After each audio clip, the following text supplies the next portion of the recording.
Hey, what's up, everyone? Today we're talking about critical race theory. I think critical race theory is one of those things that a lot of people have opinions about, but most people don't have a deep understanding of. And I think the reason for that is because explanations of critical race theory tend to be kind of glossy, where people just list the major beliefs and claims of critical race theorists without going into where they came from. But at the same time, critical race theory is impending in the lives of a lot of people, either in the workplace or maybe in the education system. And I think people deserve sort of a gloves off, very straightforward explanation of it that doesn't soften anything for politically correct reasons. So I'm going to try to provide that, while at the same time prioritizing trying to be fair and accurate and not exaggerating anything for political reasons. So to do that, I'm going to be using these 5 books, which are 5 of their most influential pieces of writing. And this is also going to be one of those sensitive subjects where I don't want to just say things and hope that you believe me. So if I say anything, even remotely controversial, I'll show on screen exactly where I'm getting it from. And that's it. That's the plan. And to that point, let's get right into it and look at the main thing that makes critical race theorists distinct. In their own words, what makes critical race theorists unusual compared to other academics on race and equality is their deep dissatisfaction with traditional civil rights discourse.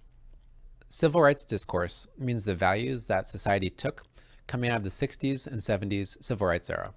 So it could be the values of the civil rights movement itself, but it doesn't have to be. It's the values that society took away from the movement. So critical race theorists are saying that they don't like those values, and they want to take us down a new track in America when it comes to race and racism. So trust me, we'll get into the new track that they want to take us down. But I think it helps first to look at the values that they're trying to replace. And there's really just 2 main ones. One value is colorblindness, which is the attempt to take race out of your decision-making process. So for example, if you believe in colorblindness and you want to, say, design a colorblind law, it means that the law should be applied equally to everyone regardless of their race. Or maybe if you want to be colorblind in your day-to-day life, it means that you don't give anyone preferential treatment or discriminatory treatment based on race. And critical race theorists basically say that colorblindness might be a nice idea, but they think that in reality, we're too racially biased for it to work. So if we're pretending that we're colorblind, but we're actually racially biased, then colorblindness is sort of like a facade that keeps us from meaningfully dealing with the racism in society. So that's one value that they're against. And the second value that they disagree with that came out of the civil rights era is racial integration. Racial integrationism is basically having a melting pot vision for America, where people with different racial backgrounds come together and share values, political power, and society itself, which also implies that people try to downplay their racial differences in favor of trying to see the common humanity in each other. Critical race theorists believe that that process has uneven power dynamics. So the dominant majority group, they say, effectively destroys the identity and the culture of the minority group, which is a process that they call cultural genocide. Critical race theorists aren't a fan of that, and instead they want to conserve the traditions and values of minorities by resisting racial integration. Critical race theorists believe that between integration and colorblindness, all of this rhetoric about trying to downplay the significance of race in our minds is not working out for minorities. So they call for a sharp correction in the opposite direction by trying to normalize something that they call race consciousness. Being race conscious doesn't mean that you have kind of a casual, dim awareness of race, but it means that you look at race with profound significance, whether it's how you self-identify, or maybe how you look at other people, or maybe how you interpret just the general phenomena of the world. So this is a radical idea that critical race theorists root in Black nationalism and in thinkers like Malcolm X and Stokely Carmichael, who both argued against integration in favor of forming race-conscious collectives that could powerfully stand in society without integrating. In critical race theorists' own words, with its explicit embrace of race consciousness, critical race theory aims to re-examine the terms by which race and racism have been negotiated in American consciousness, and to recover and revitalize the radical tradition of race consciousness among African Americans and other people of color. a tradition that was discarded when integration, assimilation, and the ideal of colorblindness became the official norms of racial enlightenment. So critical race theorists want to revitalize race consciousness among non-white Americans. And they also want to use race consciousness to understand America and American life in a new way. So to push this a step further, the analytical method that they use to look at America is called deconstruction. What that basically means here is to look at something closely in order to understand kind of hidden ways that things relate to each other. So critical race theorists want to use deconstruction and race consciousness to understand kind of hidden ways that race and racism factor into America and American life. And they want to use that process to question the very foundations of the liberal order, including equality theory, legal reasoning, Enlightenment rationalism, and neutral principles of constitutional law. So deconstruction using race consciousness is one part of their academic process that basically gives them the lay of the land. It tells them what the racial dynamics are in America and where racism is happening. So it's also identifying problems for them. But they also want to present a solution. So the next part of their process is to reconstruct a race-conscious reality through theory. So here's them putting it another way. They attempt to construct a social reality and direct operation within it. So it's basically saying, given what we know, here's how we can present a better alternative and how we could better behave going forward. So we're finally circling in to kind of a full explanation of what critical race theory is about. They believe that through that process of deconstruction and reconstruction, through the lens of race consciousness, we can learn how to radically transform America to make it free of racial oppression. And if that's done sinking in, is part of a broader goal of possibly ending all forms of oppression. So critical race theorists want to use that process to end racism and maybe all oppression everywhere. I think it'll help click all this together if I give an example of this deconstruction and reconstruction process in action. And I think the best example to give is an early place that they applied that process to, and that place was academia itself. So critical race theorists looked at academia, and they looked at the traditional ways that they felt academics are supposed to behave. And they boiled it down to a few values that academics are supposed to have. And those values were to be objective, neutral, and balanced. And they say those values aren't shared American values, or even shared worldwide academic values, but instead values specifically from the white world. So critical race theorists believe that if you, as an academic, try to be objective, neutral, and balanced, regardless of your skin color, your academic voice is white. If your skin color happens to not be white, it just means that you've integrated into the white world, and in this case, effectively lost your racial identity when it comes to your academic voice. So critical race theorists think that this is racist because they think it presumes the superiority, in this case, of white academic values. And they want to put forward their own race-conscious alternative that would be designed to be distinctively not white. And that's a voice that they grounded in the concept of authenticity. Authenticity here means resisting integrating into the pressures of the white world. So if you integrate into the white world, you're inauthentic. But if you remain true to yourself by resisting integration as someone that's not white, then you're authentic. Then they went further to define their authentic, non-white academic voice as specifically being subjective and political. So critical race theorists, as academics, intentionally reject being objective, neutral, and balanced, because that would mean that they're inauthentically white. So instead, they are expressly subjective and political. So this approach didn't come out of nowhere. It was inspired by an earlier group of thinkers, and most specifically from this man, who developed something called critical theory. According to him, critical theorists work in academia with their political goals in mind. So they subjectively slant their academic findings to accommodate their political goals. And this is also, for him, part of a broader goal of ending all forms of oppression. So that was an example of their deconstruction and reconstruction process in action.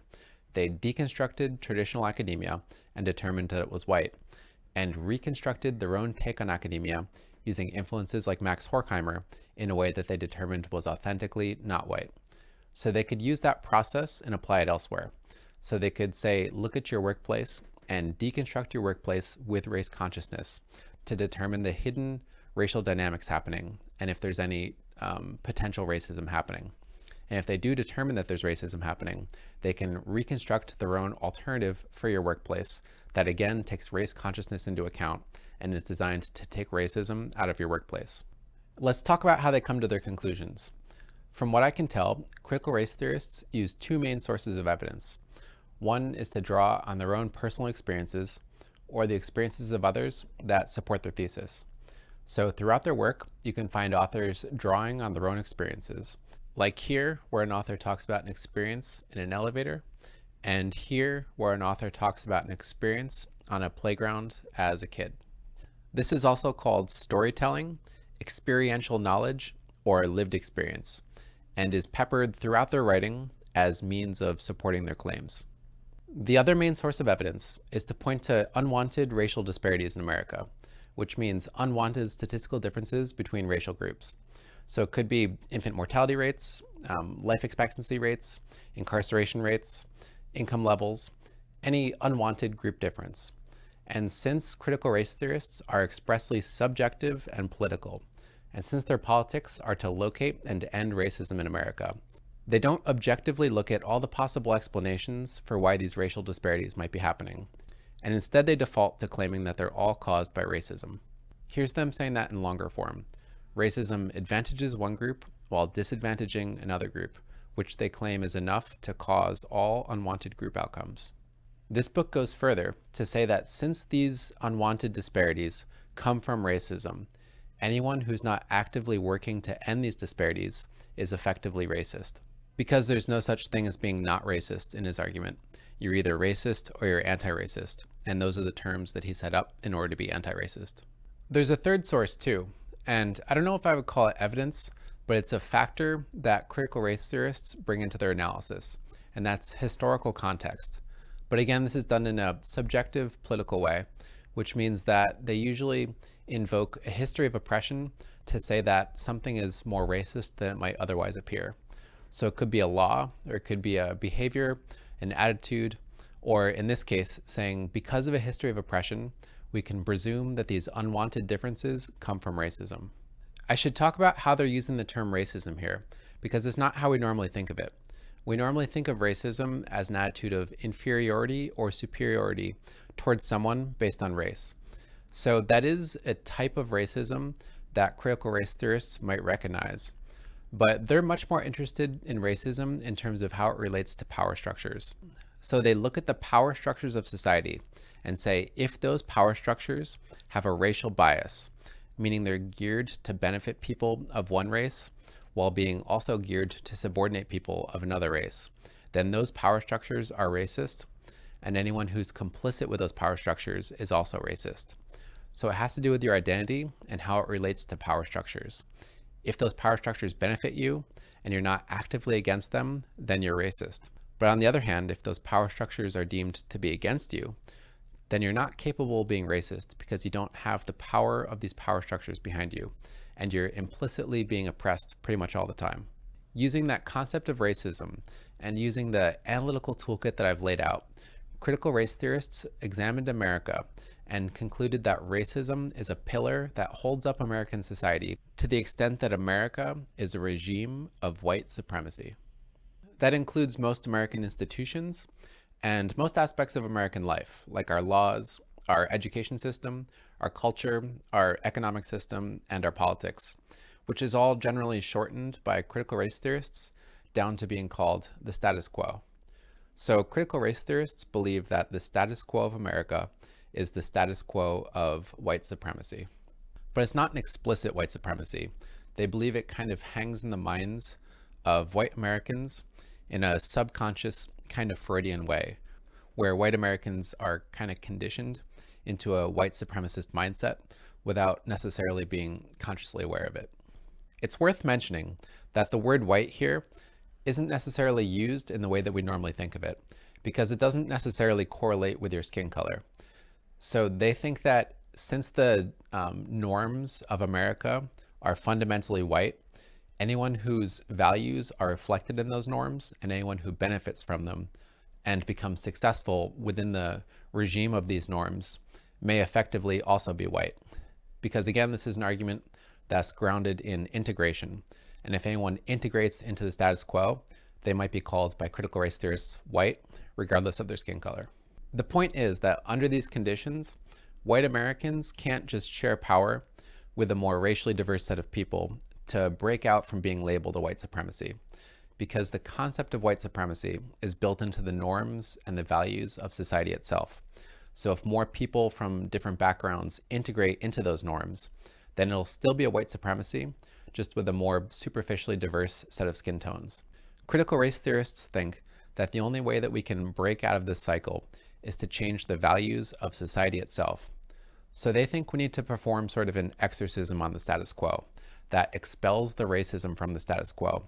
And then they think we need to make a new status quo free of racism, which is effectively making a new society. So then you might say, okay, well, what does this new society look like? And critical race theorists basically say that they're still figuring it out. They do sometimes hint that some huge change needs to happen, but I'm not aware of any kind of comprehensive vision that they've provided of what that change should look like. They respond to the criticism here of their lack of a vision for how to replace our existing status quo, and point to a few ideas that they've come up with so far.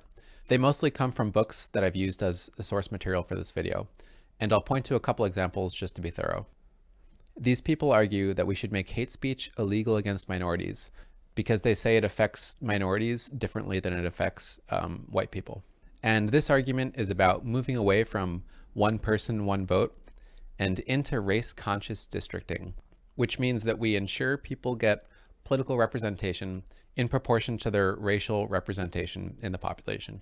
There's some other ideas that have been thrown out there too, like this prominent critical race theorist proposed that we make a department of anti-racism that oversees government officials for racist behavior and is also able to screen policy and reject it before it's passed if they believe it has any potential racism in it. And again, this is using their definition of racism, which means anything that perpetuates the status quo of white supremacy. Other authors suggested that critical race theory might be so heavily taught and ingrained in academia and the education system that it becomes so widespread that it isn't questioned anymore and becomes sort of a fact of life, subtle yet everywhere, like air in the atmosphere. There's also this idea that often kind of lurks in their writing, that capitalism is a problem too and needs to somehow end. So that's probably on the agenda as well. But again, I haven't seen any kind of comprehensive vision for what this new society is that they want. So this is me just kind of piecing things together, and take it with a grain of salt. And in case you're wondering if they're trying to lead us towards a future where we look at each other and even ourselves as human beings and not through racial differences, I didn't see any indication of it. So it could be, but the only arguments I saw were trying to go in the opposite direction. Like here saying that we should return to racial nationalism, at least if we're not white. So it could be that things like race consciousness and racial nationalism are temporary, and they're really trying to work towards a post-racial world. But I haven't seen any critical race theorists say that. Probably the most controversial part of critical race theory is the claim that they're Marxist. And it's true, but they're heavily adapting Marxism. So depending on how you count the adaptations, they're like third or fourth generation Marxism. And it's not my opinion, it's something that they're open about. So this basically opens up a whole new can of worms. And if you're someone that's already kind of overwhelmed and you're not entirely sure what Marxism is, and you're just trying to understand critical race theory in a basic way to make decisions about how it should affect your life, I'd say don't worry too much about it. I think Marxism is kind of a bonus way of understanding critical race theory. And if you have a problem with me saying that, just remember that not everyone has a passion for political philosophy. And I think it's just too much to demand that people understand critical race theory through the lens of Marxism. If you do want to learn more about it, I've already made a video that explains how Marxism relates to modern identity politics movements in a very simple, easy to understand way. So you're welcome to check that out. And for this video, I'll just quickly say that Marxism for critical race theorists means that their worldview splits people into two camps, oppressed and oppressors. And what camp you're in is determined by your identity. So for Karl Marx, it was class identity, and for critical race theorists, it's racial identity. So this is them just pretty much saying that. Class for Marx is race for critical race theorists. So this oppression is built into the nature of society itself, which in the case of critical race theory is systemic racism. So the only way to get rid of systemic racism then is to change society itself. In other words, have a revolution. So you make the revolution happen by spreading awareness of that oppression. In other words, spreading race consciousness. And then once you've made enough people race conscious, they'll be able to rise up and make a new society free of oppression. And the details of what that new society look like are always kind of fuzzy, as told by the people advocating for it. So yeah, based on these 5 books, that was the most straightforward explanation of critical race theory that I could think of. If you want to do some research yourself, I found by far this was the most helpful, that went the deepest into their beliefs. But if you're short on time, I think something like this can still work, but by design, it's much more superficial.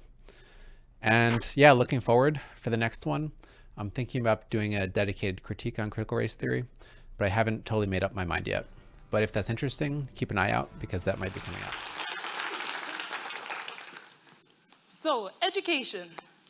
What actually is it? Education's always been a massive passion of mine. I've always loved learning about new things, thinking critically, and challenging the world around me. However, formal education can often curb that love and enthusiasm that we see in so many young people. And for me, it definitely did. As a young black kid growing up in Southeast London, I attended one of the worst schools in my area. And so, as you can imagine, my early education was probably a sight for sore eyes. But not necessarily in the ways that you may assume. It was for many of the same reasons that my friends who attended some of the most privileged institutions in the country also had to endure. It was the coupling of lower expectations for students of colour with an unrepresentative curriculum which had its base in the pain of colonialism. What I mean is that even though I went to a bad school, I was one of those students that was still achieving quite well. Yet teachers still put up this ceiling of achievement for me. I have learning difficulties. I've got dyslexia and dyspraxia. However, every time I tried to broach this conversation with any of the teachers at my school, they would just brush it under the carpet and tell me not to worry about it and that I didn't have it. I mean, I don't know what made them educational psychologists overnight, but as a young person, you're taught to listen to your teachers, accept what they have to say, and just leave it at that. So I did. But upon reflection, I can see that that was that ceiling of achievement that they had installed for me. That because I was already exceeding the expectations that they had set for me, they couldn't conceptualize anything else as holding me back from that. So is that what we call unconscious bias? I always think this term unconscious bias is quite funny, actually. I feel like using the word unconscious is a way of absolving ourselves of any guilt because due to the prejudices that so many people are complicit in, which are in fact racist, sexist, homophobic, ableist, and so on and so forth. But we use the word unconscious because that means that we don't have to actually confront the structural inequalities that exist in our society and that so many of us take part in. And we don't have to confront how many teachers and academics look at their students of colour with a perception of less hope and less ability. However, contrary to popular opinion, we're intelligent as hell. Even though we look like this, we speak like this, we are like this. It just means that we're dangerous.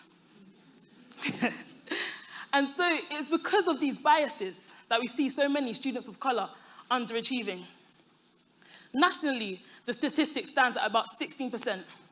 That 16% of students of colour are less likely to achieve what is known as a good degree at university than their white counterparts, despite entering university with the same A-level exit grades. I would put this down to institutional racism. However, I don't want to get too bogged down in having to use facts and figures to exemplify why we need to change our education system and why it's unequal. Because I do believe that we could get to a position that the attainment gap no longer existed, but that does not mean for one moment that inequality has ceased to exist in our education system. It rather means that so many students of colour have had to develop coping mechanisms.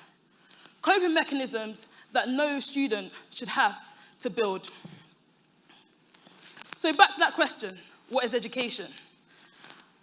I always think people take education to be one constitute concept, and that is learning. And we often manage to omit the thinking aspect of education. And I do believe that education takes just as much, if not more, thinking and critical challenging than it does learning and consuming knowledge. I feel like in this country, we almost fear young people genuinely thinking outside of the box, thinking critically, thinking outside of Western knowledge, thinking in a way that may disrupt white supremacy. And I think that this is problematic. You see, colonialism wasn't just the physical brutality and theft of land and resource. It was also the intellectual colonialisms of the minds of the colonial subjects. It was the project to make an Ashanti king the vulnerable and obedient subject of whiteness. The sun has not set on the British Empire. And one of the places that is most pronounced is within our education system. Education crafts the people that lead our society, socially, politically, industrially, economically, and so on and so forth. However, what often goes unchallenged is the ideals, the beliefs, and the histories that underpin this education system. Let's take Kant, for example, Immanuel Kant. As a philosophy student, well, if there's any philosophy students in here, you probably know who Kant is. Kant is known as one of the fathers of modern morality and one of the founders of the concept of universal human rights. But what if I told you that this same man was a racist and saw black people as less than human? The general liberal argument to that would be to say that, okay, yes, Kant believed this. However, most people did at that time, so it doesn't really matter that much, and we can just extend his arguments to mean everybody that we now take under the notion of humanity. However, I don't believe that that answer is doing some deeply pivotal things. It's not questioning how somebody who was racist could conceive of universal human rights. It asks us questions such as, how deeply is racism actually institutionalized within our country? And how much we don't understand about philosophy. So we also need to begin to question the way that we look at art. Let me ask you a question now. What is the difference between Shakespeare and Stormzy? In my opinion, there's not much. Hopefully everyone knows who Stormzy is, but there's no reason that we shouldn't be able to learn Stormzy's intricate, important, powerful work in the lecture theatres across this campus in the same way that we learn Shakespeare's poetry. For those that don't know, Stormzy is a UK grime artist and a rapper. However, I believe it is a colonial bias that stops this from happening. It's the colonial bias that means that some forms of art are more valued than others. I recently wrote a paper for my master's looking at intersectional feminism, and I took it a little bit left field. I argued that young black British men in this country have been using intersectional feminism for a long time through UK grime and rap to speak about black British motherhood, a topic that is hardly ever broached. So tonight, I really want to challenge the way that you see education and do a little something. I want to be part of the revolution, never the institution. When I spit bars on my chains, they be loosened. It's a true thing that I'm a product of my environment, and I'ma say it straight that my environment is violence. But not just violence in a conventional kind of way, more than fist thumps in a conventional kind of places, because we do learn knowledge in that conventional kind of way. And that's the flipping violence, colonize my mind, people who look like me been silenced, erased from your history books, science and technology, and please, oh God, don't get me started on philosophy, Plato, Aristotle, even Socrates, who came to black people to learn what they preached, but white men were given all the credit. History's been manipulated with edits, all in the name of white supremacy. I hope you get it, so check it. Roads must fall, but the bankers still rule. They gave us free acres without no mule. Slavery is all we're ever taught. Black in Britain is never given a thought. They teach us, indoctrinate and feed us lies of the system. The system needs us on questioning. Young black Brits to accept the situation and never challenge it. Liberal democracies a man-made myth. Borders, nations Haitians, the whole lot of it. They came into our homes, raped, killing, pillaged, yet we're the ones they don't want in Britain. Empire was so bloody great. We gave you education, and don't forget the trains. We civilized you. Board and a chalk, knife and a fork, but don't want to talk about them sodomy laws. We're all just products of the British Empire where the sun never sets soul's foot to inspire.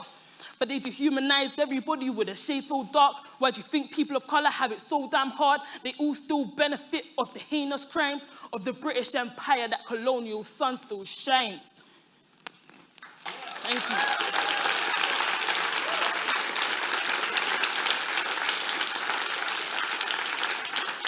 Thank you. So decolonize your mind, and you no longer would have just heard this girl from Southeast London trying to spit some bars at a TEDx talk. You will have heard poetry. You will have heard deep critical inquiry. You will have heard the result of years of critical reading. You will have heard concepts as important and changing as homo-nationalism and neocolonialism. You will have heard intricate references to Rousseauian social contract theory. You will have heard philosophy. You will have heard wordplay. You will have heard somebody who is armed with a deeply critical mind. You will have heard somebody who is plagued with a diasporic sense of loss. You will have heard a vehicle towards changing our education system. So the Enlightenment period was a massive turning point in history. But just look around the world today. Progress, in the liberal sense of the term, just simply isn't coming about. I truly believe that we need to begin allowing young people to think as broadly as they can, because I think we can see something even more socially changing and magnificent as the Enlightenment period. We must all work together towards a free and liberated education system, one that is decolonized and no longer centers knowledge solely produced in the West.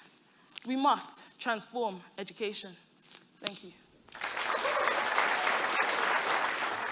Hey, what's up, family? We are gonna get right into it tonight. I am so excited to talk with Elizabeth Urbanowicz from Foundation Worldview. We're gonna be talking about how to talk to your kids about some of the concepts that we're seeing being introduced into our educational system through things like the critical social theories, maybe critical race theory, critical LGBTQ plus theory, critical feminist theory. Like, what are the approaches that parents can take, especially with younger children?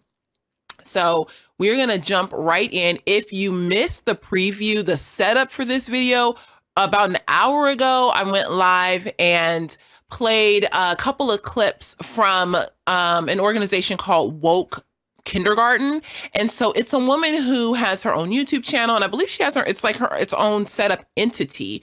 And then they offer resources for young kids on things like gender fluidity, gender identity, your pronouns. Are you he, she, they, tree, it, whatever. And then things like, are you woke? Not what is whiteness, but she does go into some of the concepts of whiteness when she introduces things like respectability politics. And so I noticed this a couple weeks ago, reached out to Elizabeth and said, hey, can we have a conversation? Now, that also happened at the same time that I had some parents emailing me saying, what do I do because my kid is coming home with, similar things in their homework packets? How do I address this? So Elizabeth agreed to come on and have a conversation. We are going to run through a couple of questions. We will get some questions from you on Facebook or YouTube. If you are joining us on Facebook or YouTube, make sure to like it and share it. But you can also place your comments there. Krista is in the chat box, either on YouTube or Facebook, and I'm also watching. And so we will just get this discussion going because it is important. All right, so let's bring on Elizabeth. Hello. Hello. How are you, Monique? I am good. How are you? I'm doing well. It's great to see you. You too. I'm so glad to see you. Okay, we're just jumping in because we don't have a lot of time. We want to make sure that we capitalize our time. First of all, tell us a little bit about yourself. Tell us about your ministry, organization, and what you guys are doing to help equip parents and really foster truth in children. Yes. So I started out my professional career as an elementary teacher in a Christian school. And several years into my teaching career, I noticed that even though my students came from great Christian homes, I was giving them a biblically based education all day long. They were involved in church. They were just rapidly absorbing these ideas from the culture. And so I started to look for materials that would just equip me to get my kids to think through the Christian worldview critically and to understand the basic concepts of other worldviews. And I looked and looked and looked, and I couldn't find anything that did this systematically at the younger level. So I just started creating resources on my own for the students in my own classroom, and the transformation in their ability to think and carefully evaluate everything just really took off, and everybody was impressed, and people started contacting me, asking me how they could get their hands on the resources. And at the time I was like, I don't have anything for you. But eventually the Lord led me to go to Biola and get my master's in Christian apologetics to make sure that I knew what I was talking about as I was going to guide other people. And now I run Foundation Worldview, which is basically an apologetics ministry for kids, where we teach kids to think critically through the truth claims that they're faced with every day. So we're seeking to help parents and teachers and church leaders getting kids thinking critically through everything that they encounter. That is awesome. Now, when you say, kids, what age range are you specifically talking about? Yes. So we currently have 1 year of curricular materials out that's targeting 8 to 10-year-olds, but it can go up to 12. So like 8 to 12-year-olds. And then we have another new product that's releasing in the spring that's going to be for 9 to 13-year-olds. And we got such heavy volume of parents and educators saying we need stuff for younger kids. We also have a little mini series on truth that's going to be launching this spring for 4 to 7-year-olds, so that we can, really get even the little guys in there to start critically thinking. Awesome. So when you say thinking critically about their worldview, what are you meaning specifically? Yes, that's a great question, because the term critical thinking can be so broad and can mean so many different things to so many different people. And so when you think about all that our kids are faced with today, the amount of information that they're faced with in 1 month's time is more information than most people in human history have been faced with throughout an entire year. And so, in several years' time, our children are faced with more competing ideas than people throughout human history have been faced with in their entire life. And so we need to equip them with a filter to think like, okay, what is this message that I've just received? What does it mean? Does it line up with truth, or does it not line up with truth? So what we want to do is both establish a biblical worldview so that they really have a comprehensive understanding of what does the Bible teach on this topic, and then what does that mean for how I live, and then what are some of the other ideas that are coming my way, and how do I discern whether or not they line up with truth? Like, how do I tell if this idea is something that, man, this really sounds good, but you know what, when I think through it, this doesn't work. Like, Monique, you had passed along, just as an example, you had passed along some of those clips to me that you played earlier in your live stream. And the woman who does Woke Story Hour, Key, she is a very gifted teacher. But a lot of the things she say just don't line up with truth. Like, she tells the kids, like, you be you, whatever makes you happy, whatever makes you feel happy, that's what you have to do. But if kids can actually take a step back and think through that and think, sometimes I feel like punching my brother in the face. Is that really what I should do? Is that really how I can be me? Like, no, that breaks down so quickly. So that's what we want to give our kids the ability to do. Understand what a biblical worldview, and then carefully evaluate every message that comes their way to discern whether or not it lines up with truth. Wow. Now, see, I could get down with a worldview that let me punch my brother. I'm not going to lie. I could. I know. I may have done that a couple times when growing up. But it doesn't work. Now, how are these competing worldviews, like critical race theory or some of the critical social theories? One of the theories that I see being pushed a lot is LGBTQ plus theory. How are they being introduced to young children? Like, what are the red flags that parents should be watching out for? That's a good question. And there's not necessarily like a black or white answer, just like this is how it's being introduced, because this is like the cultural tide that we are swimming in. And so it's so hard not to be introduced to these theories. I mean, basically any program, whether it's on public television or the Disney Channel or Nickelodeon, is just filled with these different theories, that are just very subtle. Like it's not like there's, generally it's not like there's a whole half-hour long episode on your preferred pronoun. It's a lot less, obvious than that, but it's coming in through the media. It's coming in through the curriculum that is in schools. And even sometimes if you're in a Christian school, while it might not, overtly, be teaching these things, some of those attitudes can still be embedded just in the content that kids are going through. Also, just interactions with friends, like on the playground, like everything, because this is the culture that we're swimming in. So whether or not our kids, have read a book on their preferred pronouns, or whether or not, like they've had a lesson in school on white privilege, we can know that this is still the cultural tide that we're swimming in. So our kids are just slowly and subtly, just like we are sometimes, just indoctrinated into these worldviews. So what we have to do, I mean, as parents and as teachers and just as people in the body of Christ that are concerned for the kids that are around us, we have to make sure that we are intentional first at instilling that biblical worldview so that the kids have a solid foundation of what does it mean to be human? Because with any critical theory, like that's the main question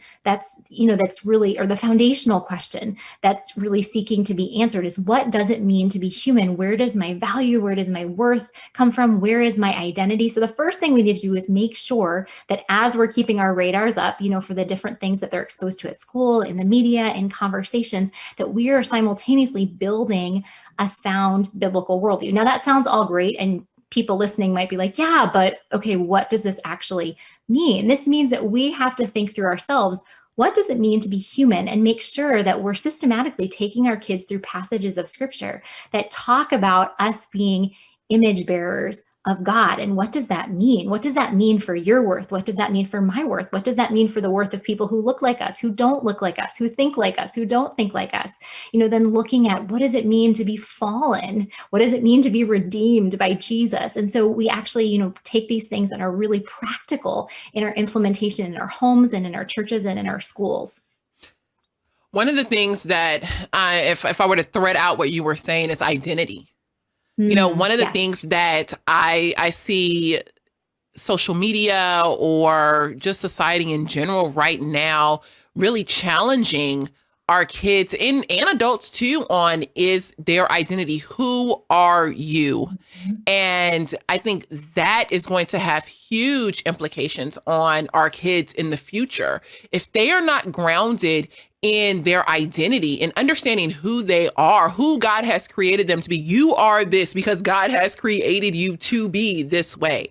Then, down the road, they won't have a sure footing or a sure foundation for anything else. What do you see as some of the other implications? I mean, and I didn't ask you this before, so you can say, I don't know. No, but like, what are some of the other implications that we may be seeing in the future with not understanding our identity or not prepping our kids for a solid foundation in their identity?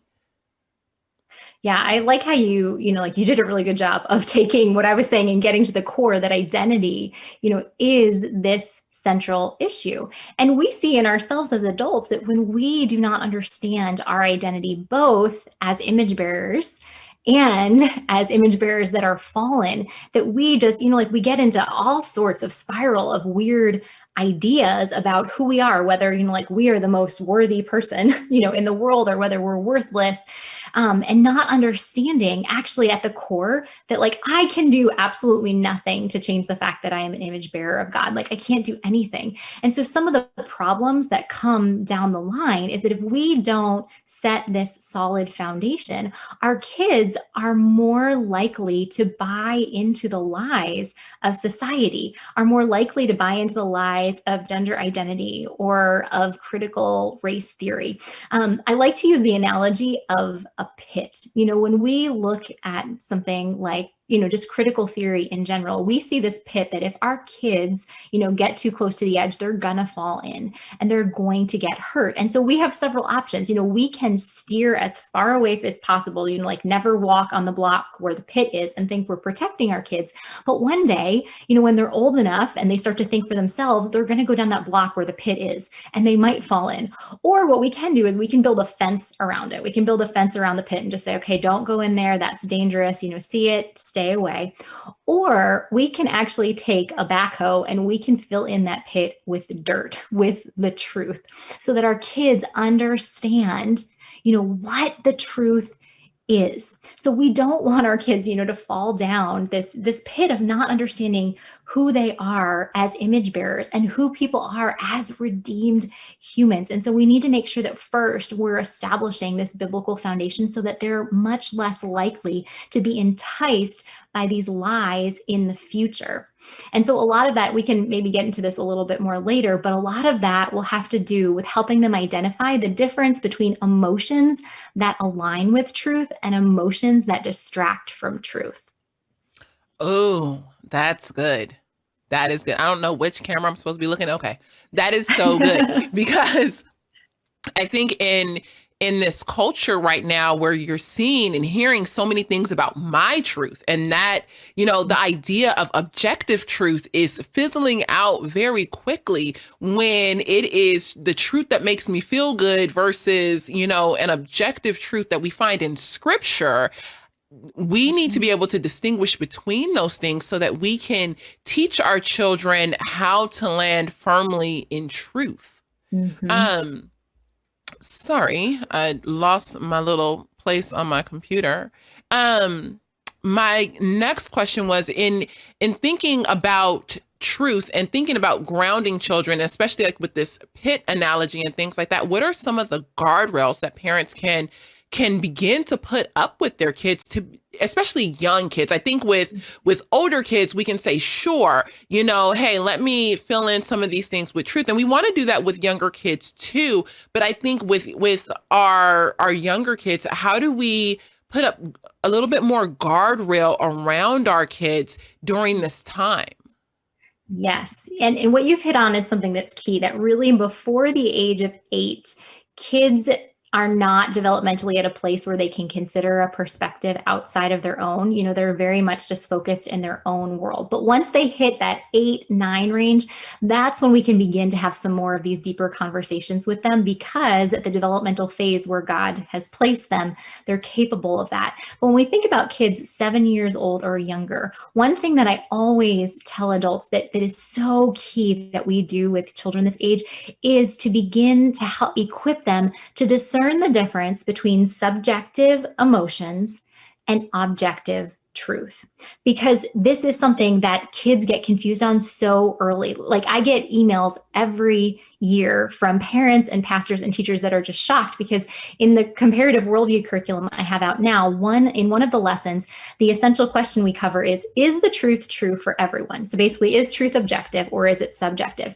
And the opening activity, the teacher presents that question, and then each kid has a sticky note, and they either have to choose yes, the truth is true for everybody, or no, it's not. And then they write out why, and then they put their sticky note on the correct piece of poster paper. And these adults are always shocked that the majority of the children in their care think that no, the truth is not true for everyone. And they're like, oh my gosh, here I am teaching scripture every day. And they're just thinking that, this is true for some people. So when working with younger kids, to get them to see the difference between objective truth and subjective feeling. So a great activity that you can do with kids, if you're talking about like 4 and 5-year-olds when their bodies need to be involved, just tell them a bunch of different sentences and have them jump up and put out their arms and yell truth when you say something that's true. Like, for example, you can say the sky is blue, and have them jump up and say true. Or you can say, I smile when I'm happy, and that's true.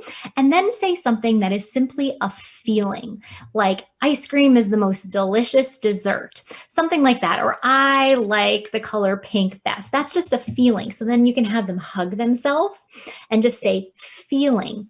Another activity you could do is you could bake their favorite kind of cookie with them. And you could say, you know what, you really like this cookie, but you know what, not everybody likes this type of cookie. Some people are going to say, ew, this cookie's gross.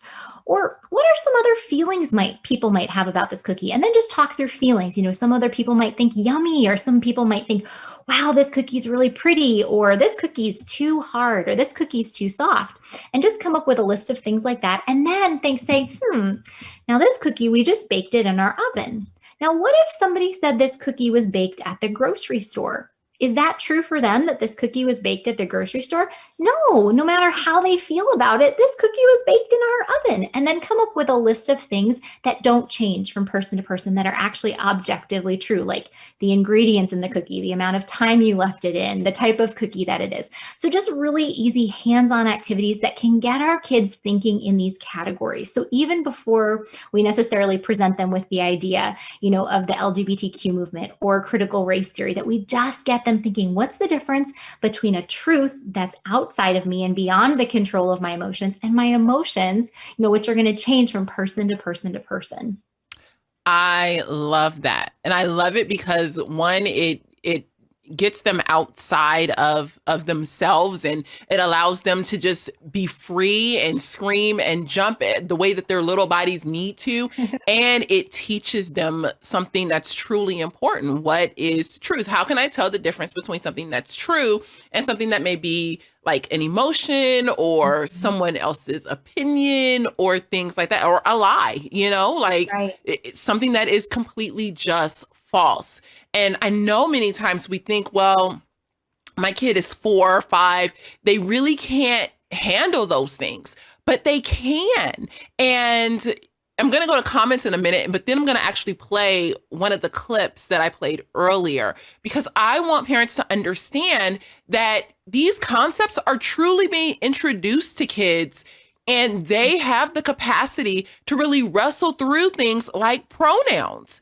And that's not a concept that's for the teenager. That's a concept that's being introduced to your 4-year-old or 5-year-old as, hey, I can think of myself as a tree, or I can think of myself as a boy.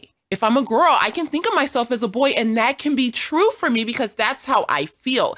That's the only thing that matters. That is my truth, and that is the highest truth. There is no longer, or it's shrinking the idea that truth is objective, that there is a certain standard for truth. And so, yes, let's go to some comments, and then we will play that video. All right. Let's see. We need to teach our children to celebrate who God. Oh, that's from us. Sorry, I'm trying to find it. Can you give a good definition of CRT? CRT is a framework. I tend to say that CRT functions as a worldview because it answers so many of the worldview questions, like what's the problem, or what is the evil? How do we remedy it? What does it mean to even be a human in some ways? It answers some of these fundamental questions. But truly, CRT as a framework seeks to understand how racial inequalities became embedded within the fabric of America's different systems. Now, because of the history of CRT and where it came from, it has a lot of Marxist implications, and that goes down to, and we see it acted out in the division of people groups into different tribes. And so it plainly put, like in the most lay of terms, it really separates you into groups of white or people of color, white and other. And then it looks at how are generally white people, systems of like whiteness or white supremacy, impacting or oppressing people of color. So that would be my quick answer for it. If you want to find out more information on it, you can check out different videos that I have on my YouTube channel.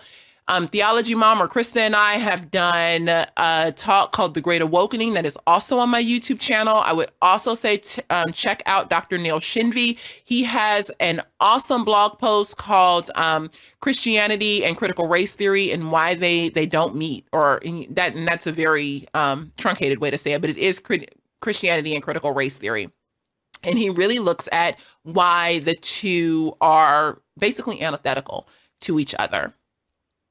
So that was Facebook. Let's see if there's any on YouTube.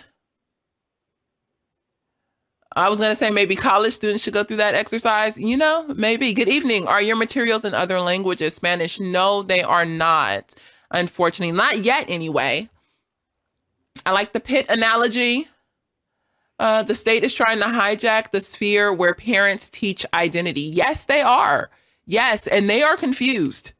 We cannot allow people to hijack the sphere that God has ordained us to sit in. And when I say us, I'm just throwing myself in there in that parent category. I have nephews, but honestly, God has given the parents the authority over rearing their children. And if the state is trying to hijack that, then we must be bold and courageous to stand and take defense of our children. Otherwise, they are going to have your child believe in X, Y, and Z, that they can be a tree, they can be a zebra, they can be a bumblebee. And that is not, it's not of God. God has declared who they are. Parents are so important in exposing CRT ideas in schools. Ask questions, partner with other parents and Christian educators in your schools. Look at Lauren. Go on, come on through, Lauren. Now, Lauren volunteers with CFBU, and she's also an educator. Y'all would get along quite well, Elizabeth. That's awesome. Yes. So I know Lauren is in the thick of it. Is there any way we can scroll up? Let's see. Not sure if there's anything else. All right.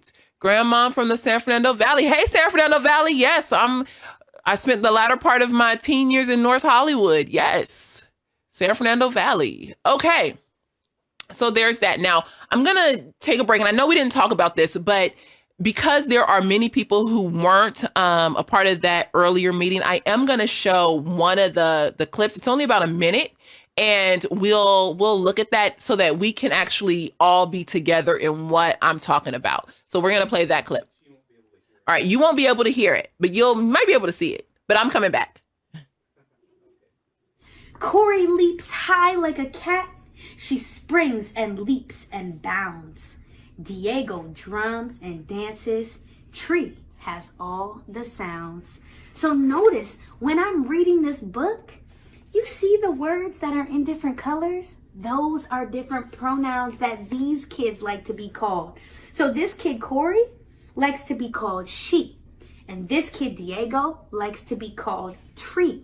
There are so many different pronouns and they're all so creative. And one thing I notice about all these kids, even though they have different pronouns, it looks like they all love to do really cool things. So as you're listening to this book, I want you to think about some of the really cool things you love to do and see if you can find any kids that like to do some of the same things as you. And then you can compare your pronouns to theirs. Yes. Then you can compare your pronouns to theirs. This is a problem, people. And this is why we're saying we need to equip parents to be able to have some of these conversations, because this woman, like there's no shade on her specifically. I don't know her. I have never sat down and had a conversation with her. I'm not targeting her. Now, her ideology and her worldview is a little different. I'm going to come and say some things because I have different views. And I believe that we should not be indoctrinating our children this way. I don't believe that this is a worldview or an ideology that is upheld biblically. I actually think that this is a worldview that is antithetical to scripture. It definitely sits at an odd with scripture. The things that it says that are the things that it defines as good and true, scripture would define as sin. And so, yes, I'm going to talk about the worldview. This woman, though, and her ability to understand kids and to reach them and to have conversation with them and to break things down. This woman is gifted. I'm sitting back looking like, where are we? Where are the Christian, read aloud? I need to start a little bedtime story once a week so we can get some proper situations going on. Elizabeth, me and you, we gonna sit down. Because I know we're going to have to look at copyright infringements and make sure we're not doing any of that. That's the only thing I'm ever worried about with reading stories online. But yeah, that woman is gifted. I think her name is Key, and she she knows what she's doing. She knows how kids think. She knows how to break things down so they're understandable to kids and relatable. So yes, I agree. What are and because when I look at her, I'm like, she's starting from the very beginning. Like when you look at the beginning of her videos, she breaks down like, this is the book, this is the spine, this is the title, like this is the illustrator. Like she's doing it from the beginning, and it's awesome. But she also has very practical steps, because she's an educator, on how to engage kids and how to ground them and bring them to a place of, I would almost say like just a place of being open to learning. Can you walk us through maybe a couple of practical steps in how we first start grounding our kids in the Christian worldview? Yes. Well, that's a great question. And, worldviews are both caught and taught, that we have to be modeling, what it looks like to live out the Christian worldview every day in front of our kids. And then we also need to actually teach them the basics of the Christian worldview, which involves a lot of scripture. Looking at scripture, looking at big life questions. In fact, one of the reasons that I created a curriculum is it can be confusing just to know, like, okay, like biblical worldview, like the Bible's huge. There are 66 books, it's God's redemptive plan. Like, where do I even take my kids? So in the curriculum that I've developed, we just look at 5 basic questions that every worldview has to answer. So what is truth? What should I worship? How did life begin? What does it mean to be human? And how can I tell right from wrong? And so then we dive into scripture and we look at, okay, what does scripture tell us about truth? What does scripture tell us about God? What does scripture tell us about life? What does it tell us about humans? What does it tell us about morality? And then have the kids do the actual thinking through that. Like, okay, what are these passages telling us? Now, granted, kids are not infallible. And so we're going to need to do some guiding and correcting there, but actually having them, do the reading of the scripture and working through together. Okay, so what is the biblical view of this? So that was what I would say would be the first thing that we need to do, is first, develop that biblical view. And then, this woke story hour is actually a really fabulous tool that we can use even with our older kids. And when I say older, I mean 8 years old and up, potentially even 7 and up, that once, we've developed this biblical understanding of what does it mean to be human, who is God, who am I, how can we tell right from wrong? And if we've been training them since they were 4 or 5 to discern the difference between objective truth and subjective emotions, we can show them little clips from that and say, okay, what did we hear her say that lines up with truth? What did we hear her say that lines up with the biblical worldview? What are some things that we heard her say that we're not sure about? Or what are some things we heard her say that we're like, wait, hold on, time out. That doesn't line up with what is objectively true at all. So we develop that biblical worldview and then use these tools to be able to compare and contrast what is true and what isn't. Wow. See, this is why I'm not a teacher, because I don't be having all them skills. But that's awesome. Like being able to compare and contrast what is true and what isn't. I think in this moment that we're in, being able to, adults can't tell what's true and what's not these days. So being able to prepare your child with a proper worldview that says, hey, this is what it means to be human. This is what it means to worship. Who do I worship? Why do I worship? These are the questions that they need before they get in to an educational system that's going to want to challenge every piece of their worldview. Now, a sidebar conversation, as I'm thinking of kids getting into the educational system, we talked offline about this maybe yesterday, day before. Do you think that the public school education is going to continue to be a viable route for Christian families? Yeah, that's a question that I think a lot of people are asking right now. And, every situation is different. Every family situation is different. And what families are called to do is going to be different. So I don't want to just put out a blanket yes or know that parents have to be very intentional, because one day as parents, we're going to stand before God. We're going to be accountable, for what we did in raising our kids. And so we need to be very intentional. But I do want to offer just a little bit of a challenge that I know is going to ruffle some feathers.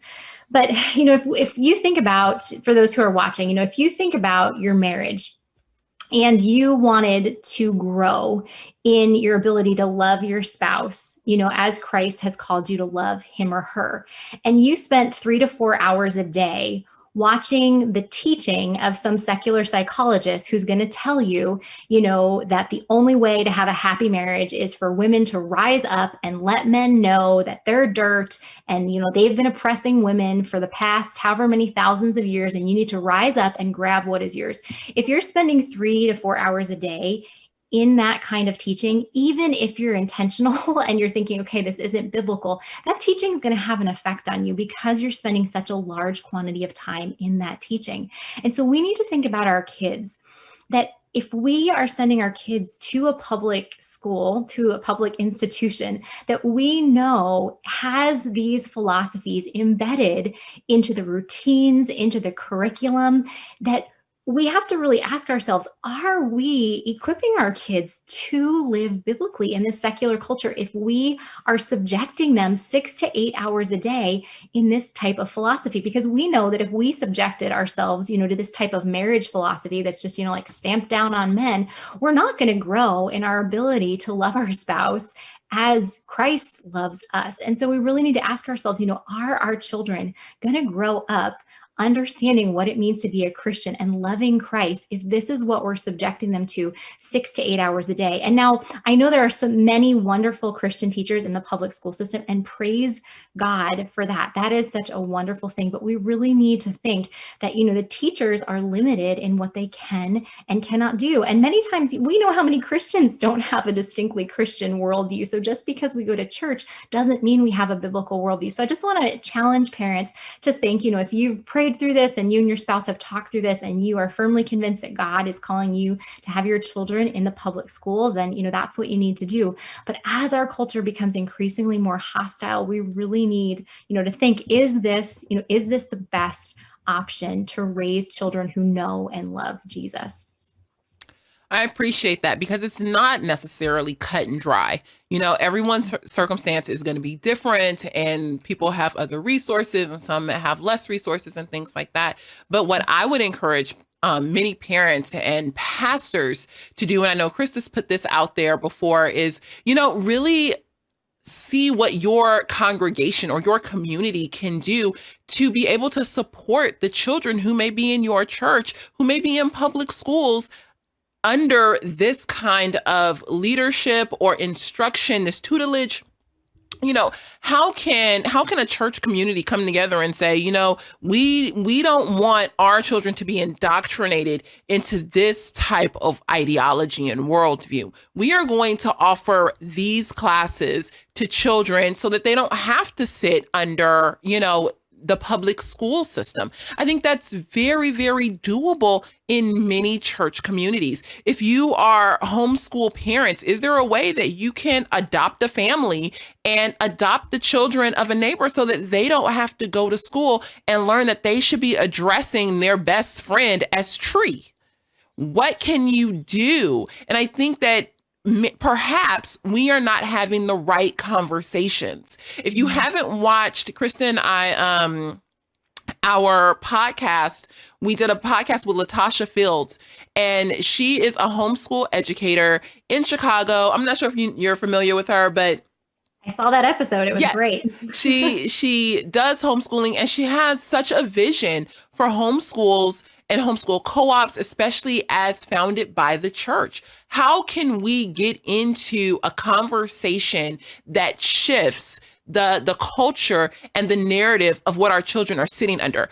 Our culture and our communities are huge on talking about social justice. Well, if you want to talk about a justice issue, somebody indoctrinating your child into a worldview that's antithetical to the gospel, and you really not having much say on whether that child gets to learn that or not, that's a justice issue. That is a huge issue that we should be speaking into. Children being told that their gender, one of the videos that this woman Key does She tells them quite bluntly, your gender is going to be known when you decide what it is. So when you're born, your parents are going to do their best guess. And if you have the anatomy of a boy, then you're going to be a boy. And if you have the anatomy of a girl, you're going to be a girl. And then when, you're either 3 or 5 or, somewhere around there, then you'll decide. And sometimes you'll say, yeah, I'm a boy. And your feelings will match your anatomy. But sometimes they won't. And if your feelings don't match your anatomy, that's okay. This is the curriculum that we can expect pretty soon across the board in our schools to your 4, 5, 6, 7-year-old without your consent. It's just going to be part of the curriculum. If you don't think that's a justice issue, then we need to have many other conversations, people. So I'm just, oh, yes, Elizabeth, it gets me. It gets me a little bit. I'm going to go to YouTube really quick and see if anyone has any comments, or I don't know if there was something you wanted to add before I go to comments. No, let's go to the comments. We'll go All there. right. Joanne, she says, I think this is for you. She says, my son is totally blind, so he can't see. He may learn to recognize voices. I have taught him about race and discrimination, and this is February, and it's being reinforced in his school right now. Is this sorry, I don't think this was the comment that, It's the same. oh, okay. So let's see. This is an earlier comment. This isn't on the screen. the earlier comment. Says, adoptive mom of a blind child from China for 4 years. I didn't teach about race for the first 2 years because he can't see race. Should I do differently, if at all? He views us all the same. What are your thoughts? Oh, first of all, just so thankful to hear just how God has led you to adopt. That's such a great picture of what God has done for us, that we are his adoptive children. So that's a really good question that I guess I haven't thought about before with a blind child. And so I would say to be aware of what he's exposed to, because, if he doesn't see race right now, it might not be the right time. Well, I mean, obviously if he's blind, he's never going to see race. But if he hasn't experienced anyone talking about it, it might not be the proper time, to introduce that. But I would say just through different children's books, you can slowly introduce that. There's one called, it's called Colorful by, I'm blanking out on the author's name, but even if a child couldn't see, this book is a great book that just talks about God giving people different skin colors. And you could just introduce it by talking about, so what, there are lots of different colors in this world, and God has given people lots of different skin colors. And what, you can explain what your skin color is, and what his skin color is, and other people, what their skin color is. And isn't that amazing that God has made us all so different? And then after you have just established that positive, like God is so creative,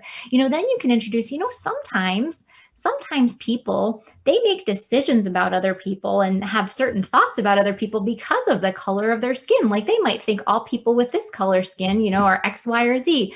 Does that line up with what the Bible has told us? And you can read about humans being created in the image of God, and out of one man, all the races, have come.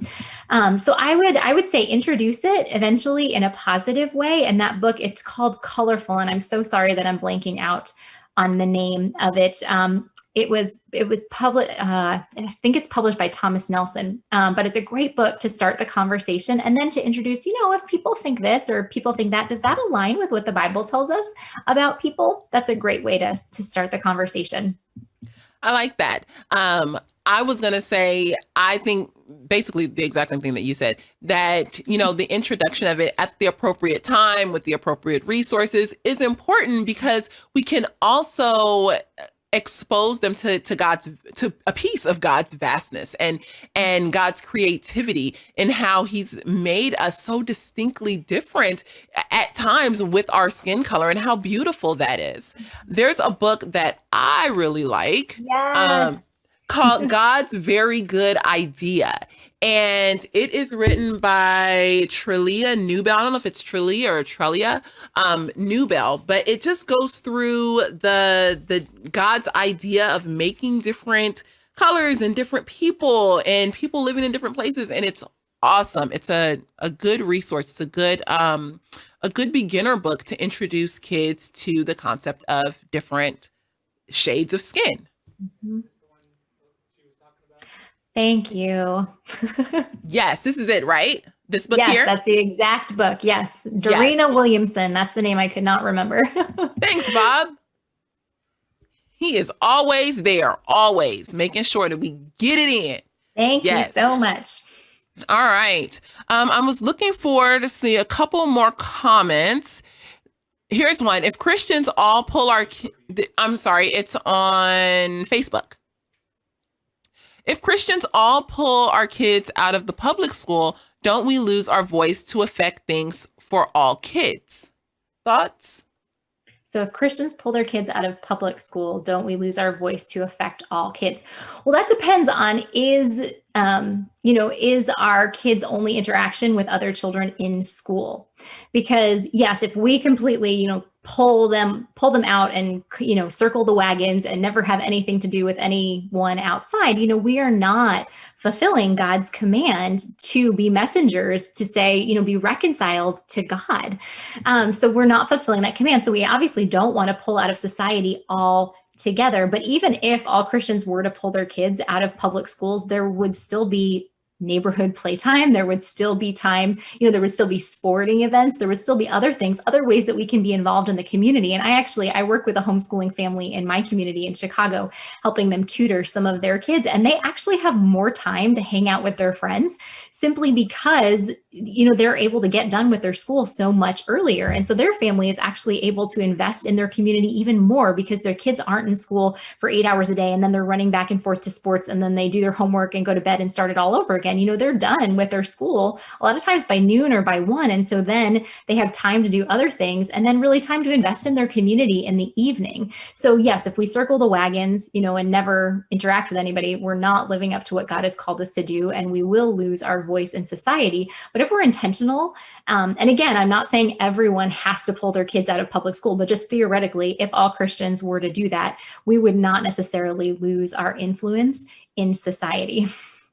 I agree. I also think that a good question to ask is, is there an expectation for children to be salt and light at an age that's too early? We don't want to put the pressure of like all this evangelism, in my personal opinion, on a third grader, when they should be being grounded in their worldview and being trained up to be able to understand their worldview and share that. I do agree too that, when you do homeschool, then they do get out earlier. What are the other ways that parents and kids can be invested within their community and at the same time be grounding their kids into a Christian worldview? So is it possible to ground your child into a Christian worldview and have him play or her play on a public soccer league team, where they're getting other interactions in? I think that we can do both. It doesn't have to be well, if I take my kid out of homeschool, now we're going to lose our voice in the public square. Like we're going to lose our voice in the public school. No, we also have, Christian teachers who have to be bold in their voice and their stand. But I can't, if I was a parent, and like I said earlier, I'm not a parent, but if I were a parent, I don't know that I would want my child to have to be indoctrinated or endure what is coming very soon in the public school pipeline. I think that would offer up too many questions and too much emotional turmoil. It's hard to navigate school when you're a kid anyway. I'm trying to navigate my friend group, and I want to be liked, and I need to get a good grade. And so now here I am at 9 years old, and I know that if you're a girl and you have the anatomy of a girl, you should be called a girl. But when I take my test and it says, if you have the anatomy of a girl, but you want to be called a boy, what should we call you? Well, what am I supposed to mark? My mama told me to stand for truth. My teacher told me this over here. We have to understand the toll that this is going to take on young people. I don't know that we're threading it all the way out all the time. Yeah, and we have to think about the seeds that are being planted too. because this is the age when a lot of seeds are planted and, like they don't reach the surface for a while, until they've germinated. And so we just need to think, what seeds are really being planted in the kids who God has placed in our care. And that's exactly it. They're in our care. I can't trust that, my kid is going to be cared for by the teacher the way that I'm going to, care for my kid. I can hope that they would, have some kind of goodness in their heart and want to do what's right. But at the end of the day, God hasn't given the responsibility of my child to that teacher. That responsibility stands with the parent. Okay, we're going to go to Facebook. Okay, best way to tell our children their new friend has a wrong worldview without being judging. Okay, yeah, all right. So what's the best way to tell our children that their friends may have wrong worldviews without being like judgy McJudgester? That's a good question. And so I would say it really depends on the age of your kids. If your 4-year-old, comes home from preschool one day or comes home from playing on the playground, and their friend who's a boy suddenly says he's a girl, we have to be very direct. 4-year-old is not capable of much critical thinking. We have to be very direct in explaining that and why it's wrong. Once kids get to that 7, 8, 9 range, what we're going to want to do is we're going to want to get really good at asking questions. Because if we simply just tell them this is wrong and here's why, if we have a compliant child, they might just be like, okay, that's fine. We have no idea what they're thinking on the inside. Or we might have a not compliant child, who argues with us, but we really want them to own it. And we want them to be equipped to understand what is the worldview of my friends? Does it align with truth or does it not align with truth? So that's when we want to make sure that we've already set the foundation for the biblical worldview, introduce them to some of the ideas of competing worldviews and taught them to think critically, so that when they come home and say, hey, my friend said this, rather than just jumping into a sermon and like, okay, let me explain to you the 3 reasons why that comes from a critical theory worldview, we can say, oh, that's really interesting.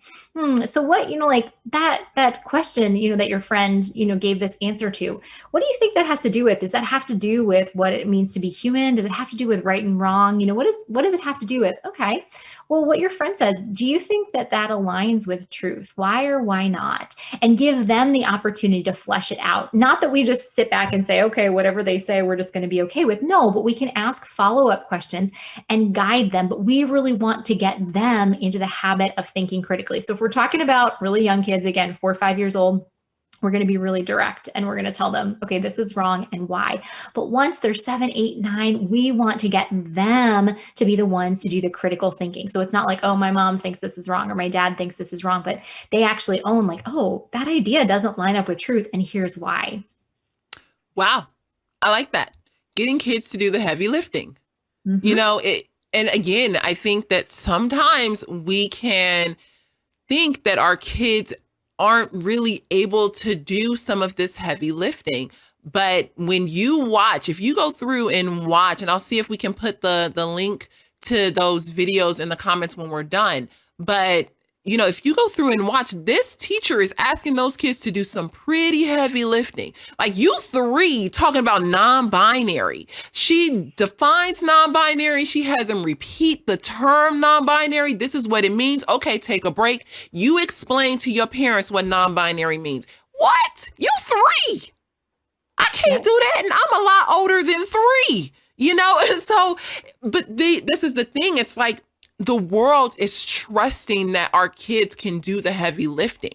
We cannot get caught behind the culture thinking, oh, my kid can't do this, and then want to use the expression of, oh, that crept up on me, I didn't see it coming. No, we have got to be aware and alert and vigilant and training up our children, because if they are not trained up, they're going to get run over.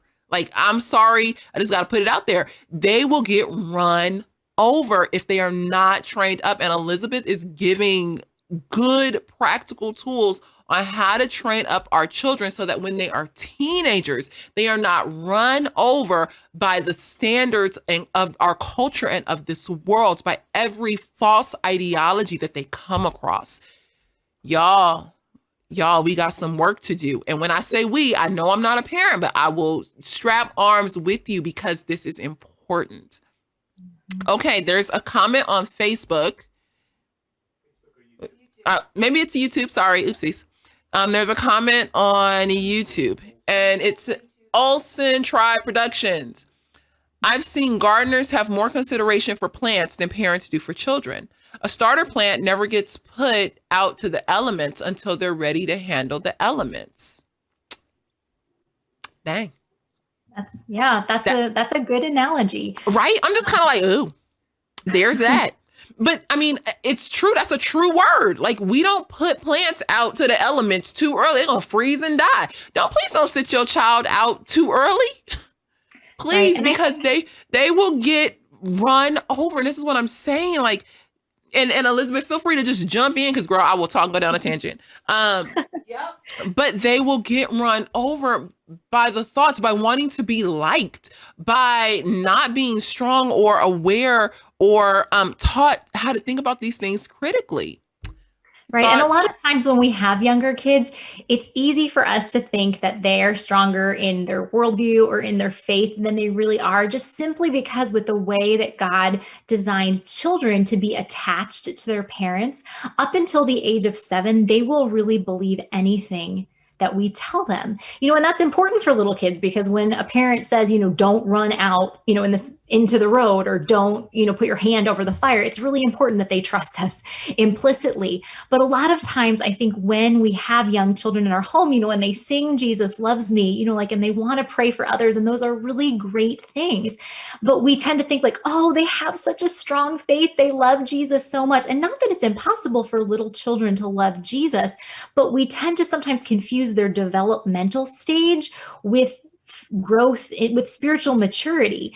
And it's just really that at that stage, that's where they're supposed to be. And so if we then just assume like, oh, they're going to be fine in any environment we put them in, we haven't really given a lot of thought to what is developmentally appropriate and how are we called to invest in them in this stage in their life. Ages and stages. One of my most favorite things to talk about. Yes, but it's so real. It's like we don't want to confuse the age and the stage by some of the words that they may be saying. Mm-hmm. Am I hearing you right? You are. You got me. All right. We're going to wrap up, but there's teens and tweens. We are coming for you next week. Next Thursday, 5:00, I'm going to be talking to Tim Stratton, and he works with Maven, and he was a former youth pastor. And so we're going to hit some of the teens and tweens next week. Kristen on Facebook has a comment or a question. She says, my tween doesn't want a Christian worldview though. So it makes this even more difficult. Any suggestions? Sorry, I just lost it. I think someone else just put a comment in. Let me see. Any suggestions on how to have these conversations when she thinks we are worried she will become LGBTQ plus, or just thinks we are being judgmental? Kristen, thanks for asking that question, because that's a really difficult position to be in when you love your child and you just want this for them so desperately and you just see them pushing it away. So thank you for making time to ask that question. When we think about spiritual formation as a whole, we've been talking tonight a lot about spiritual formation as it regards the mind, not because it's the most important part of spiritual formation, but just because it's the part that tends to be left out in our current Christian community. But spiritual formation not only involves the mind, it also involves the heart, the affections, the emotions, the desires. So the heart, and also the hands, the things that we do. And so it sounds like what your daughter is going through right now is a lot of rebellion of the heart in her relationship with you. And I don't know if it's you and your husband, or you and your husband and kids, or whoever it is.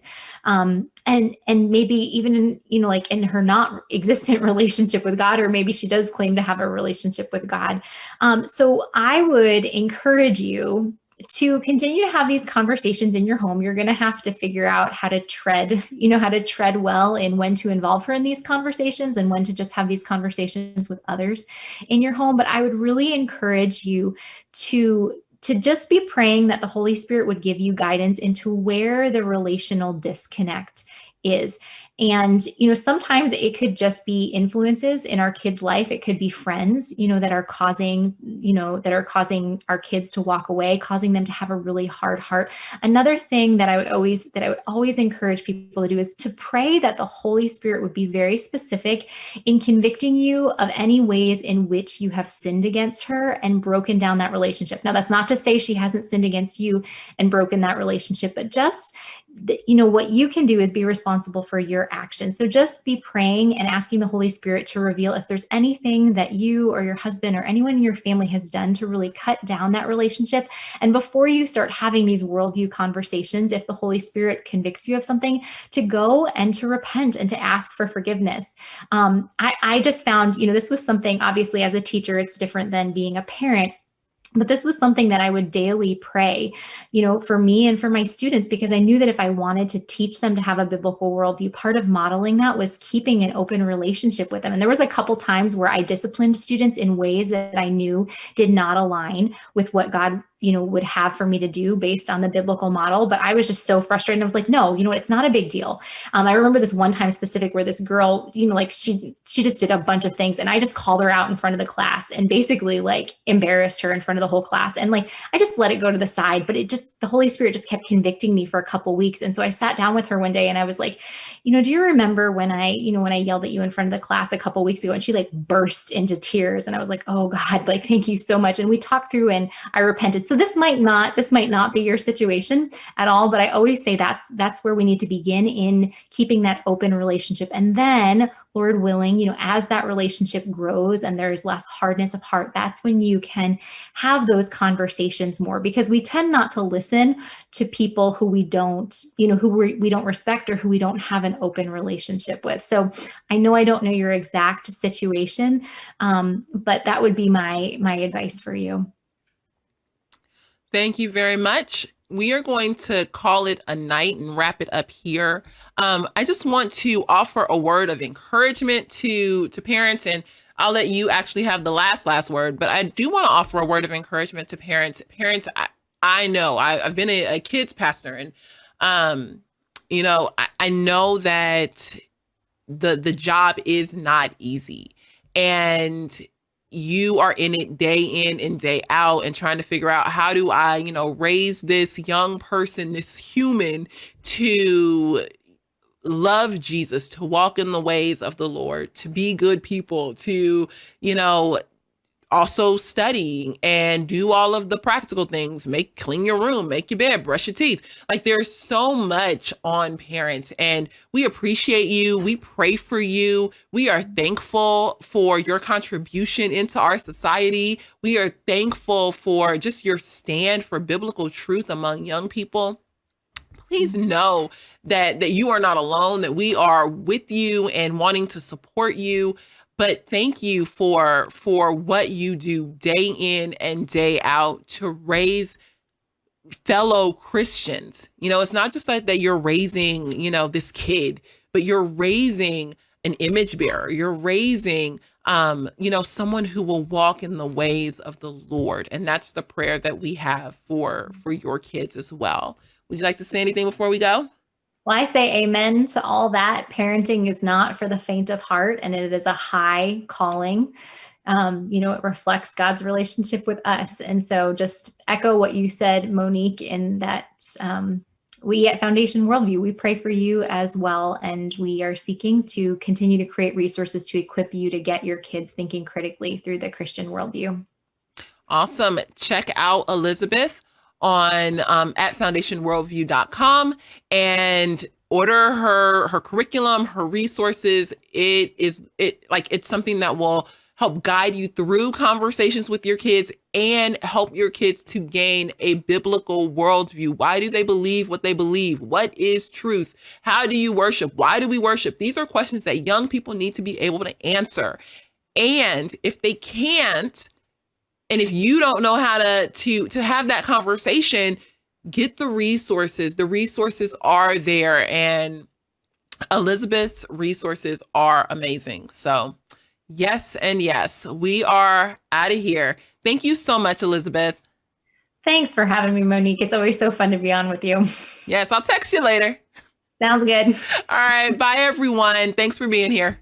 There's been a disturbing video circulating on social media that shows a white couple harassing a black man for walking around in the neighborhood. Now, I want to start off with the update to the story, which is a good update. The person seen harassing the black man in this video has luckily been arrested. But when we come back from the video, I'll tell you who he is and why this is a problem, not just in this story, but when it comes to the US military and policing in America. Take a look. Go away right now.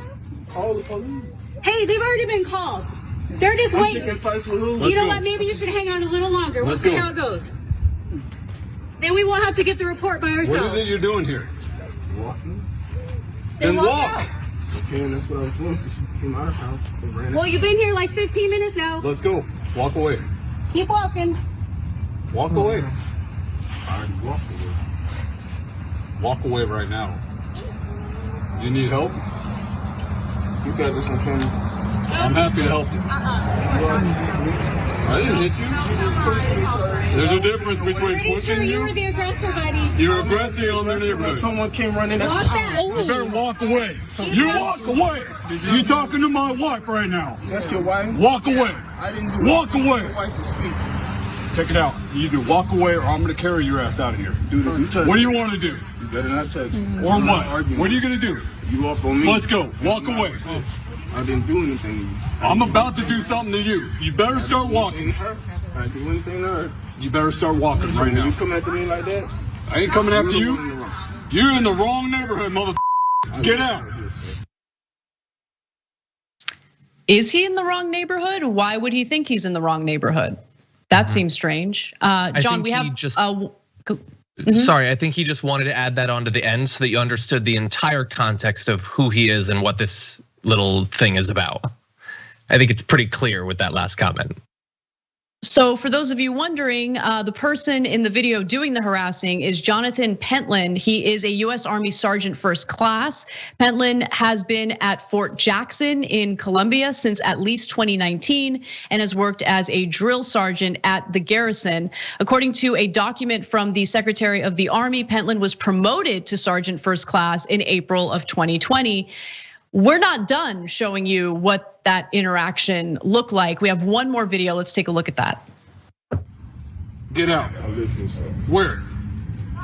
Where's your house? What's your address? Maybe we should walk you home. You can't walk me home. Well, you bet. You want to bet what I can do? I live here, sir. Okay, Right what's now, your you're address? harassing the I'm neighborhood. not harassing anyone walking through the neighborhood I live in, sir. Where? 'Cause check it out. We are a tight knit community. Okay. We How take long care have of you each been other. here? How long A have hell you of a been lot living longer than your ass, because I have never seen you before in my How long life. have you been living here? That's Why none of does your that even business. matter to you? How long have you been living Doesn't here? matter. You know what? Get the hell out of my face. You've been Get out of my arrested. face. You walked up to me. Check it out. I ain't playing with you. You either get your ass moving or I'm gonna move you. You smell drunk. You wanna bet? You are drunk. I'm about to show you what I can do. I would suggest You better walk away. Walk away. Walk away. I'm walking. You keep following me, sir. There's only one way out of here. And it's right over there. So shortly before we went live today, what broke in response to this story is the fact that Richland County Sheriff Leon Lott has addressed this incident by arresting the real harasser, which was the US Army sergeant that you saw in the video. The sheriff confirmed that Jonathan Pentland has been arrested and charged with third-degree assault and battery. The charge carries a maximum penalty of $500 or 30 days in jail. And if you're wondering what the military had to say about this, at first there was a response about how this isn't something that we condone. Let me get you the exact statement. This is by no means condoned by any service member. We will get to the bottom of this as soon as possible. And then, later the sheriff's department was like, there's a lot of misinformation out there. We don't know what's going on. But now we know that Pentland has been arrested for what he did. And there's apparently stuff that happened off camera, stuff that we did not see that led to this conflict, but he's a young man who lives in the neighborhood, and since this, Army sergeant has never seen him before, he's a threat. He doesn't belong there, he needs to leave. And just think about how, if you don't look a certain way, you're not gonna be questioned like that. That's just the point I wanna make. 100%, yeah. And he's doing all of this on film. Like the fact that everybody has a video camera, one would have thought it would have moderated our behavior a little bit to be a little bit more social, but no, people are still just as terrible. He's proud of every bit of that. He's talking about it exactly like let's just keep it real, any racist would. You're in the wrong neighborhood. We're a tight-knit community. We watch out for each other, all that stuff. Like less than a century ago, there were sundown communities. Now you have the racist drill sergeant who's talking about how he's harassing the neighborhood. Dude, just walking. Like, imagine a neighborhood where you can't walk around without some apparently drunk smelling skinhead walking up to you. That does seem like kind of a bad neighborhood. He sort of has a point. He's demonstrating it right there. Yeah, I'm glad that he was arrested. I don't know what's wrong with our country. I don't know why people are so terrible to each other, but the fact that we all have video cameras makes us constantly aware of it, at the very least. And the sheriff, who again initially refused to release any type of strong statement about what happened, and then later announced that an arrest was made, is now saying that the young man was a victim and he will not face any charges. Okay, great. The Sheriff Lott, also confirmed the victim is not a juvenile. So he obviously looks very young, but he's not a juvenile, and clearly he was doing absolutely nothing wrong. We know that based on what the police have found through their short investigation. I gotta be honest, I'm actually pretty surprised at how swift the action was. I really didn't think that there would be consequences for him. So now the real question is, what will the military do? Are there consequences in that regard?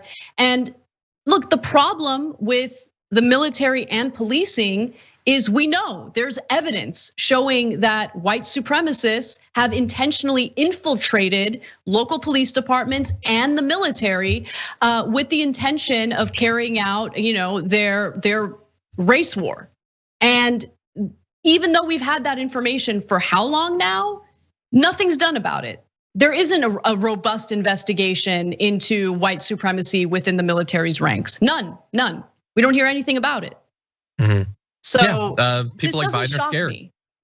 Because we know what happens whenever anything like that is talked about, let alone announced. The right wing would absolutely lose their mind. Tucker Carlson has done multiple shows this year about how it is completely illegitimate for any branch of the US government to be concerned at all about domestic terrorists, white supremacists, any of that. Hey, Lauren here. Let's talk about Nikole Hannah-Jones. And guys, this story has a lot to go over, and I feel sorry for my editor because I have so many different inserts to bring up. But essentially, she is a self-described journalist. Yeah, one of those. And also the person behind the 1619 Project, which you've probably heard about. It's essentially that program that tries to spin America's founding principle not as liberty or independence, but slavery toward Black people. She's essentially one of the biggest race baiters out there today. She's pals with Ta-Nehisi Coates. That gives you any idea about what she's in for. So she started out a while back ago as a New York Times, again, journalist. And I just want to give you an idea of some of the pieces that she wrote for them. So her latest one was, "It is time for reparations." Nikole Hannah-Jones explains the history of economic injustice and argues that if Black lives are truly to matter in America, the nation must finally pay its debts. Another piece she put out is called "America Wasn't a Democracy Until Black Americans Made It One." In 2016, she put out an essay titled "The Grief That White Americans Can't Share," saying that for our white friends and colleagues, police shootings are a tragedy in the abstract. For Black people, they're agonizingly personal and devastating. So you guys get the picture. She is just deep into critical race theory. And of course, for that, the mainstream media and establishment love her. In fact, they love her so much that earlier this year, she was actually given a position as a professor at UNC. As the Federalist writes, writes, Hannah Jones has fought aggressively to reestablish the nation's founding as one built entirely around slavery with its start in 1619, as opposed to separation from Great Britain in 1776. As a student at the University of Notre Dame, Hannah Jones wrote, "The white race is the biggest murderer, rapist, pillager, and thief of the modern world," in a racist screed in the school paper. The 1619 Project, which earned a Pulitzer Prize despite a major correction from Hannah Jones admitting the piece to be historically inaccurate, seeks to redefine the United States as an irredeemably racist empire built for the sole purpose to oppress Black people. And by the way, yes, this 1619 Project is being taught at some academic institutions in the United States, which I think is just shocking. And again, it's not about trying to control the narrative. It's about wanting to paint America's history accurately and give it the proper context. Yes, America's past was racist. Yes, slavery did exist in the United States, and it really did play a big part shaping its history. But when you look at the broader world, you see that no, the United States was not uniquely cruel or uniquely racist. And that doesn't mean the things that were done to Black people and women and really just people of all races and creeds, because in the past, rights weren't so much a thing for anybody. It's not to excuse that, it's just to contextualize it, which if someone is a journalist or interested in history, that is an important part of communicating facts to the public. The Federalist continues, "The project to characterize the US founding entirely through the lens of race, while violently counterproductive, is also historically inaccurate according to more than 24 elite academics who signed a letter in October demanding the Pulitzer Prize Board revoke its award to the project. The duplicity of attempting to alter the historical record in a manner intended to deceive the public is as serious an infraction against professional ethics as a journalist can commit," the group wrote. So to clarify, this person has been lauded by the Pulitzer Prize deciding people, which is a big deal in journalism. She also has a job with the New York Times, even though I will say she doesn't put out that many pieces, like even when she was working for them. Seems like a slow writer. I don't really know. Maybe she has other stuff going on, but she has been criticized not just from the right for peddling this critical race theory BS, but from even other journalists and other people in academia for simply not being accurate in the things that she is communicating. There are a lot of people that are painting this story, which we are getting to, I promise, as just right-wingers trying to cancel someone. I want you all to understand this is not just about political bias, and even if it were about political bias, I think this person, this Hannah Jones person, she has more political bias than anybody. This is just about accuracy, which if you are in journalism, I think should matter. But I also want to go through some of the tweets that she's put up, because even herself, she admits that the 1619 Project is not about historical accuracy or objectivity. She has written that the 1619 Project explicitly denies objectivity. We state in the intro that this was a reframing of history and sought to center Black contributions in the narrative.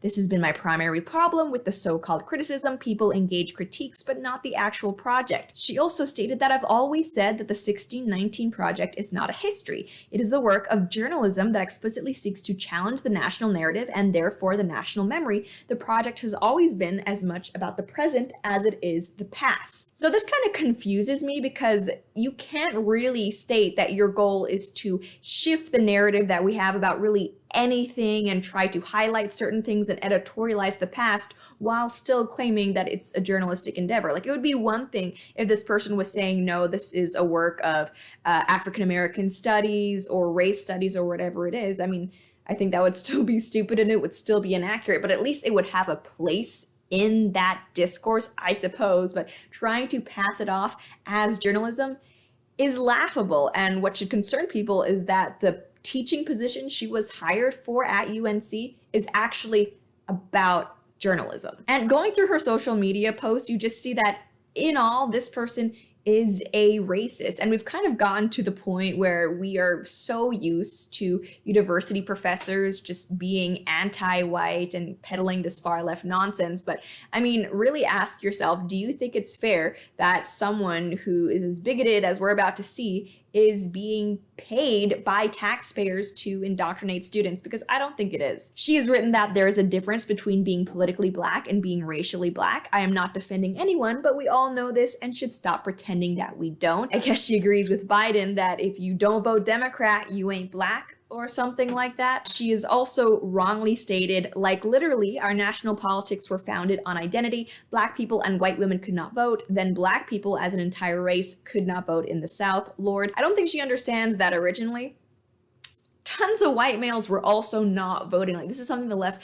constantly gets wrong about America's founding. America's founding principle was not about democracy, it was individual liberty. And no, those two things are not the same. She also is one of those people who does not think that Asians fit under the category of POC because I guess we're just too successful. Apparently, this little tidbit was from a discussion about poor kids in public schools or something, and she wrote, also, we need to call out how disingenuous it is to talk about specialized being majority POC when she means Asian. Yeah, okay, Asians, we are the white adjacent minority that's only really counted as a minority if it furthers the left's narrative. It's super fun, feels really welcoming. So anyway, there was a whole bunch of controversy when Hannah Jones, I keep getting her name wrong. There was a whole bunch of controversy when Hannah Jones was hired by the university, but recently she also went up for tenure, which essentially means, if you're not familiar with it, that it's not necessarily that she can't be fired, but that it's job security for life. There are some things that can be done to revoke someone's tenure, but essentially, tenure was implemented in academia to ensure that academics, professors could pursue different areas of interest and study without fearing the political consequences of like losing their job because they're doing something that their employer doesn't like, researching something that's controversial. Nowadays, academia is just so dominated by left-wing lunatics that I mean, it's really only granted to people in the first place who already toe the party line. And so I think a lot of people were really surprised when Hannah Jones was not granted tenure because she seemed like such a shoo-in. I mean, she worked for the New York Times, the 1619 Project, Pulitzer Prize, Black woman who is strong and empowered. But no, apparently academia still at least has some standards. As The Hill recently explained, leaders at the University of North Carolina, Chapel Hill said Thursday that the tenure application for New York Times Magazine journalist and the 1619 Project lead author Nicole Hannah Jones was terminated because she did not come from a, quote, traditional academic type background. So to clarify, this does not mean that UNC was firing her. She still does have a 5-year teaching contract as just a regular professor with them, and apparently if she wants to try to reapply for tenure, she has to wait like 5 years until her initial contract is over. But this is something that is interesting because according to the left, this only happened because of right-wing snowflakes trying to cancel a strong, independent Black woman. Never mind the fact that she is in academia now but only has a master's, whereas, you know, usually if you're tenured, you're gonna have at least PhD, like tons and tons of post-grad stuff. But no, this is an example of right-wing cancel culture. And let me be clear, even if it weren't for her lack of an academic background, I still don't think this person should be tenured. I don't think she has any place at a university, much less teaching journalism. But it's just interesting to see how the left has no problem talking about cancel culture and wanting fairness and freedom of speech when they're the ones that are being hurt by something. And I've said this before, I'll say it again. I am now operating under the idea that I hold people to the standards that they set for themselves and others. So a lot of people might say like, oh no, we need to stand up for her right to be racist against white people in academia because my principles. No, I'm kind of past that at this point, frankly. You get what you deserve. And I think far left racial activists and identitarians like Hannah Jones completely deserve any type of deplatforming that they get, even if it's just as simple as being denied tenure. But there was a lot of salty liberal tears on social media after it was announced that she was being denied tenure. As someone named Wesley wrote, it's hard to see UNC's decision to deny tenure to Nicole Hannah Jones as anything other than an attack on press freedom. She is being penalized for producing journalism that powerful people do not like and have worked for years to silence. Okay. She has a history of herself stating that her work is not objective or meant to be historically accurate. So how that can be journalism, I even don't know. And B, where were these people coming out for the defense of academic freedom when professors were being penalized for coming out against the idea that cultural appropriation, Halloween costumes, just that conversation was ridiculous. Because remember, that did happen. We've also had other professors, like heck, even Jordan Peterson, have his tenure and his former job at a university come into question because he had something to say about mandated pronoun usage. These people don't actually care about freedom of the press. They don't care about freedom of speech, about journalistic integrity. Make no mistake, they're only using these arguments as a way to get someone who supports their narrative, their agenda, into a position of power. Yeah, I mean, we know they don't believe what they're saying. They know they don't believe what they're saying. Yet for some reason, they're still saying it. This other person, Jelini Cobb, said that the UNC Board of Trustees, I think that stands for, decision to deny tenure to Nicole Hannah-Jones is wildly intimidating to junior scholars working on topics of race without the protection of tenure. The only thing that should be intimidating other people working on racial issues is the fact that, oh, maybe there is some standard of credibility and accuracy that we are being held to. Like, that's literally all this says. People are trying to make this about race. Absolutely not. People are now trying to act as if it's controversial in academia to say that America is racist and that its founding was racist. It's like, no, that is about the most mainstream thing you can say within the walls of a university. So let's not pretend that Hannah-Jones is some sort of underdog or anything like that, because she's clearly not. She won a freaking Pulitzer Prize for crying out loud. The person continues, this is about the freedom to produce critical scholarship in an alleged democratic society. What democracy? What does democracy have anything to do with getting tenure? This is a decision that is made by a board of trustees based on merit. It's not like American Idol where the winner is just elected by popular vote. Again, none of these people defending Hannah-Jones is talking about the fact that freedom of the press does not mean freedom to print inaccurate things without getting criticism for it. Another defender said, since the leaders at UNC Chapel Hill denied Nicole Hannah-Jones' tenure application, citing lack of a traditional academic background, it's like they're mocking academia for wanting an academic background. And it's like, that's kind of their whole jam. Yeah, that's kind of like what they do is produce academic backgrounds and give jobs to people with why are you surprised by this? I don't understand. He says, I'm sure they also are raising concerns about North Carolina's 25-year-old homeschooled congressman who worked at Chick-fil-A before dropping out of college. This person really thinks that they did something. They're really comparing being elected to Congress by your constituents to having tenure granted to you at a university by a board of trustees. Like, I understand you think that everything should just be about majority vote when it personally benefits your side, but sometimes you got to talk about merit. I know, and this is going to be one of the few times in recent history that I'm actually defending a university. I still don't think they should have hired her in the first place, but at least they did not give you tenure. And this person, I love it. She says, have written and deleted so many tweets about this. Folks really, truly, viscerally cannot endure seeing Black women soar. You really are always a victim when you're from the far left. It doesn't matter how many institutions you have backing you up. Heck, there was even news that was just released that now American embassies abroad are going to be putting out the Black Lives Matter flag. We just had the CIA come out with the wokest propaganda piece I've ever seen. It's like, okay, the American embassies are raising your flag. The CIA is on board with your narrative. Coca-Cola implements your ideas in its training processes. And it's like, do you really think that you are fighting the power in any way here? Do you think that she's actually being denied something because of her race? Well, apparently this person from The Guardian does. An especially ignorant piece called What is at Stake with Nicole Hannah-Jones being denied tenure says that, yeah, no, this is all about her just being a strong Black woman and other people not liking it. This author writes, if you are a prominent Black woman, there is no guarantee that the process of evaluation for tenure will be conducted fairly. There are too many interests stacked against you to trust it will go smoothly. Unlike her white predecessors, Hannah-Jones will be offered a 5-year term without tenure. This was a clear slap at her race, gender, prominence, and mostly her unwillingness to bow to critics. It denied her something she earned through hard work and years of practice, and it was a decision made without serious consideration of her contributions to the field. Okay, so Never mind the fact that she only has a master's degree, and I know only, but yeah, for academia, that's actually quite a low bar. Never mind the fact that she also, as far as I can tell, has no teaching experience at a university level or otherwise, plus the fact that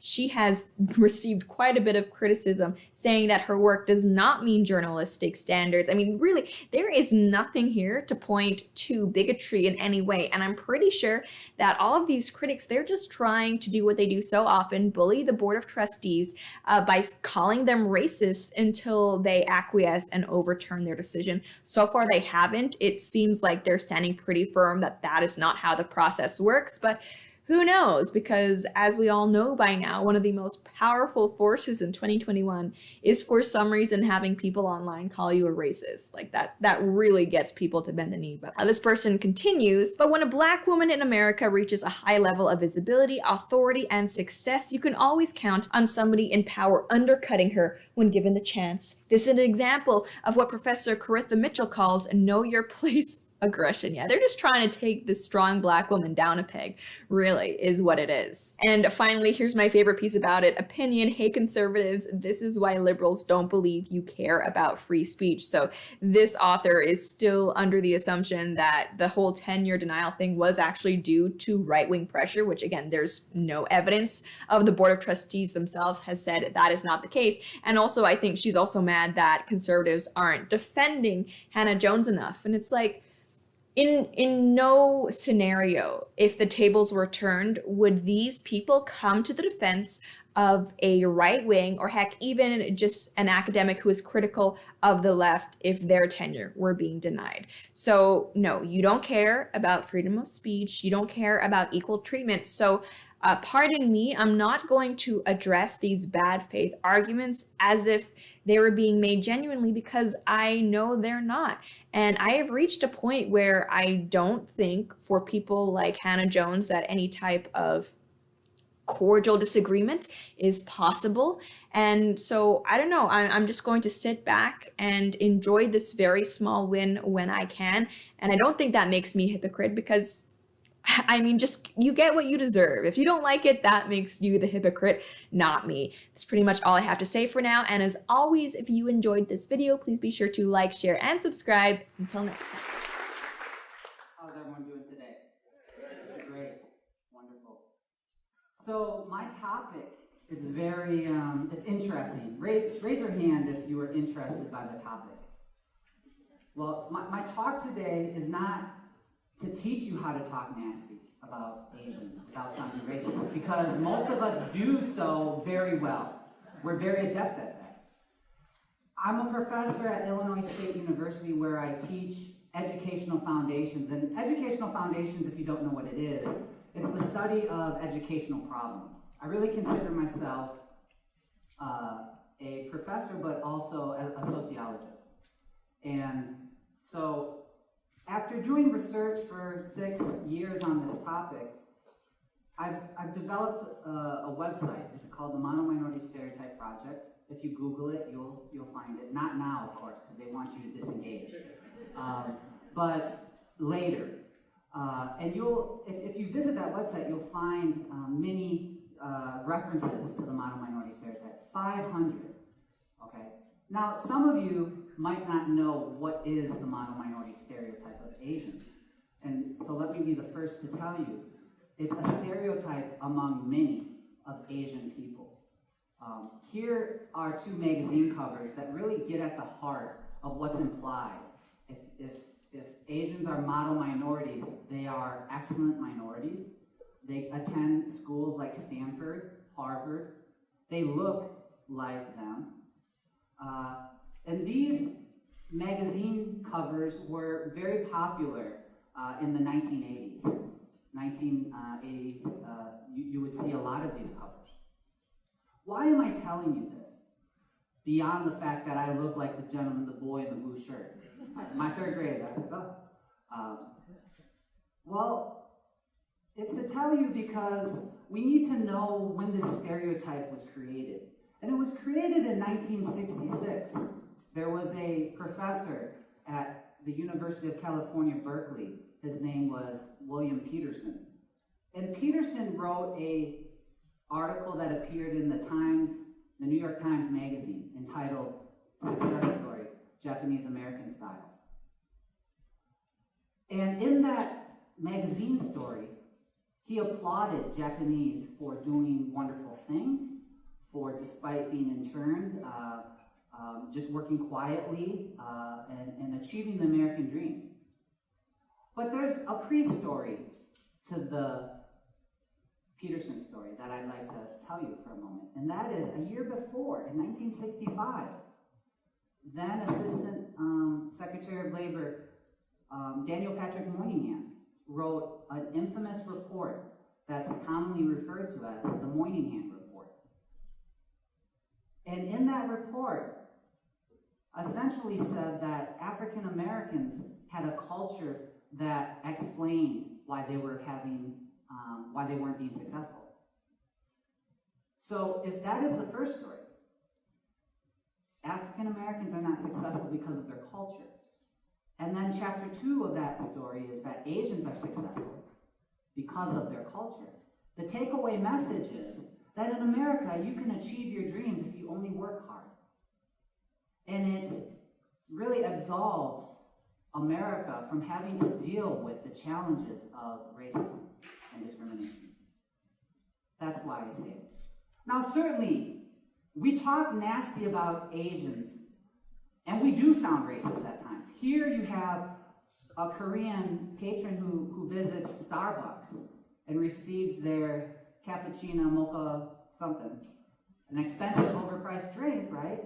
And they have chinky eyes on it. Now, I'm glad to say I've never experienced that, but those are very overt ways. Here you have examples of receipts. If you have ever gone to Papa John's and ordered a pizza, right? And here again, lady, chinky eyes, ching chong on the receipt. Racist receipts are clearly ways we talk nasty about Asians, and we do sound racist. I'm here to suggest that positive stereotypes, though, are ways we talk nasty about Asians without appearing to be racist. That the model minority stereotype, in fact, is a racist construct. An app on Google Play, so a few years ago, the Make Me Asian app. Last week was Halloween, and if you celebrate Halloween and you see the costume shops, there is no shortage of costumes mocking Asians. We talk nasty about Asians in many ways, and we do sound racist, but I'm here to tell you of a few of the ways that we talk nasty about Asians without sounding racist. In July of 2013, there was an airplane crash in San Francisco, Asiana Flight 214. It hit the seawall. This was from the news, supposedly the accurate names of the pilots. Clearly, there is something amiss here, isn't there? Captain Something Wong, We Too Low, Holy Fuck, Bang Ding Ao. Now, I'm going to give the benefit of the doubt to the person who made the mock names, and just supposedly that he or she didn't know. The person who actually did this was fired. This might have been unintentional. This was interesting, given that this is Chicagoland. The Chicago Sun-Times had a front page headline that said Fright 214. If you don't get why this might be offensive to Asian people in America, it is the substitution of the letter R for L, flight and fright. Now, certainly I see the play on words, that it might have been frightening to be on that aircraft when it crashed. I understand that. But I also understand as a Korean that yellow voice, the mocking of the Asian language, is very prevalent in media. The Simpsons, Family Guy, and here even the newspaper. Again, this might be unintentional. What about Jeremy Lin? When Jeremy Lin was doing very well, and when Linsanity was beginning to sweep across this nation, ESPN website, their website, had this headline or this subtitle, and it was "Chink in the Armor." Jeremy had a bad game, and they were saying, right, that he was the weakness, a weak spot in the Knicks' loss. But if you don't know anything about Asians, chink is not a term that we should use and treat so delicately. Again, this might be unintentional. I don't know. Again, a play on words. But I am acutely aware that there are ways that we talk nasty about Asians in a very intentional way. If you're an alum of UCLA, are there any alums of UCLA? Raise your hand. Any Bruins? Well, UCLA has been referred to as United Caucasians lost among Asians. That play on words, that snide slogan, implies that the white students at UCLA are being overtaken by Asian students.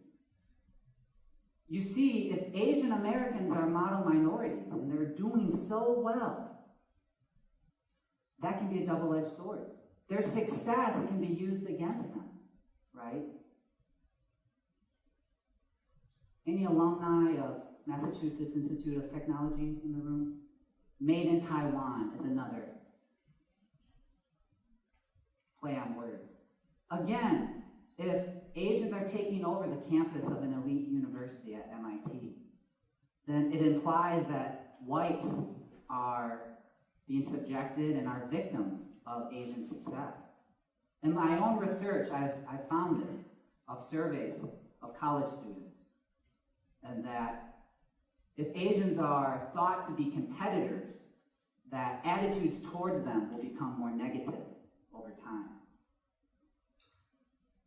Here's an example from Canada, the University of a Billion Chinese, standing for the University of British Columbia.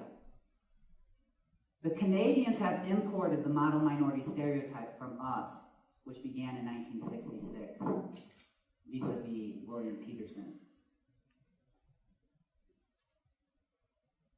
Here's an interesting story. It takes place in the United Kingdom. An 18-year-old gentleman thinks he goes into a tattoo parlor to get certain Chinese characters tattooed to his body.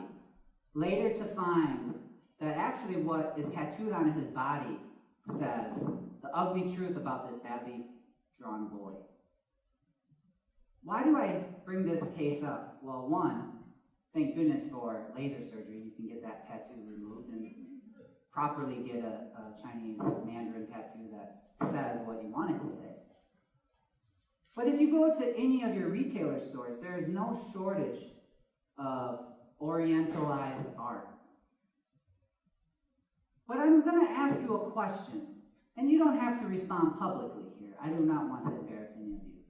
So just hold it in your mind for a moment and answer me this question. Have you ever seen tattoos like this?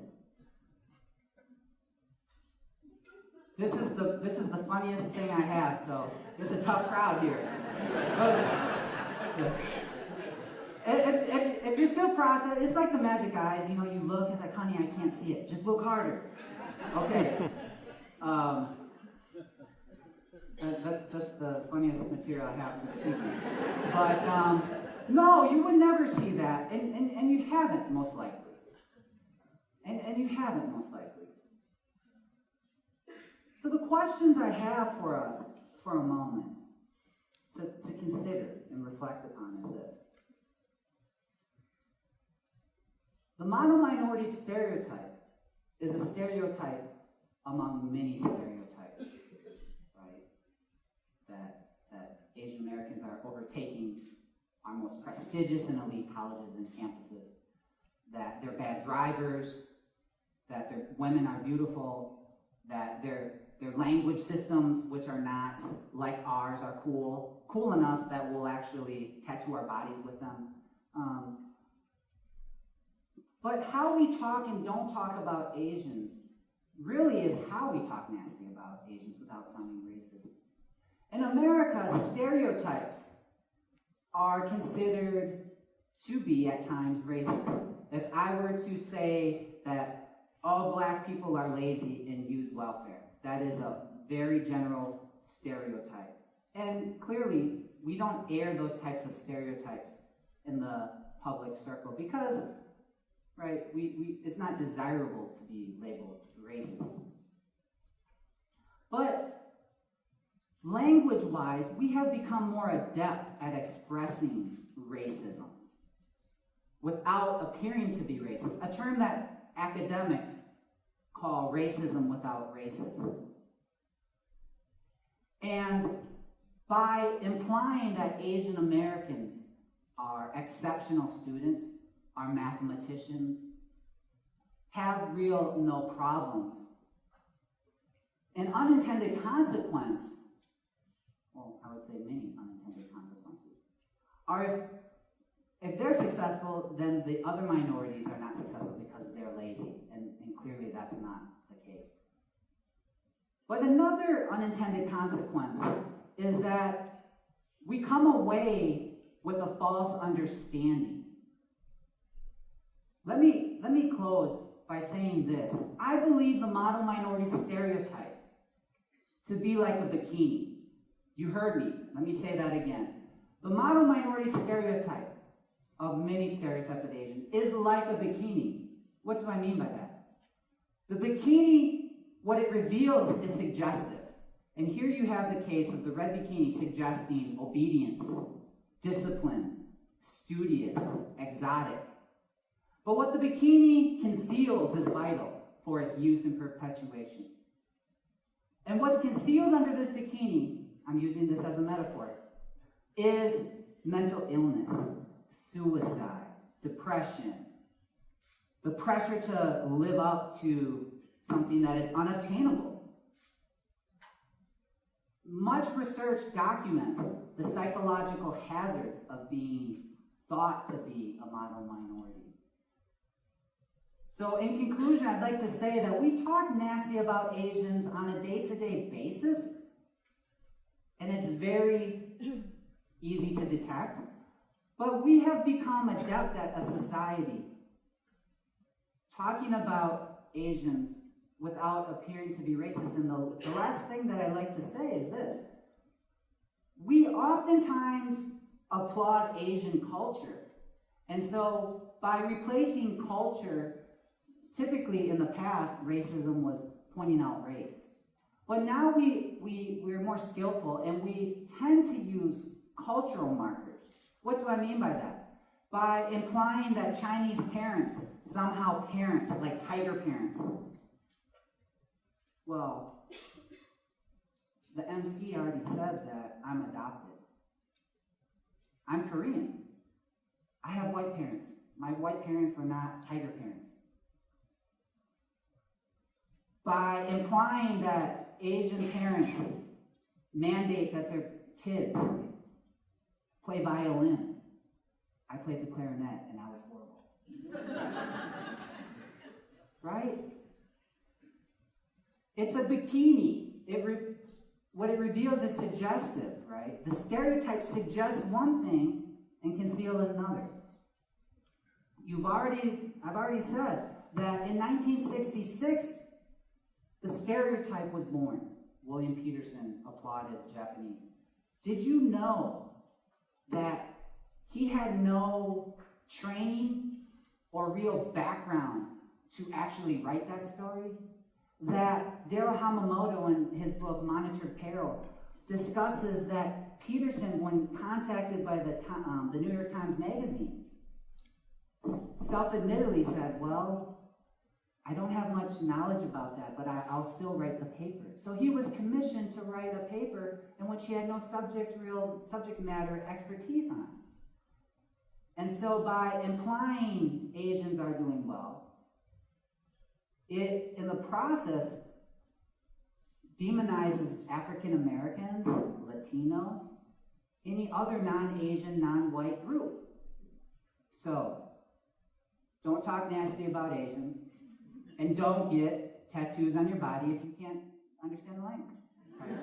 Thank you.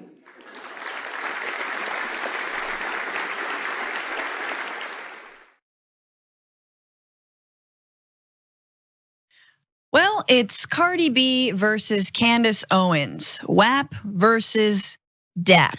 Very, very DAP. Candace Owens went on Tucker Carlson's show after Cardi B's awesome Grammy performance to cry, big, cloudy crocodile tears. Take a look. They call this great. They say this is fabulous, that this is the stuff that children should be aspiring towards.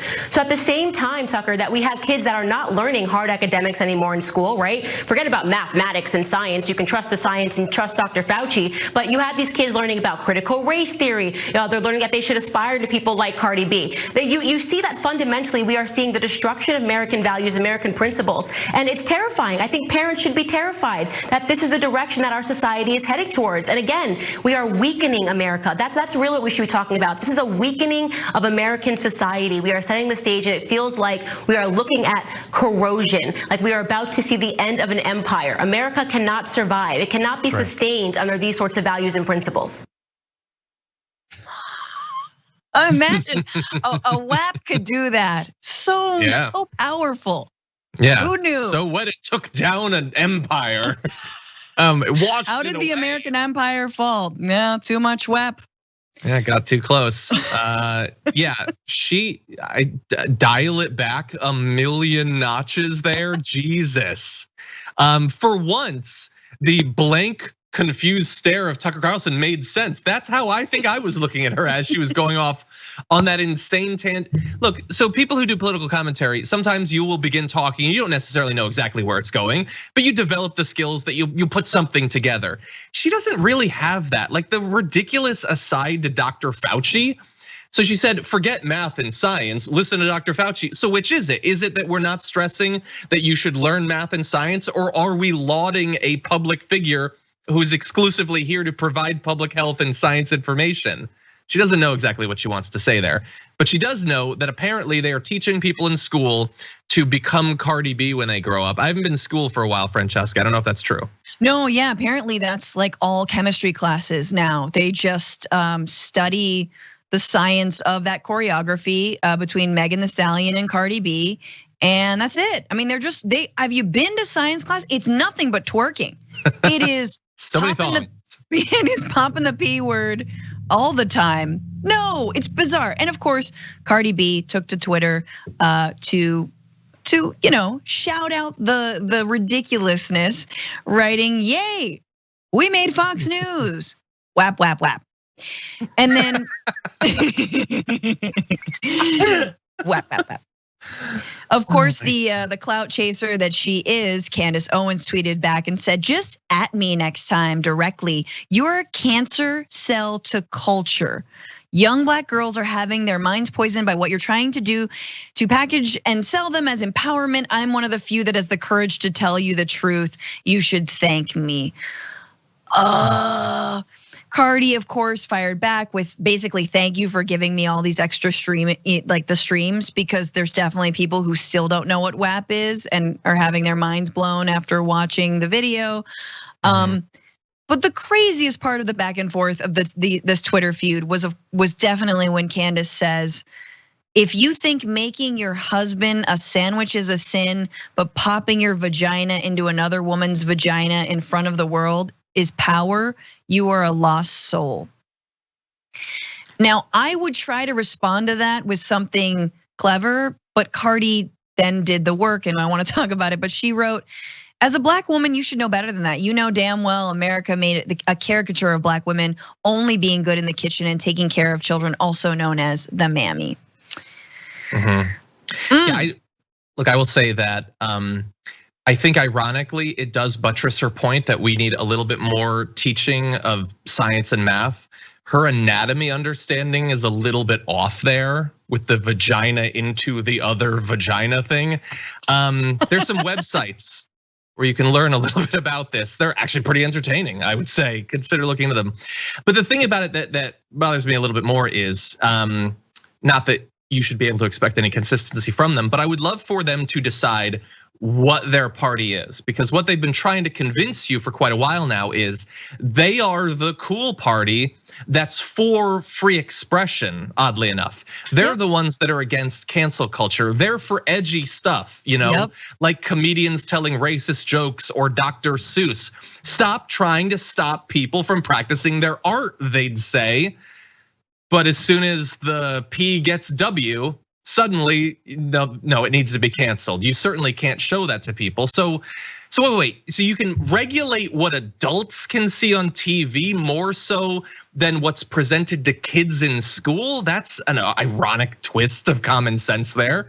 But again, it's because they're not actually expressing a real value, a belief in the need for free expression or anything like that. It is all contingent. It's all about the specific speech. They're not for more expression and less government control and less criticism. They're for less of that stuff about what they like racist cartoons from old British books and stuff like that. It's very contingent.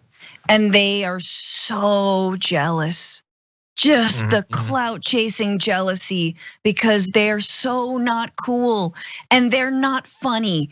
Racism isn't funny, and trying to tell women what they should or shouldn't do with their bodies isn't cool.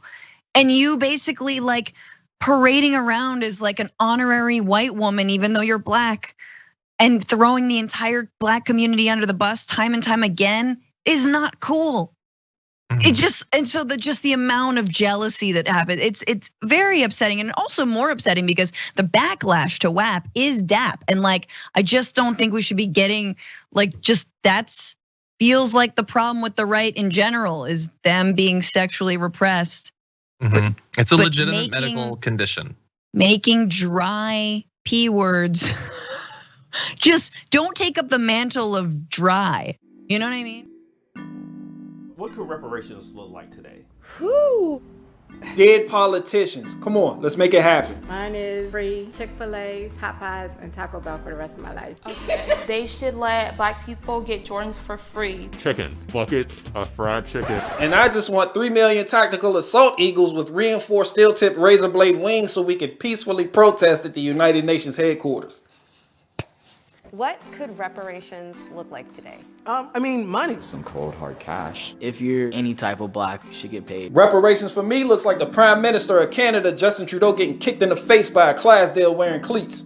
What could reparations look like today? Listening when someone says, my life is being threatened. Knowing that I can call the police and actually get help and not fear dying. I want my record wiped clean, and I want unlimited guns and ammo, and someone please get on the phone with ATN, tell them their customer service sucks and their night vision optics are garbage. They won't even answer the phone for a to just be treated like I am meant to be somebody, like I am somebody. Reparations look like fucking acknowledging the shit that happened. I just need you to acknowledge that this has happened. The oppressors admitting that they oppress. I just need black people to understand that believing in the black community is the very thing keeping you in mental bondage. Also, it was the Jewish Bolshevik Leon Trotsky who popularized using the term racist against his political opponents and as a means to emotionally manipulate his followers. So black people, until you wake up and realize that you have been weaponized against your own self-interest, you will always be a follower, you will always be weak, and you will always seek validation from groups that are led by your opposition. Roll my outro.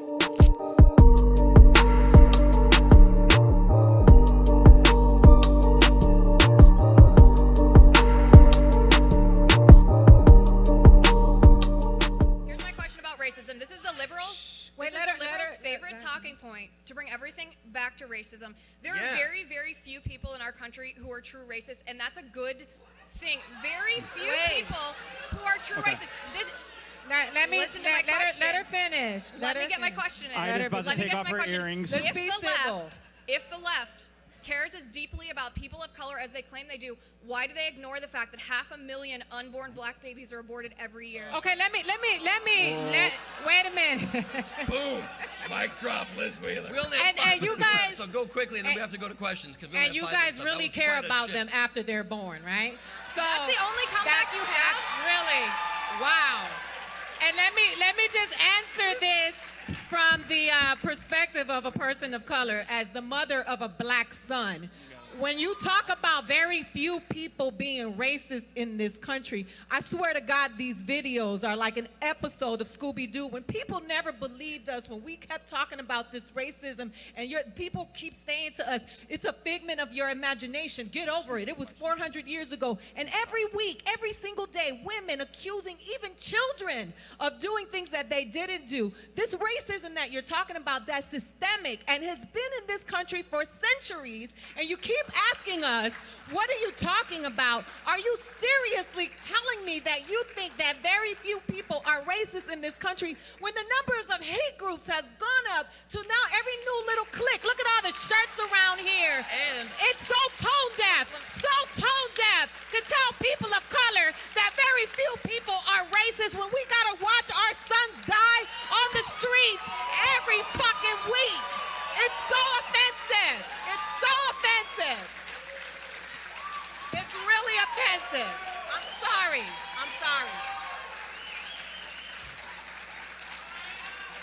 I am joined by Chris Stewart. He's the Chief Executive Officer of Brightbeam and co-host of the 8 Black Hands podcast. Welcome in, Chris. Thank you so much for having me. I appreciate it. Yes, thank you for joining us. And as I understand it, you know a little bit about critical race theory, which seems to be at the forefront of so many conversations today, particularly as it concerns school curriculum. So I was wondering if you can kind of tell the people, what is it? You know, critical race theory is basically it's a framework for understanding how race as a construct has been weaponized over time and has become part of the law, the fabric of how we govern America, how we govern our institutions, everything from the way that police officers are administrating policing to communities, to how courts work and how schools work, how elections work, that racism is more than individual bigotry between individuals, but it is actually something that is embedded within our systems, and we must root it out. CRT is the framework for rooting it out, and it's under attack. Yeah, it definitely seems to be under attack. And I know that critical race theory is very powerful in that it interrogates the role race really plays in our society and largely kind of looks at it through a legal law level, and that it was Kimberly Crenshaw who kind of brought it into being, so to speak, in terms of that legal angle. And so generally, it's my understanding that it's taught in law. And so why are a lot of these educators at the local kind of public school level concerned about it? Well, you know, it's got even further roots back before it was a legal concept.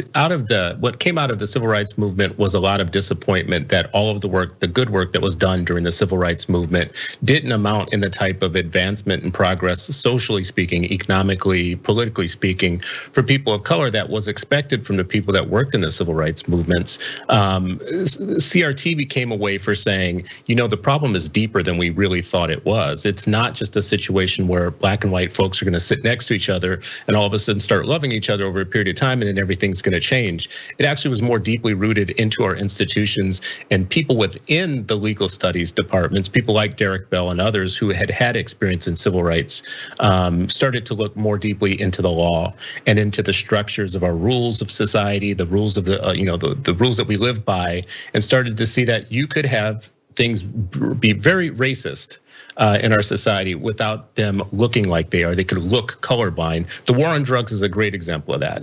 You know, passing a disparity between powder cocaine and crack cocaine, there are very clearly racial implications to that decision to make different punishments.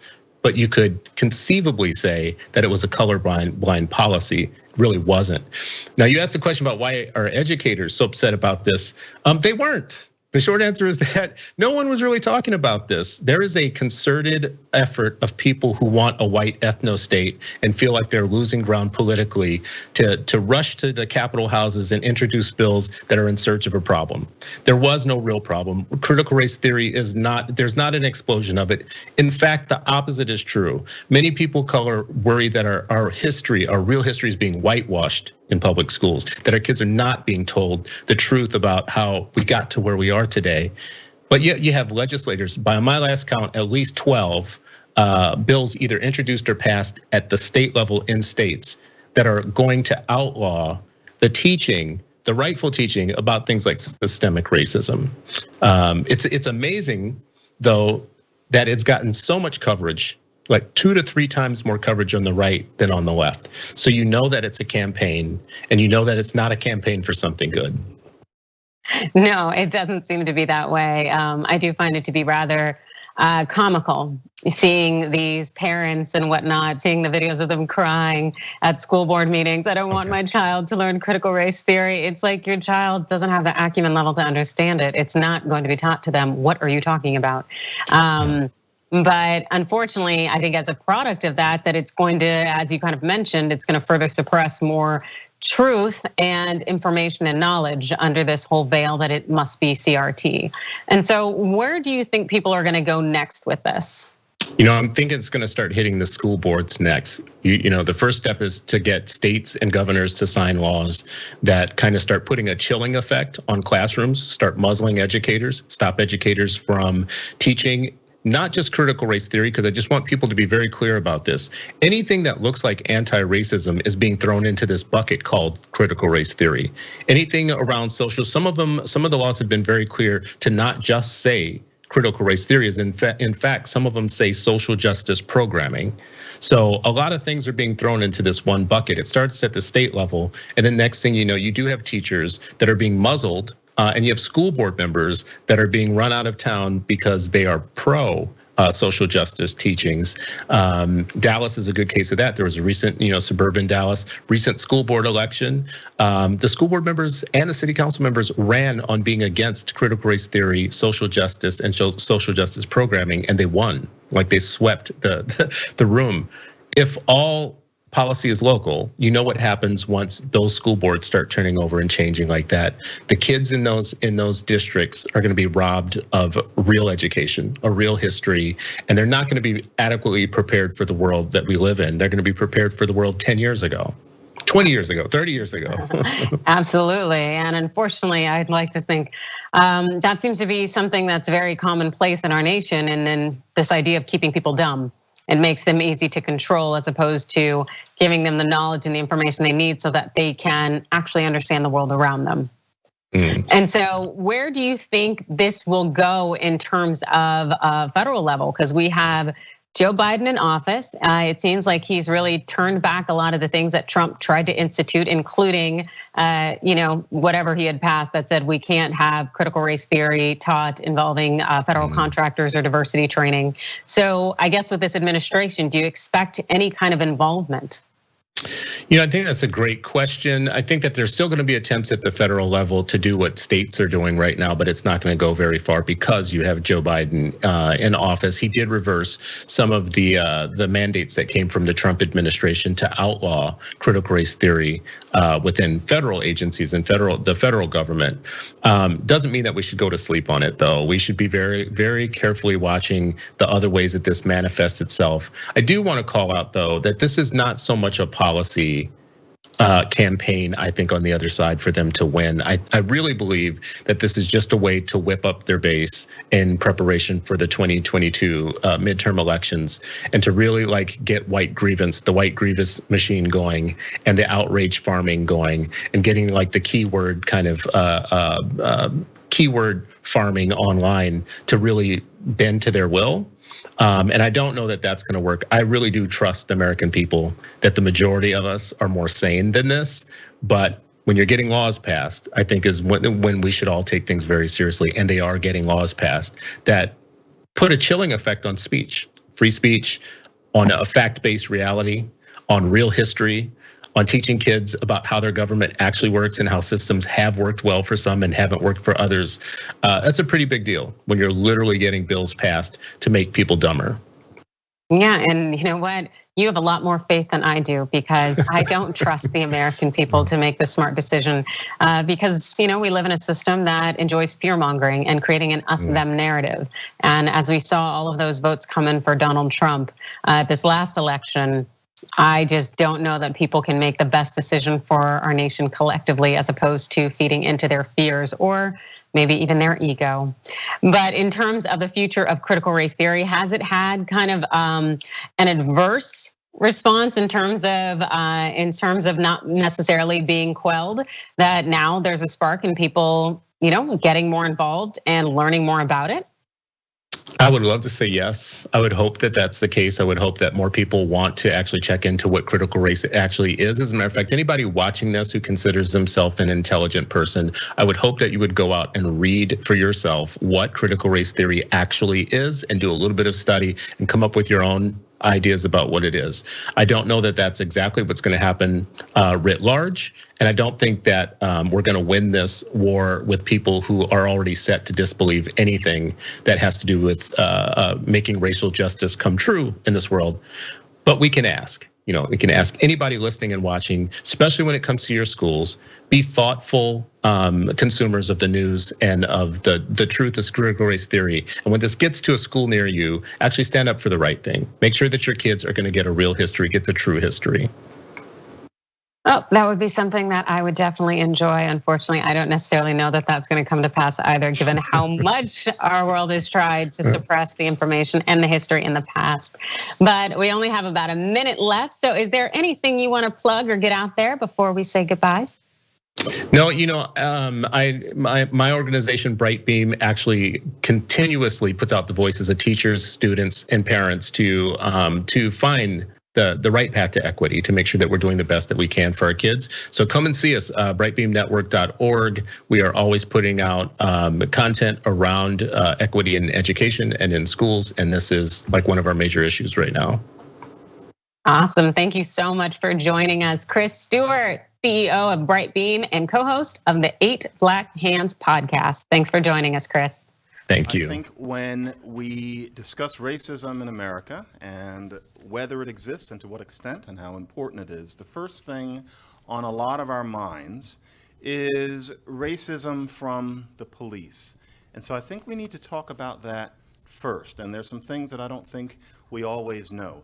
Tamir Rice was a black boy of about 12 who was brandishing a toy weapon, and he was shot dead. The exact same thing happened to a boy named Daniel Shaver not long after that. Daniel Shaver was white. Sam DuBose was shot dead by the police driving his car away from a cop. The exact same thing happened, actually a little bit before that, to a white guy named Andrew Thomas. Alton Sterling was a black man who reached into his waistband and reached for his wallet during an altercation with the cops, and the cops shot him dead. That was a grievous event. And the same thing actually happened around the same time to a white guy named Dylan Noble. Alton Sterling made national headlines. None of us heard about Dylan Noble. George Zimmerman said some really nasty things about unspecified little people and how they're always going around stealing things before he ended up killing Trayvon Martin. Now, that was a terrible thing, especially because a policeman said the same sorts of things, including using the word fucker, before he killed a white teenager named Lauren Simpson. I could do this for 20 minutes. There is a very understandable tendency in the media to report stories of black people unjustly killed by the police. Whereas what we don't know is that for every one of those events, there is a white teenager or 20-something who is killed under almost ominously similar conditions where you've really got to dig to find it out. Now, I'm not saying that there's fake news or some grand conspiracy. I understand why the media are so concerned with the black cases. But I'm bringing this up because I think that generally we are often told that any conversation about race is shut down by the purported racist tendencies of cops who, in a hair-trigger situation, will allow their quiet bias to kill a black guy when, if it were a white guy, he would get away with a slap on the hand. That's a very reasonable assumption. But you know, that really hasn't held up to scrutiny, and it's why I allowed myself to do this particular debate with this particular question. Even the numbers are quite different from what we hear. And so, for example, there is the issue of proportion. So, white men, 62% of the male population. They are half of the people who get killed by cops. Black men, 13%, and they are a quarter of the people who are killed by cops. And so it's disproportionate. So one might think, well, that means that still there is a racist bias against black men because so many more of them are killed proportionately. But no, not really. There's a debate team trick that's going on in relation to that. Because it wasn't so long ago that when we talked about welfare, disproportionate amount of black people were on welfare, but more white people were on welfare numerically. So if anybody pointed out that a disproportionate number of black people were on welfare, it was always pointed out by a certain crowd that no, actually, many more white people are on welfare, and that was considered a smackdown comment. Well, we're in the same sort of situation. Or it was often said, if you kept asking questions, the reason there's a disproportionate number of black people on welfare is because poverty affects black people disproportionately because of structural racism. That was reasonable. Well, we also know that poverty makes it more likely for somebody to encounter a policeman in these sorts of situations. Poverty caused by structural racism, therefore, might certainly make it so that there are more black men killed by the police. And that means that we have to question the idea that what this is all about is underlying pernicious biases of the cops. I almost can't believe I'm saying this because I spent a very long time thinking what a lot of people think about the cops. I have a reputation for saying that racism is as important as people make it, but I always made an exception for the cops.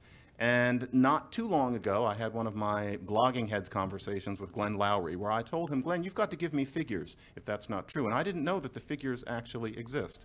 And so I had to really make an adjustment, really think in a new way about this kind of thing. What we're told about the cops simply isn't true. Therefore, when I say that anti-racism is as much a problem as a help at this point, I'm saying that after my conversion about the cops are not a smackdown issue in this debate.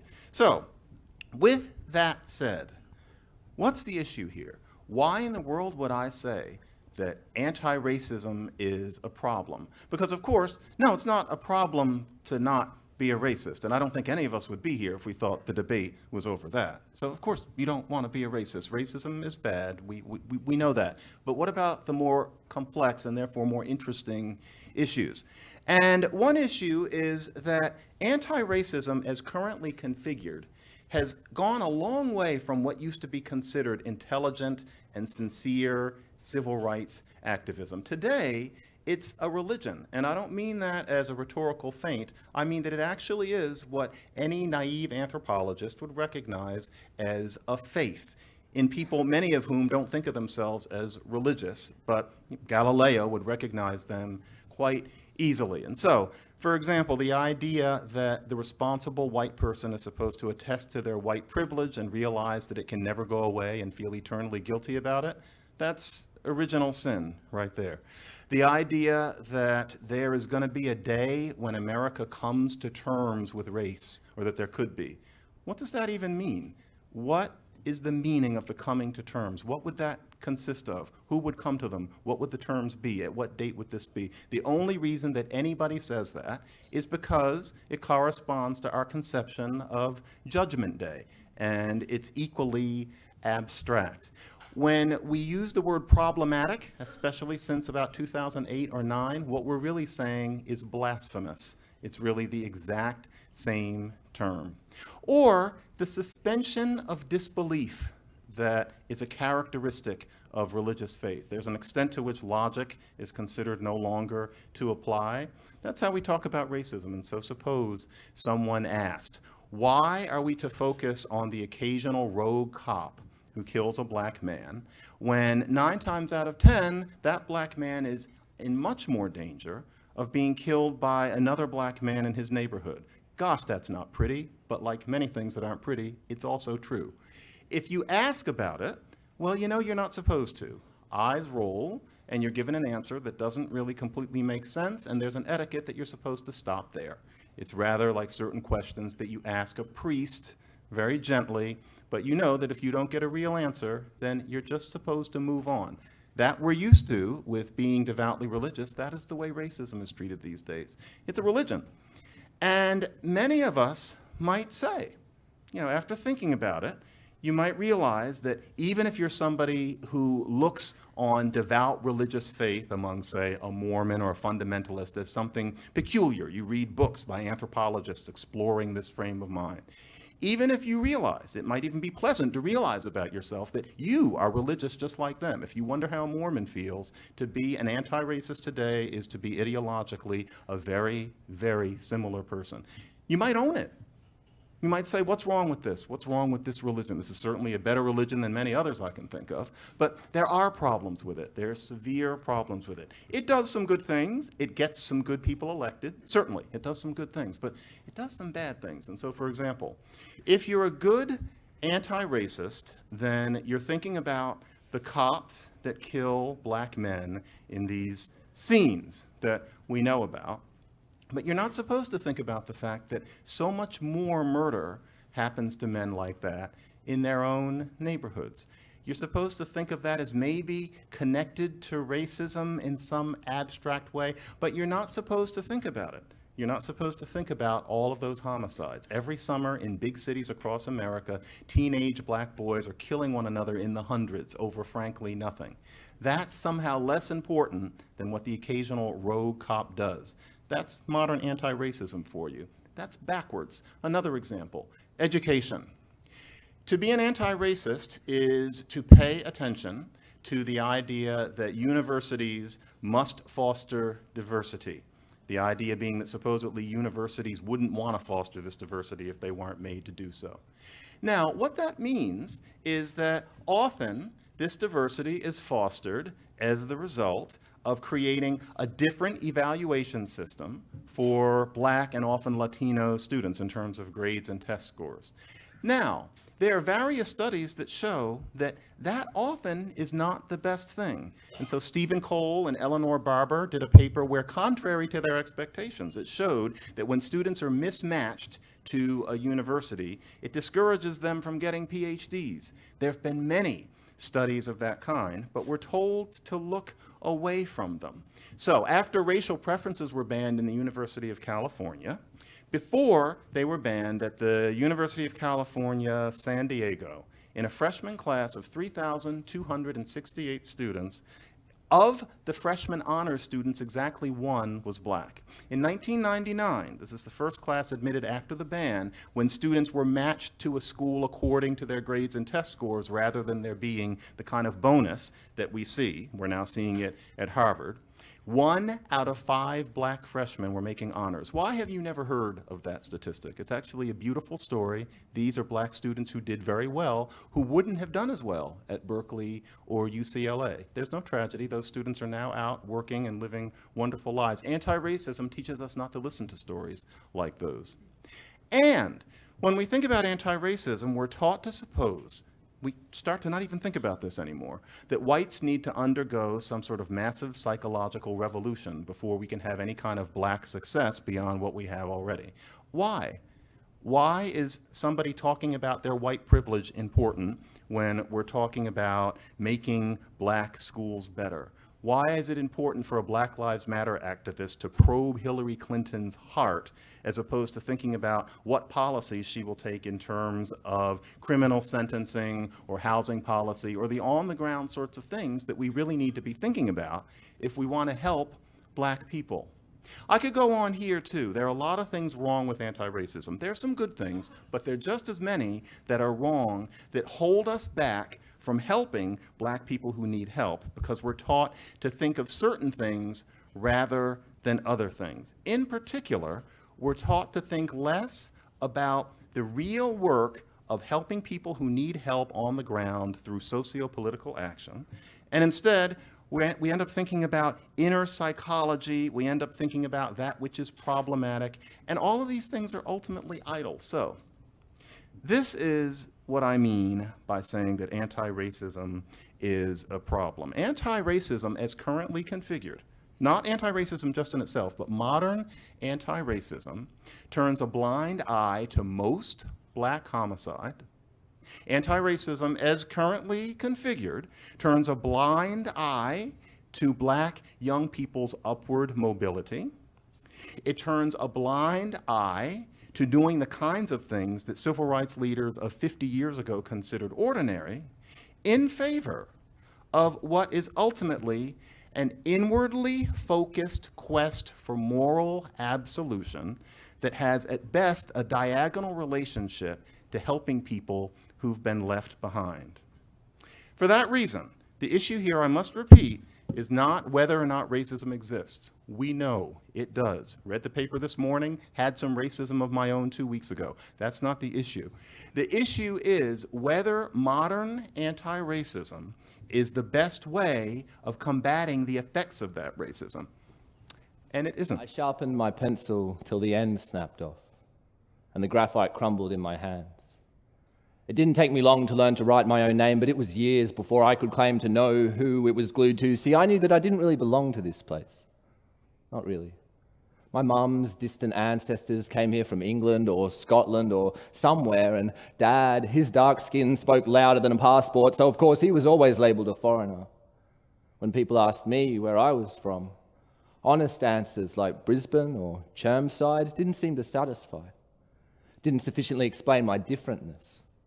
Pauline Hanson popped up, spouting dinky-die old-school racism, and people actually voted for her. Meanwhile, here's 10-year-old me watching her on TV, born here, raised here, grazed here. Never even occurred to me that my legitimacy as an Australian might be under question primarily because my skin isn't sufficiently susceptible to sunburn.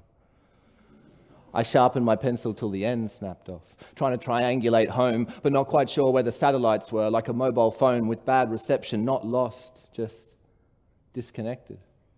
I'd imbibed society's subtle yet firm insistences that different equals wrong and brown equals different. How else do you behave when the people of your birthplace treat you like an outsider? I trimmed back my hairy caterpillar eyebrows, secretly envied the small noses and thin lips of Caucasian classmates, kept sharpening that pencil. Dad was so busy trying to fit in, he didn't even teach me his language, and now, years later, I can only scavenge small morsels of vocabulary, like a crow searching for scattered crumbs. I hate the Australian flag, redundant relic of colonialism. In my mind's uncharted subterranean mazes, it's somehow connected to the impossible decision of whether I shade my face in or leave it white. Terrorist jokes are still the #1 reason not to grow a beard. But I grow one out of spite, and also because I'm too lazy to shave. I suppose it made me stronger in the end. Nowadays, I don't sharpen my pencil nearly as often, and no one tells me what to write. Thank you.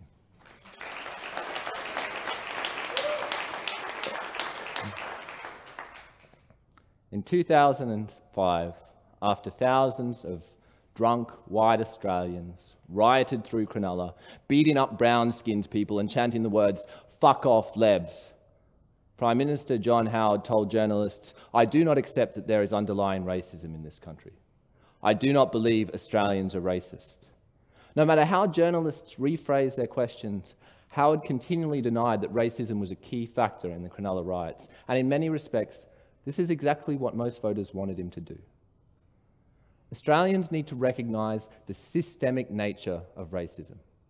Systemic racism isn't as overt and blatant as the Cronulla riots or the booing of Adam Goodes, but it's there in the over-incarceration of First Nations peoples, in the exploitation of migrant workers, in the persecution of Muslim Australians, in the demonisation of asylum seekers. Unfortunately, most Aussies don't want to talk about it. This reluctance is deeply ingrained in our culture and prevents us from seeing the link between individual bigotry and systemic oppression. It blinds us It shackles us, it deafens us, it ties our shoelaces together, and we will remain shackled until we recognize that our political, economic, and legal systems are not objective or values neutral. They are racialized systems which covertly privilege whiteness while rendering whiteness invisible. Now, to clarify, I'm definitely not suggesting that white people are invisible. Some of my best friends are white. But what most of them don't see, what many of us don't see, is that racism continues to shape our society in such a way that most white Australians aren't even aware of their own privilege. So what is racism? Let's start by thinking about how individual instances of obvious overt racism are dealt with in public discourse. You know the pattern. A video emerges of some bigot, often drunk, racially abusing a fellow passenger on public transport. Suddenly, social media goes into overdrive. Everyone's outraged. What an awful person. And we participate in a collective purification ritual of public shaming and self-absolution, seeking to reassure ourselves that that person is a rare aberration. That's what a racist looks like. That's not me. We're not racist people. We're not a racist nation. Too few of us make the link between the actions of that racist individual and the socio-political systems that have shaped and to some extent legitimized that person's behavior. Many Australians tend to define racism too narrowly. We're taught to think of racism as being a strong dislike or hatred of people from another ethnic group. But the narrowness of that definition masks the important connection to systemic racism. It blinds us to the fact that we really should be looking at the practical results and outcomes of a person's actions instead of asking, did a person intend to be racist? If a government officer from Child Services removes an Aboriginal boy from their parents, we're never going to be able to know for sure whether that decision was motivated partly by racial prejudice. But when we look at the nationwide statistics and see that even today in Australia, Aboriginal children are 8 times more likely to be removed from their parents than non-Indigenous children, it's clear that on some level, our economic, legal and political systems are oppressing Aboriginal families. Instead of asking, did a person intend to be racist, we should ask, were the practical outcomes of their behaviour racially oppressive? Racism is more accurately defined as the oppression of a racial other backed up by social or institutional power. So who is the racial other in Australia? This is complex. We know race can't be defined according to genetics alone. So race is really about arbitrary, socially constructed distinctions in culture, religion, and collective group identity. As Ta-Nehisi Coates writes, race is the child of racism, not the father. The boundaries between in-group and out-group shift according to the whims of social and economic power holders. The lines are blurry. Sometimes the racial other is Indigenous peoples. Sometimes it's Muslims. All this is not to say that people of colour don't sometimes oppress each other or that fair-skinned peoples have never experienced oppression. But in Australia, the complex interplay of relationships between people of different nationalities, cultures and religions operate against a backdrop of normalised whiteness, where outsider is the default status for people who don't present as white. I am presumed to be an outsider until I prove otherwise. So what is normalised whiteness? This is an interesting example. News.com released this as an interactive website on Australia Day last year. It's called the Australianator. The idea is to mix and match the body parts of famous Australians to build the ultimate Aussie. Obviously a ridiculous premise, but what I find most striking is that all 36 iconic Australians present as fair-skinned. There's no Adam Goodes, Kathy Freeman, Lee Lin Chin, Wally Ali, Ernie Dingo. Now, mainstream cultural products like this continually reinforce the white Australian narrative. With a few notable exceptions, our celebrities and media personalities are white. Our political leaders are white. Even Blinky Bill sounds like a white guy. He must have been one of those colonial koalas that came over on the first fleet. Whiteness is normal. Whiteness is the default. Australia's collective national identity is still based upon an unspoken, underlying distinction between white Australia and the racial other. This is a problem because it increases the chances of Australians dehumanising people of colour, such as migrant workers, Indigenous peoples, and refugees. Let's be honest with ourselves. Towing boats back to Indonesia isn't about saving lives at sea. It's about keeping out the racial other. Australians feel deeply, irrationally, hypocritically threatened by the idea that people of colour might migrate here without first seeking our permission. So we employ the rhetoric of national security to justify our dehumanisation of the racial other. Systemic racism is everywhere.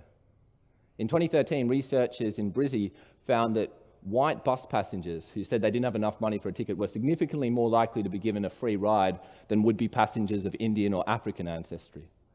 In 2009, researchers at ANU found that job applicants with Middle Eastern or Chinese-sounding names were significantly less likely to be called in for interviews than job applicants with identical resumes but Anglo-sounding names. But the one that worries me the most is that right now, in Australia, Aboriginal and Torres Strait Islander peoples are 15 times more likely to be imprisoned than non-Indigenous Australians. 15 times. Now, remember what I said earlier about results versus intentions. We shouldn't get too caught up wondering whether individual police officers or judges are racist. We look at the results and outcomes of the system as a whole. And no matter which way you try to spin it, a system that locks up black people at far higher rates than white people is a racist system. But systemic racism goes deeper than that. It's not just that Indigenous people are over-incarcerated, it's that we rarely talk about it.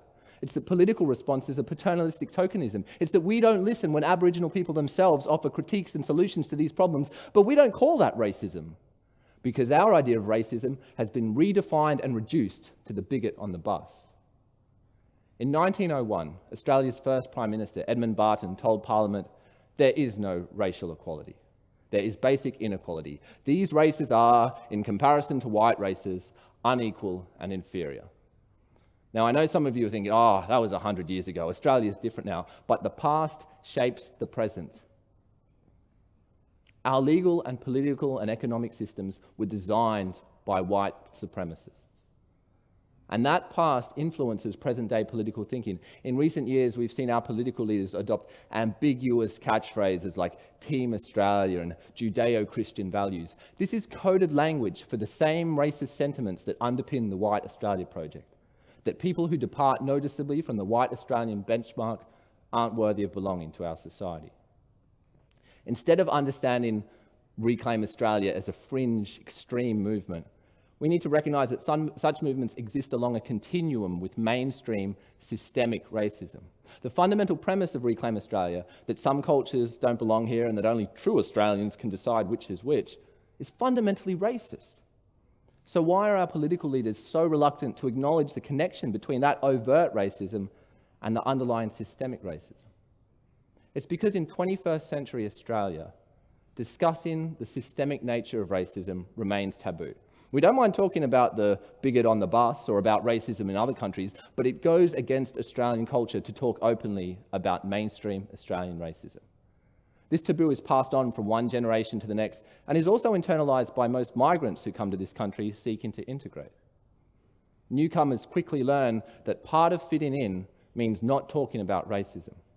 Because when you tell white Australians that they benefit from an inherently racist system, the most common defence is denial. Sociologists have a term for this. They call it white fragility.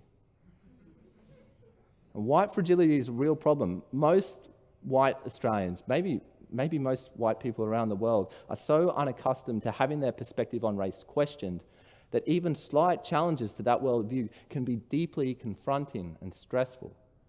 When a person of colour violates this social taboo, they're immediately subjected to harsh public criticism. People of colour who talk about racism are accused of playing the race card, digging up the past, or being unnecessarily divisive. Look at our treatment of Adam Goodes. Nothing he says is particularly radical, but he makes non-Indigenous Australians nervous because he dares to remind them of their own privilege. One of the most striking aspects of the recent I Stand With Adam campaign was how quickly it refocused public attention on overt, obvious racism and marginalised discussion of systemic racism. Where's the national Twitter campaign for Aboriginal deaths in custody?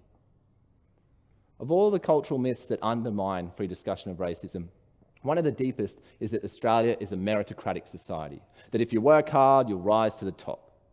This bullshit narrative ignores the fact that people of colour face many additional structural barriers that most white Australians aren't even aware of. For example, underpaid migrant workers are a crucial component of our economy. They drive our taxis, they harvest our food, and they serve us at the 7-Eleven. But they risk deportation if they stand up for their basic work rights. By denying them citizenship, our system ensures that no matter how hard they work, most of them will never climb the ladder. The meritocracy is a fiction. We retell it so we don't have to feel guilty about the people left at the bottom. This myth of a meritocratic society feeds into the notion of race blindness, also known as color blindness, the flawed ideology that you can fight racism simply by acting as though race doesn't exist. Now, not only is it deeply naive to assume that people aren't also going to be influenced subconsciously by cultural and media stereotypes, but acting as though race suddenly isn't a thing doesn't undo hundreds of years of oppression and exploitation. It's not going to stop Aboriginal people being incarcerated or Muslim women being spat on in the street. Acknowledging systemic racism will make most of us a little uncomfortable, but it need not leave us feeling guilty or powerless. Being white isn't a crime, and being a person of color doesn't automatically give you the moral high ground on every issue.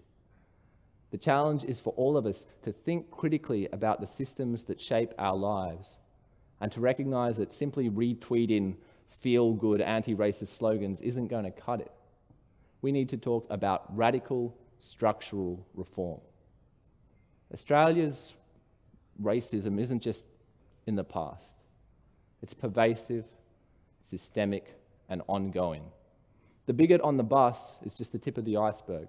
Reclaim Australia is a symptom of a deeper problem. But pretending that race is irrelevant isn't going to make racism go away.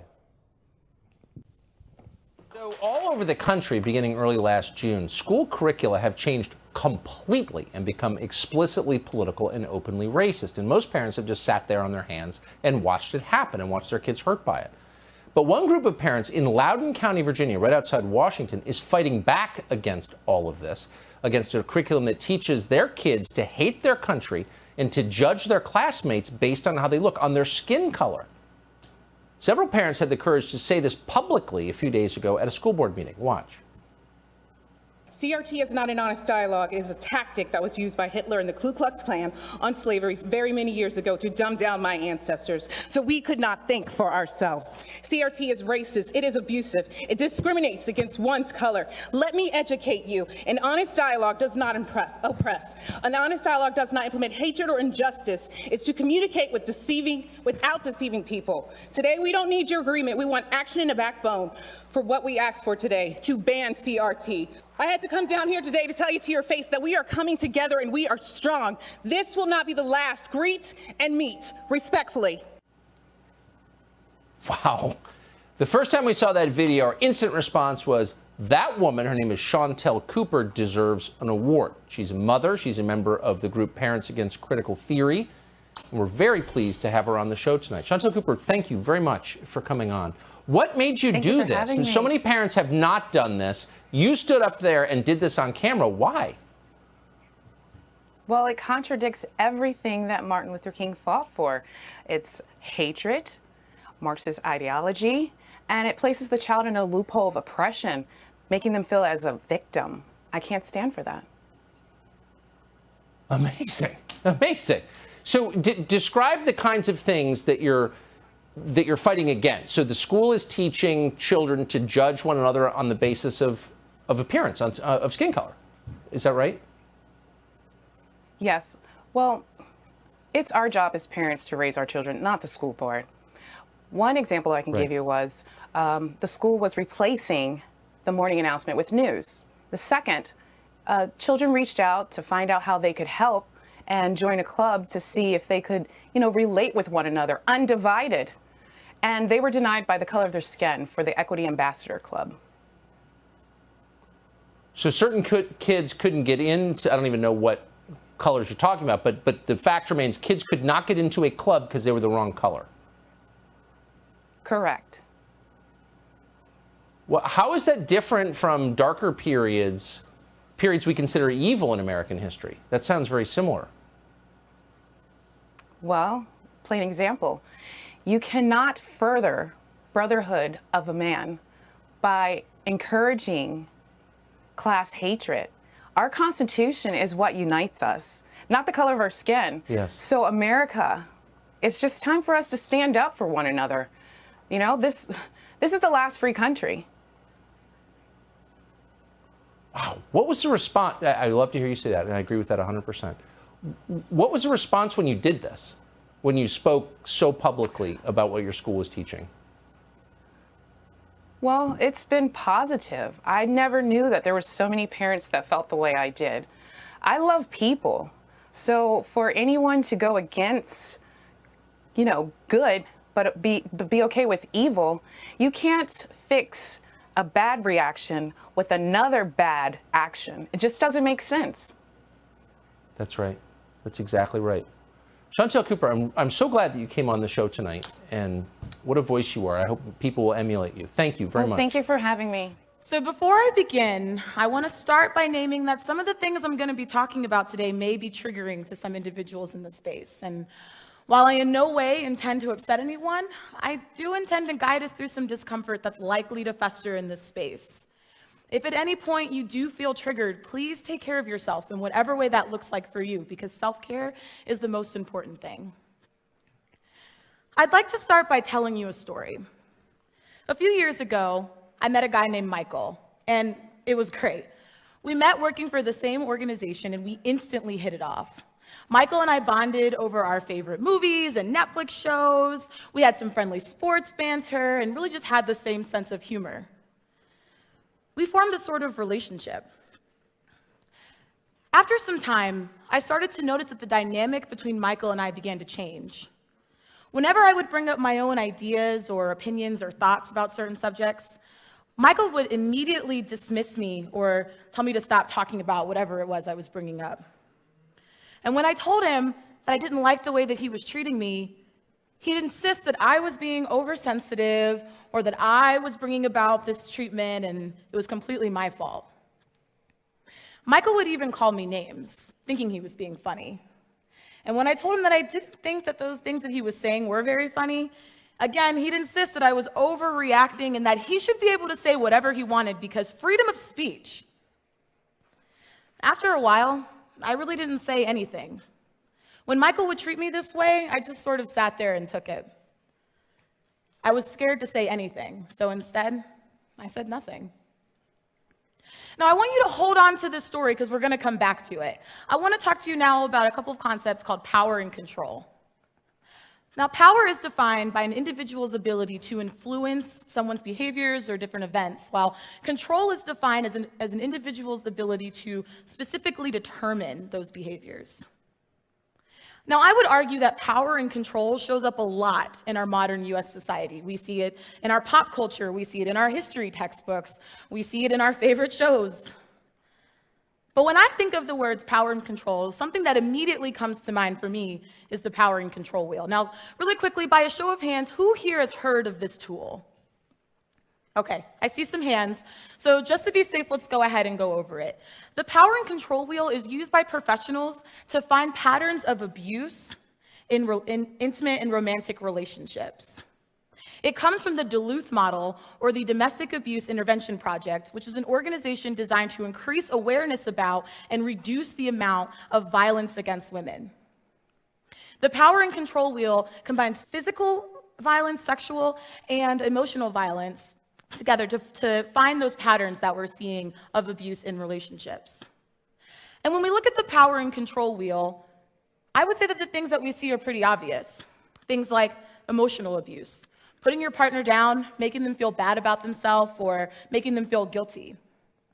Or minimizing, denying, or blaming, making light of the abuse, not taking your partner's concerns very seriously, or shifting the responsibility, saying that they caused the abuse. Or even economic abuse, preventing your partner from getting a job or keeping a job, making them ask you for money or taking their money.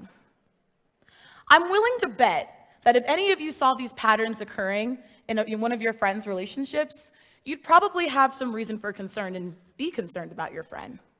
You'd probably talk to them about the patterns that you were seeing. You might do some research to figure out what exactly you are seeing and how you can effectively intervene. But most importantly, you do something about it. This is because generally, we collectively agree that abuse can happen in intimate romantic relationships. Most of us don't dispute it, and when we see it happening, we listen, we engage, and we act. I want to go back to the story that I was telling you about earlier, about the guy Michael that I met who was making me feel pretty small. By a show of hands, how many of you would say that there were some power and control dynamics occurring? And maybe some instances of abuse. Here's the thing. Michael and I were not in an intimate romantic relationship. Michael and I were just colleagues. He identified as a white man, just as I identify as a black woman. And the issues, experiences, and feelings that I was bringing up all centered around race and race relations in our country. Michael's whiteness and his inability to hear me when I was bringing up these concerns are really what ruined our relationship. You see, I met Michael around the time Black Lives Matter protests were breaking out across the country. And race became a subject that was really unavoidable. We saw it on our TV, we saw it on the news, we saw it with our politicians, it came up in social interactions, it was in the classroom. Really, it was unavoidable. Because of the friendship that I'd formed with Michael, I believed that I could bring up these issues with him because as a black woman, these were things that directly affected me. Clearly, I was wrong, and I very quickly became the object of Michael's abuse. In my experience, I meet a lot of really well-intentioned white people who care about racial equality and care about social justice.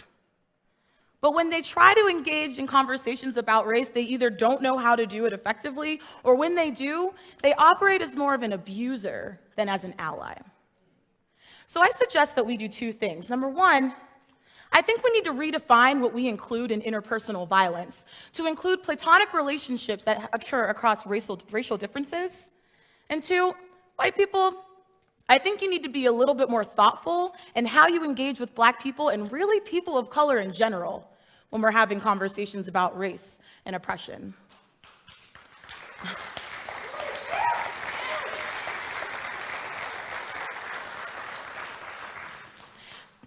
Because let's take a look. The power and control wheel uses these specific things to define using intimidation tactics in intimate romantic partnerships. But aren't these things that white people do every day?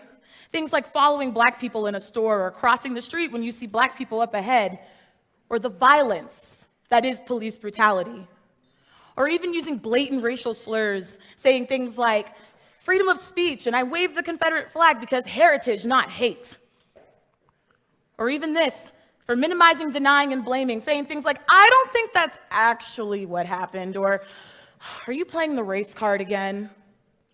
If they would have just cooperated with the police, they wouldn't be dead, or even know all lives matter. Or what about this for using isolation? Whitewashing American and global history so that black people are not even a part of the picture. Mandating requirements for Social Security and welfare assistance. Controlling the images that we see of black people in our media, which are typically pretty negative. And gentrification, pushing black people out of their own communities and then deeming these smaller, less wealthy communities as unfit or unsafe. White people, I'm going to make a demand of you right now. Stop hurting me. Because I want us to work together, but I can't when you are acting as an abuser. When you dictate and control our conversation and relationship dynamics, when you tone police me and say, I don't like the way that you said this, or I don't like the way you talked about this privilege, or why are you always so angry?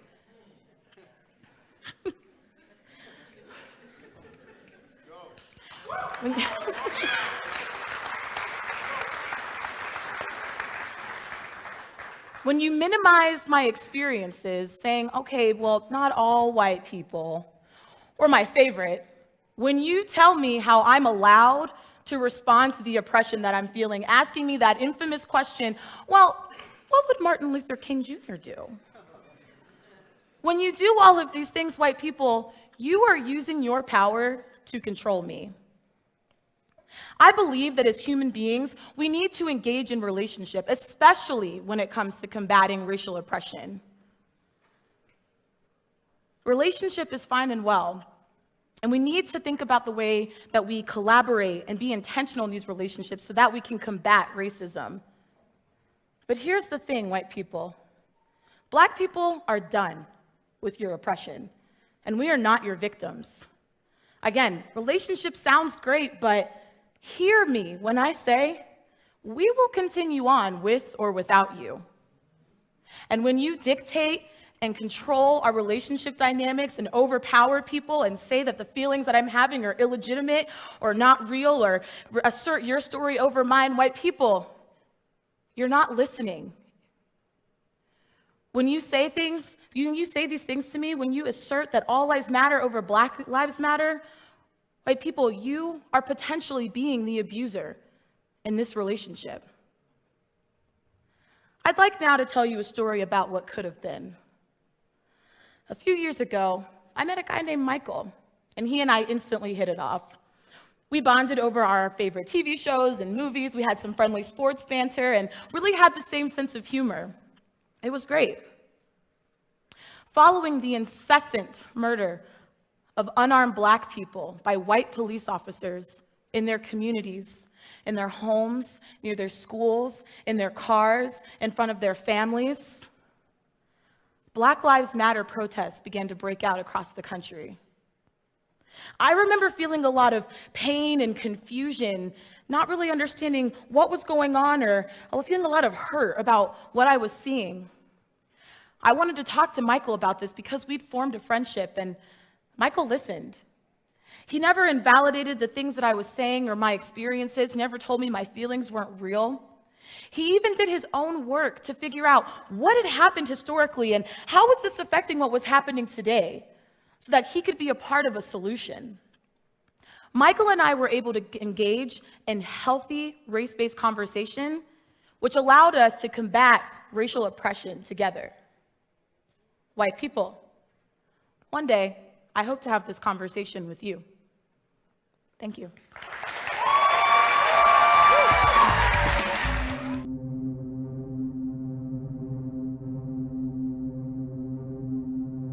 The second configuration is a white-only space, and folks might be curious about why would I want to talk about race with only white folks. So I can tell you a little bit about my own experience in white caucuses, and that's that it creates a space where we can really grapple with our whiteness and how we've been socialized in a way that does not harm our colleagues and co-students of color.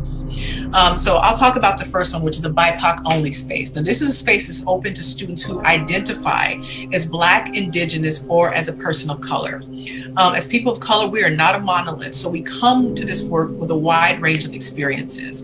And so it's important to have space just to be together and talk about what these experiences are with each other. My thought is that in theological education, some of the very heavy lifting that we require of our students of color and those who sit at the intersection of race and gender should be balanced by the professors and the TAs. This is part of our history and it's embedded, which is what makes it so hard. It's not a moment. This is embedded into our identity as a North American, primarily white majority church. That's one of the reasons why I think that the element of resiliency needs to take into account the abilities to reimagine even theological concepts and faith tenets that we have grown up with. Many times these particular concepts and has been presented within a particular cultural box. Dr. Ibram X. Kendi states the work of anti-racism is to identify, describe, and dismantle. Wherever you are in the continuum, the two pandemics demand that we reimagine our society, and indeed our seminary, beyond our current structures and practices. I also think that knowing that every member of our institution has committed themselves to this work offers a powerful testimony to our broader seminary community that we recognize anti-racism formation is a critical component of Christian discipleship and witness, and that this work of doing justice is ongoing. I think the anti-racism affirms a holistic theology, right? It acknowledges, and when we acknowledge that this is an issue that's part of our theological understanding, that it's part of our theology and praxis for the future of the church. What a gift. I'm excited that it's not a program, that it's being embedded as a way of life in our covenant community understanding.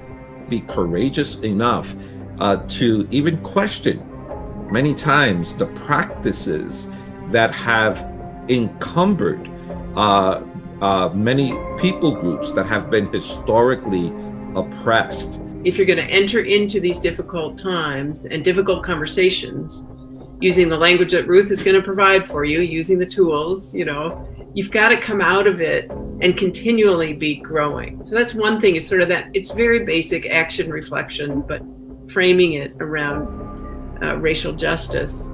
And then another thing I think that has really worked for me, and that is generating empathy.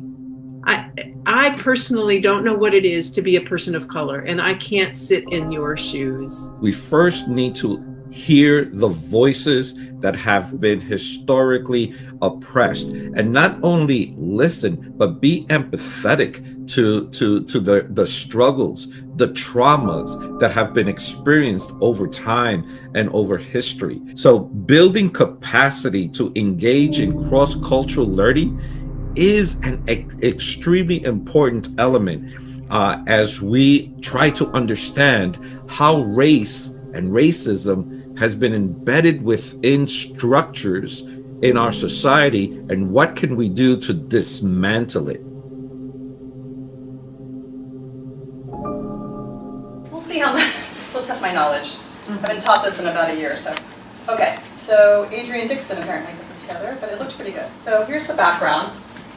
I did, in law school was 20 years ago for me, and I did read Derek Bell, and I actually took a class called Race, Racism, and American Law, and so I think I was probably at that front end 20 years ago where this discussion was happening. I don't think this has been around super long. It's definitely like post-civil rights period, but it's basically the way that I look at CRT on here is it's part of the intersectionality. Does that term mean anything? Everybody here knows what that term is.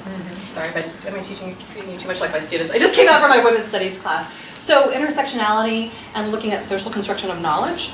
So I think critical race theory is a way specifically to deal with race issues, but also has many connections with obviously the other oppressed groups and challenging narratives and how knowledge is created, whose stories are being told. So legal scholarship of these original people. This article, this one where it says Gloria Ladson, this I think it's one of the ones I sent to you all. I'm sorry. Yeah. It's not actually a PowerPoint, it's a PDF. Actually, I think I sent one that's one of the articles, but it's not this one. But all these things are online, and then we can get them from our academic database. But she's also got some. You could watch her speak. On YouTube. Oh, cool. Whatever you call that. Yeah, I was figuring after we just go through a little bit of just kind of the structure of it, then we can definitely every group, if we want to do this, like put together a resource list, the bibliography. We start building this, and then anybody who's good at tech, we can put it on a web thing somewhere on PCC's site. Do we have a link? Like, let's create a CRT. Actually, my suggestion would be, because there's already sort of some stuff, would be to talk to the librarians about seeing if we can connect it with something like the faculty library page. Like is there? It's like a closed page just for faculty? No, it's open. Anybody can get to it, but it's specifically for faculty, and I think most students don't look at it. Right. That's a great point.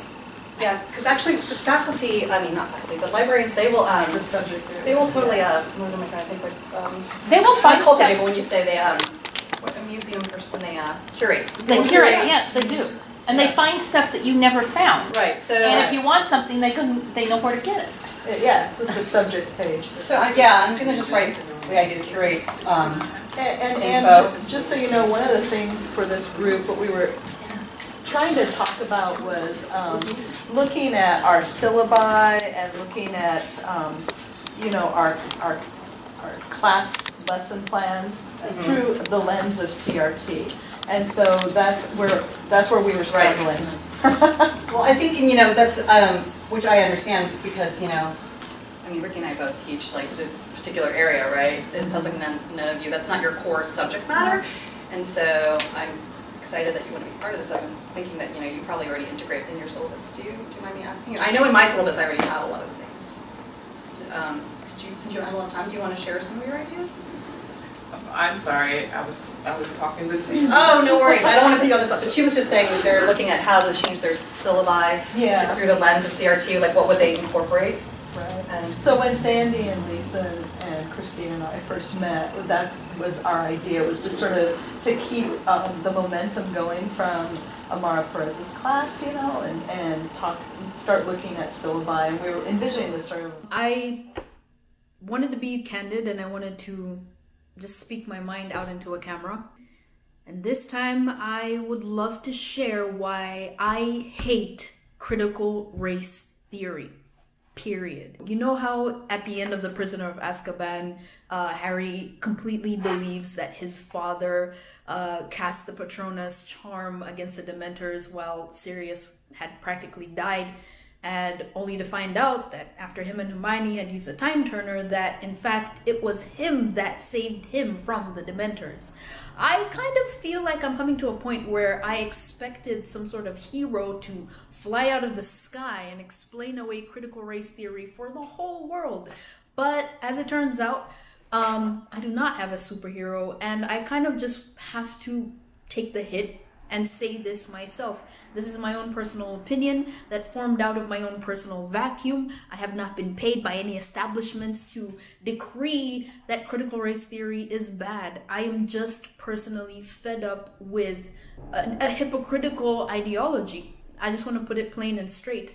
That's why I feel so prompted to make this video, because a lot of schools of thought have come and gone, but nothing has had the impact and is trying to make the permanence in society as critical race theory.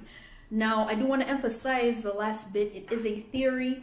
Not everyone embraces it. Not everyone takes it as fact, but the major megaphones of this movement are forcing people to accept it as fact.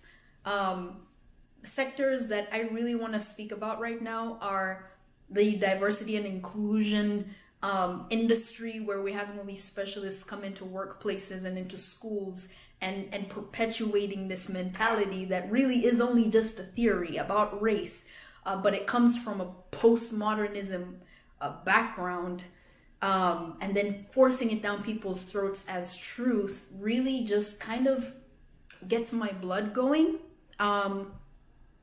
So I wanted to just explain why I personally hate it.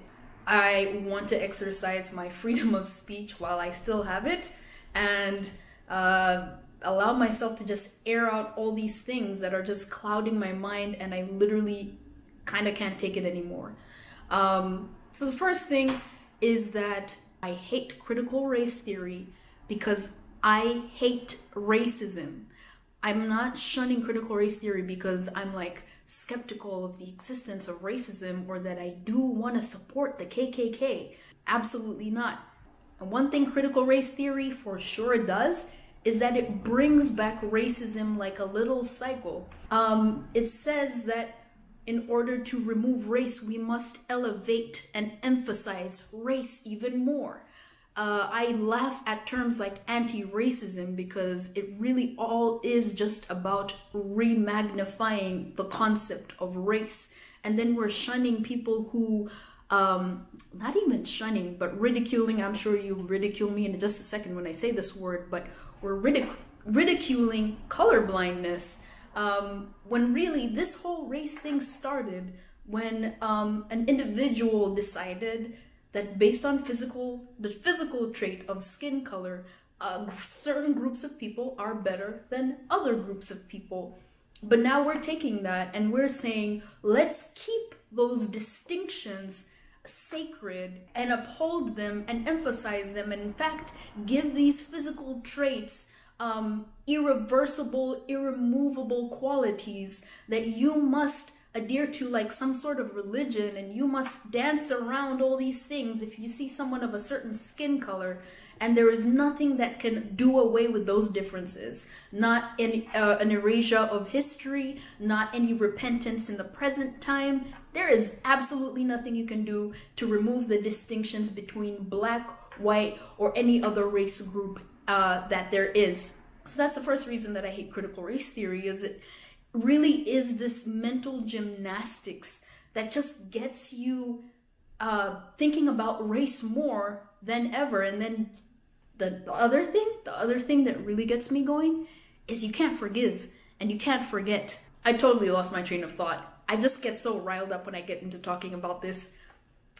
But I think my main point is that we have these terms and then we shun colorblindness, which should really be equality, talking about equality regardless of skin color. Some people act in this and then they say the opposite thing, which is that you cannot say that a black person is equal to a white person. You want to bring in all these factors of history. And when are we going to break the cycle where we actually uphold the teachings of Martin Luther King Jr., for example, that we're not judging people based on the color of their skin, but the content of their character? Like, when are we going to get to that point?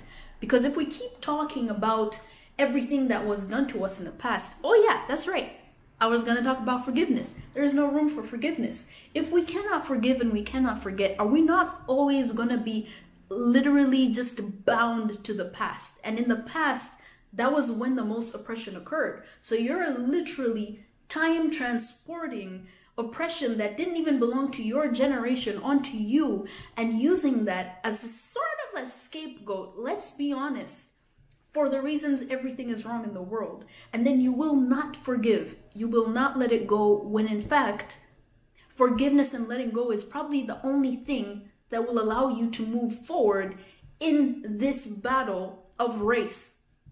All right, now I'm not trying to get too heated, but I do think it is absolutely important that we're not shutting off the discussion of forgiveness as it relates to race.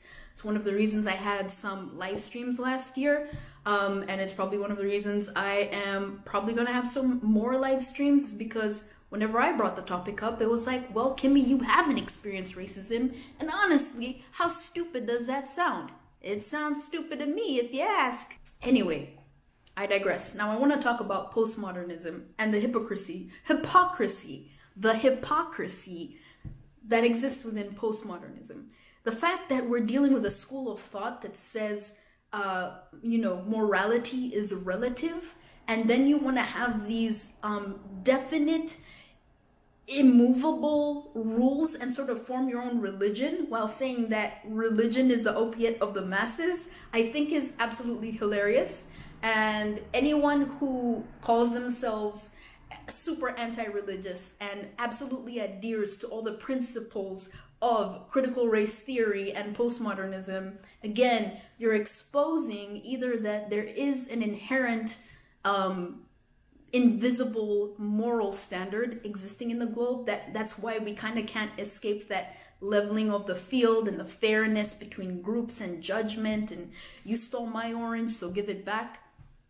Or you're also just exposing the fact that the postmodernism movement can't be the be-all, end-all of judgment and immovable laws, irreversible laws. Does that make sense? If it doesn't make sense, rewind and watch that again. But the last thing, and this is why I hate critical race theory, is that it is founded on a school of thought that believes you can make up your own rules, you can have your own freedom of action, there is no consequence to sin, and there is no consequence to wrong decisions, but also there are absolutely consequences for thinking like not us, for not thinking like us, for not doing what we tell you to do, for not loving everything that we tell you to love and hating everything we tell you to hate. It is just a really, really interesting little bubble of hypocrisy, but it's no longer cute. This is destroying society. It's getting to the point where you can't really have a conversation. You are dancing around topics. You're tongue-tied in a very literal sense. And I'm not saying that we should now just go be offensive, and I'm not advocating for that. My meatloaf is ready, 1 second. But what I am advocating for is realizing that there is not one homogeneous, not even sure if I'm using the right word, but there is not one mode of thought for issues in the world, and especially when it comes to race.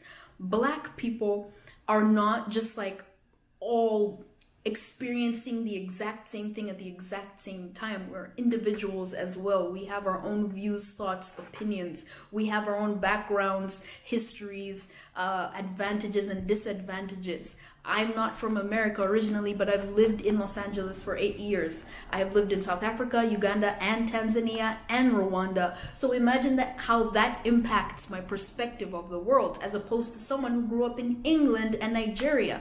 They have a different outlook, and they have had different interactions with different people.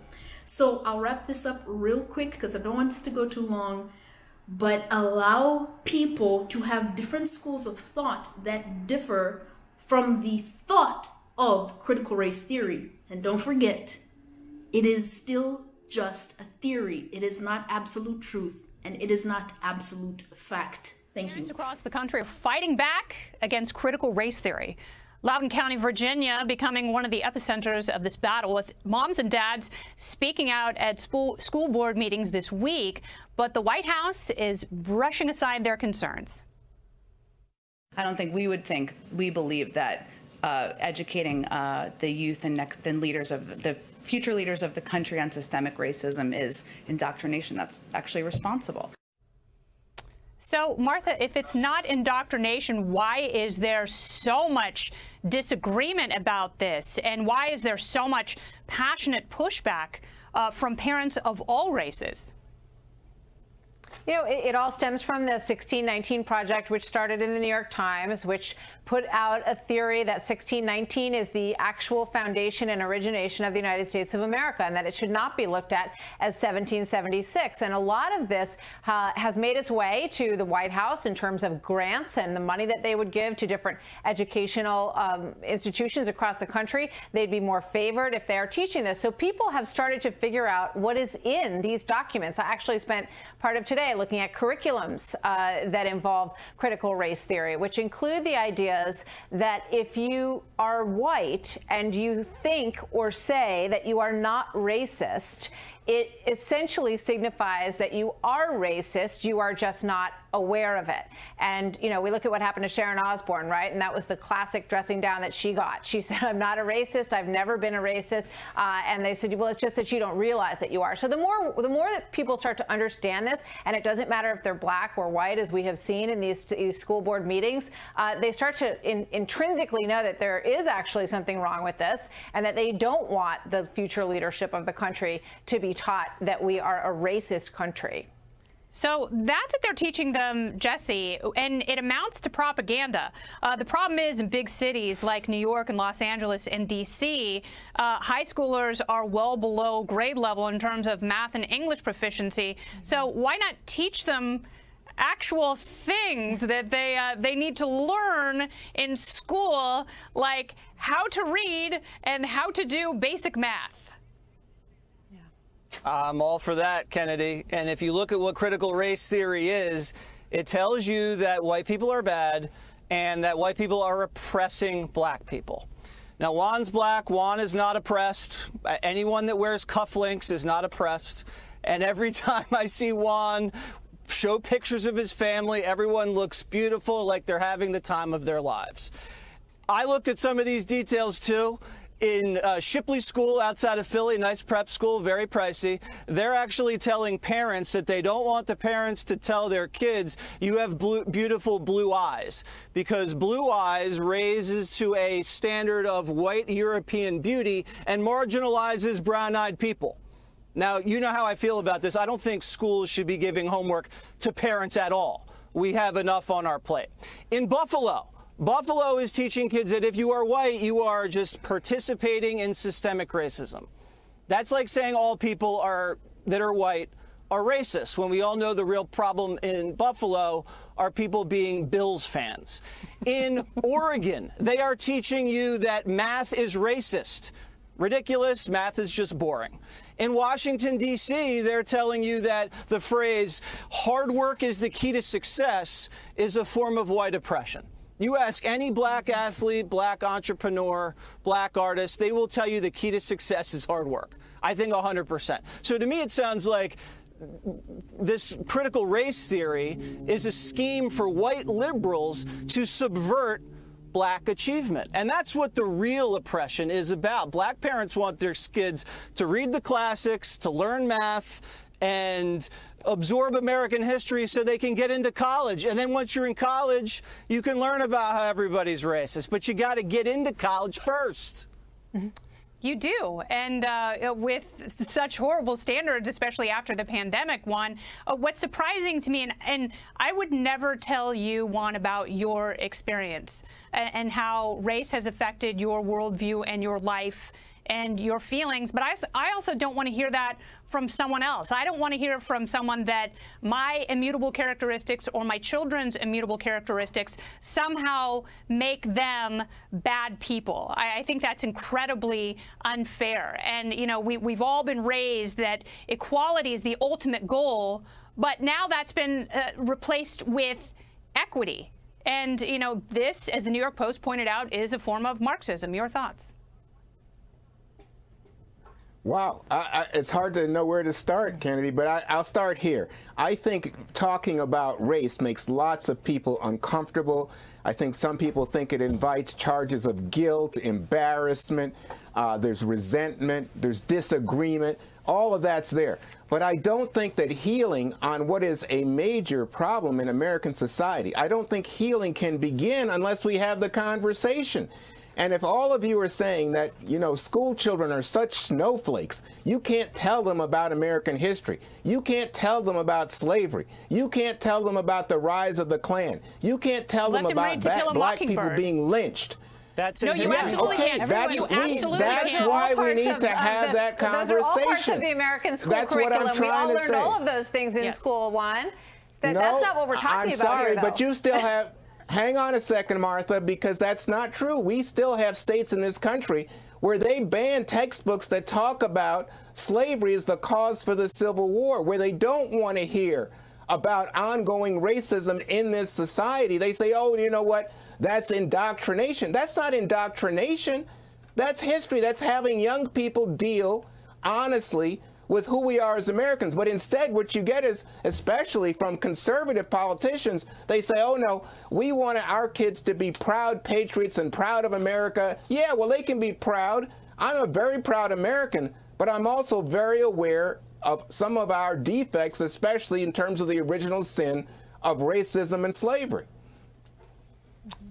I understand that, but don't tell me I'm a bad person because I'm white. When my mom came over on a boat, with one suitcase for 5 people and was discriminated against actively when she got to these United States. But you know what? She got 2 advanced degrees and became an engineer and is completely self-made because of the American experience. And I'm proud of her. So anyway, take us home. You should be. She's great. She's incredible. Go ahead, Will. You know, I'll just say this. I'm not afraid of the conversation, Juan. I'm open to the conversation. In fact, I welcome the conversation. But I don't think healing can be done until we look at each other as individuals who are judged upon their merit, their character, their soul, who they are as individuals. This curriculum asks us to double down on our shallow characteristics, who we are on our skin color level. Jesse laid out several things it teaches. This curriculum teaches that individualism itself is a sign of white supremacy. I have a problem with that. If the current teaching is that we will not look at each other as individuals, but that we have to look at each other as tribes, I consider that poison. Worse than poison, I consider that racism. And I'm welcoming that conversation anytime someone wants to have it. All right, and we will continue that conversation.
Thanks for watching the Heritage Foundation's YouTube channel. With more than 500,000 members, we are the nation's largest conservative research and education institution.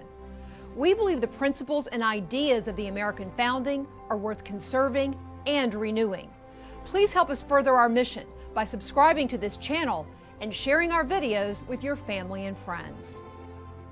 Hey, Lauren here. Let's talk about the recent shooting of British BLM activist Sasha Johnson. And this did just happen over the weekend, so I don't think we have quite all the facts yet, but here is what's been reported so far by The Guardian. They say that Black Lives Matter activist Sasha Johnson is in a critical condition after sustaining a gunshot wound to her head in an incident in South London, her affiliated group, Taking the Initiative Party, has announced on social media. In a statement on the group's Facebook page, the party said the incident happened in the early hours of Sunday and followed numerous death threats. A Met Police statement, though, said there was nothing to suggest it had been a targeted attack. Obviously, anytime that someone is shot and put in the hospital, it is a tragedy. It's a tragedy for that person. And I think in this particular case, this woman is actually a mother. So I can't even imagine how her children are feeling right now. But the reason why this particular story is getting so much attention is that gunshot wounds don't often happen in the United Kingdom, right? There's not a huge gun culture there. They're more about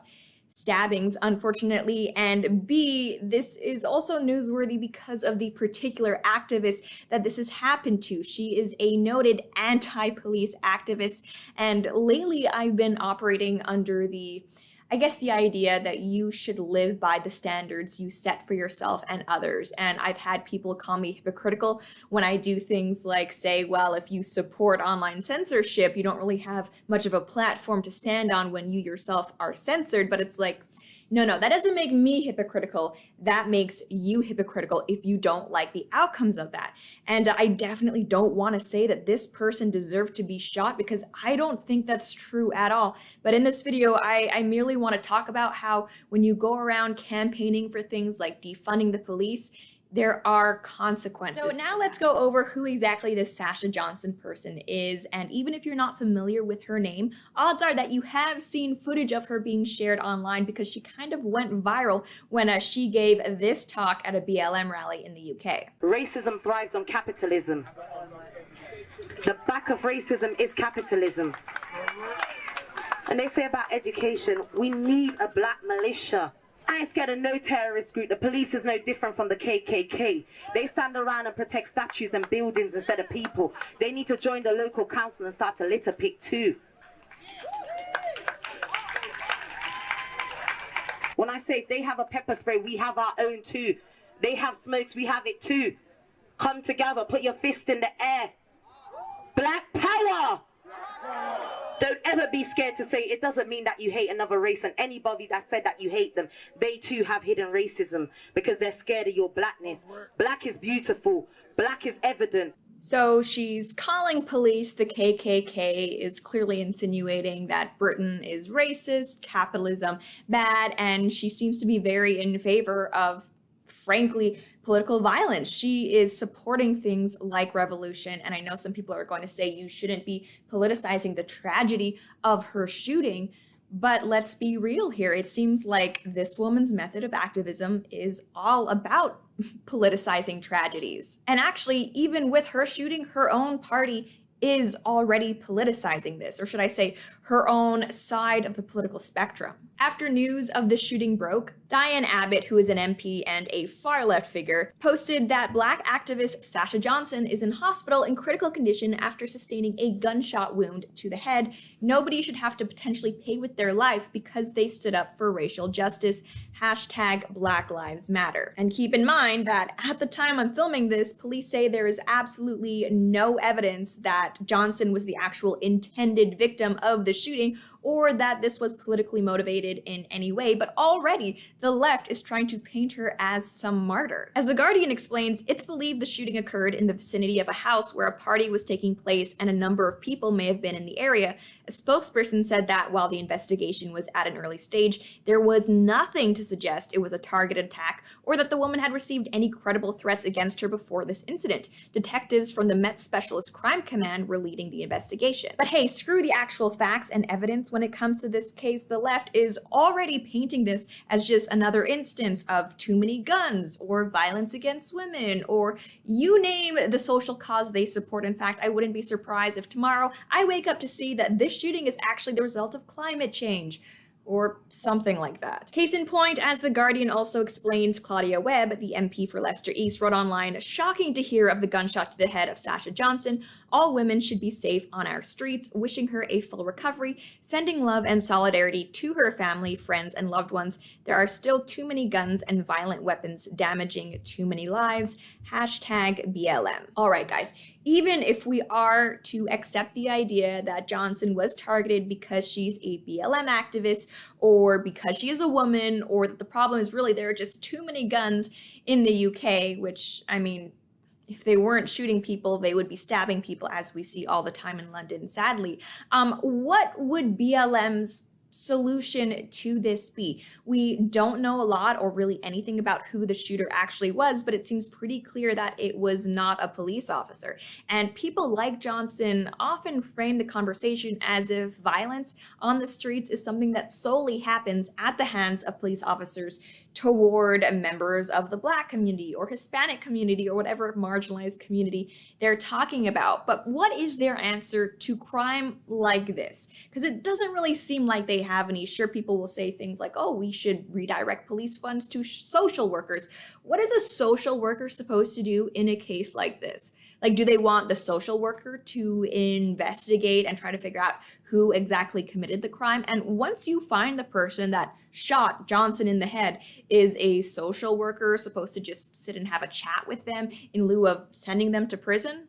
Because, I mean, we often hear BLM say things now like defund the police, abolish prisons, not just BLM, but actual sitting members of Congress, people like Rashida Tlaib. And I mean, I hate to say that's where this type of rhetoric leads you to, just crime in the streets, but it kind of seems like that is exactly the case. And this is happening in the UK, but in so many American cities, we see this increase in crime that follows when you try to remove police budgets or when you demonize police officers and completely disincentivize them from doing their job because they're afraid of being prosecuted simply for doing what they were told. And again, when it comes to this woman, Sasha Johnson, in case anyone is upset still about me politicizing this or trying to bring her politics into this incident, I really want to reiterate that this is someone who repeatedly has kind of legitimized violence when it comes to politics. There's also this clip of her that's been recirculating in light of her being shot. Silence is violence.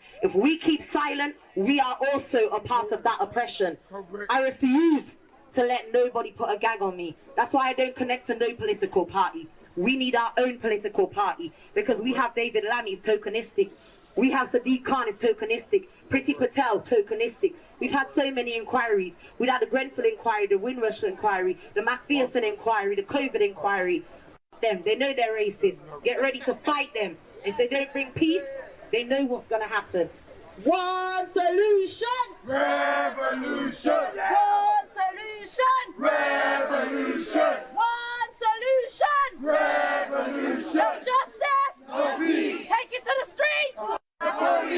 If you don't want things like crime and shootings happening on your streets, don't do things like call the police, the KKK, or try to threaten people who disagree with you. Because the thing about political violence and violence in general is that it cuts both ways. And I feel like as a society, just the West in general, because keep in mind, this is not happening in America, this is happening in the UK.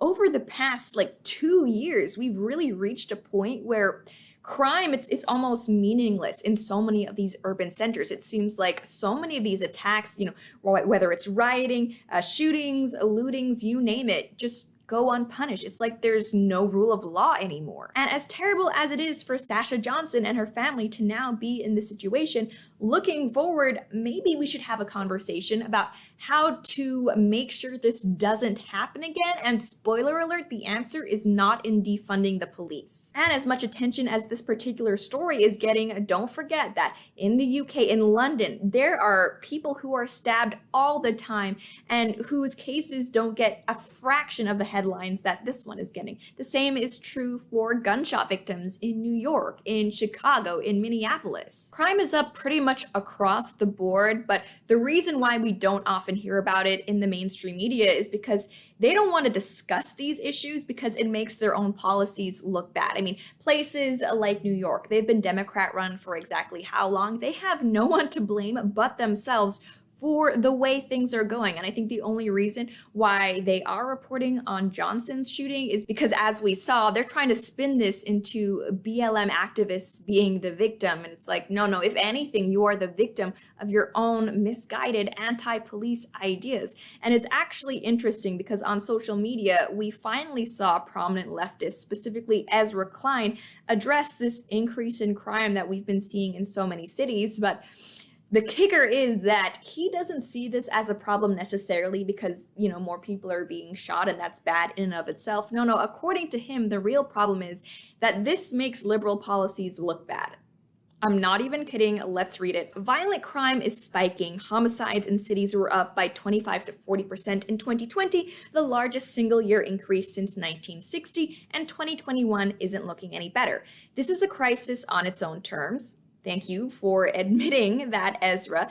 But then he continues, but he then says, but. And if you watch Dr. Phil, you know that he says, but essentially means forget everything I just said. Here's what I really think. So to that note, Ezra Klein says, but it's also a crisis for the broader liberal project in two downstream ways. First, violent crime supercharges inequality. Families who can flee do. Businesses close or never open. Banks won't make loans. Property values plummet. Children are traumatized with lifelong impacts on stress and cognition. Okay, so crime is bad because it makes inequality worse and affects poor people more. You know what? Despite Ezra's disclaimer that crime is bad in and of itself, I'm kind of feeling like that's not really what he thinks. Crime would still be awful even if it didn't exacerbate inequality and even if it does happen to rich people. He also says, second, fear of violence undermines liberal politics. Just look at America post 9/11 or after the crime surges of the 70s, 80s, and 90s. Strongman politicians win, punitive responses like mass incarceration and warrior policing rise, social trust collapses. So I think all of that is true. Ezra Klein is absolutely right that I think a lot of people out there are looking at the rising crime in many cities and thinking, maybe Democrats who largely let this happen aren't the best people to fix this problem. And yeah, that absolutely is happening, but it doesn't seem like Ezra has any solution to that problem. I mean, if it is just some PR nightmare that this is making liberal policies look bad, then what is the liberal solution to this? What is the liberal solution for actually fixing crime? And I would love to hear from people who support Sasha Johnson and her policies, what could be done to prevent her from being shot? They might point to more gun control. The UK already has such strict gun control, so it's like, what do you do? What do you do when a person out there feels like there is no accountability so they can do whatever they want? I have yet to hear a coherent and practical answer from the left. If you have any inkling, please let me know. That's pretty much it for now though, and as always, if you enjoyed this video, please be sure to like, share, and subscribe. Lately, the YouTube algorithm has not been very kind to my channel. Maybe it's because I do things like interview, the info warrior himself, and heck, even my Dr. Jordan Peterson interview seems to have been throttled. He's like the most mainstream person ever though, so yeah, any shares are greatly appreciated. Until next time. So listen to this. There are signs today that the mass killings in Georgia this week may not have happened for the reason that police said they happened or suggested they happened. We reported here Tuesday that police were assigning a sex addiction as the alleged killer's motive for gunning down 8 innocent people. It now turns out that may not be the case because there is new information that is coming in the form of new witness accounts And there's also now new information that questions whether the police themselves may have an Asian bias. Wow. NRS correspondent Farron Franzak is joining us now to take us through the details. This is almost upsetting to hear it, but what are the details? What do we know? So, you know, with the whole idea of the sex addiction versus racial bias, it's all starting to unravel and the pieces are all starting to come together and apart on this. But to kind of bring you up to speed, here is the suspect, Robert Aaron Long. He's 21 years old from Woodstock, Georgia. He is facing 8 counts of murder and 1 count of aggravated assault after he opened fire in a spa, killing 8 people, injuring 1. Now, he was picked up by police, where then he was questioned. Now, in the initial press conference, Rick, police said that they interviewed the suspect, which normally doesn't happen in cases like this. He said, the suspect, Robert Aaron Long, that it was not racially motivated. Police linked it to, again, like we said, a sex addiction problem. Now, in the initial press conference, take a listen here, because it almost seems like they're very more sympathetic towards the shooter than the actual 8 victims. Here is Captain Jay Baker. Listen here. Okay. When I spoke with investigators, they interviewed him this morning, and they got that impression that yes, he understood the gravity of it, and he was pretty much fed up and kind of at the end of his rope, and yesterday was a really bad day for him, and this is what he did. It sounds like he's his defense attorney. He had a bad day. He killed 8 people. And that's just something that, again, seems very sympathetic to the shooter, not the victims. Now, that captain that you just saw there, Facebook posts are now coming forward, just like with social media. In any case, people go and scour through your social media. Check this out. He has anti-Asian posts. You can see he was... That man who just said that. Yes. He has posted this stuff. He was promoting these COVID-19 T-shirts that say, as you can see kind of in that Corona beer style of lettering there, COVID-19 imported from China, but it's CHY-NA. That's coming to light now. Also, we're having new interviews from witnesses on the scene that were not revealed before. One of the witnesses saying that they heard the suspect, Robert Aaron Long, before he entered the spa, quote, "I'm here to kill Asians." A witness said that. A witness is saying this, And yes. the police apparently have that witness account. Why didn't they share that with people during the news conference? That's the problem, is people are now looking at the sheriff's department saying, okay, normally in cases where there's a white shooter, you know, systemically they've been treated differently versus minorities. Are we seeing this now in real time?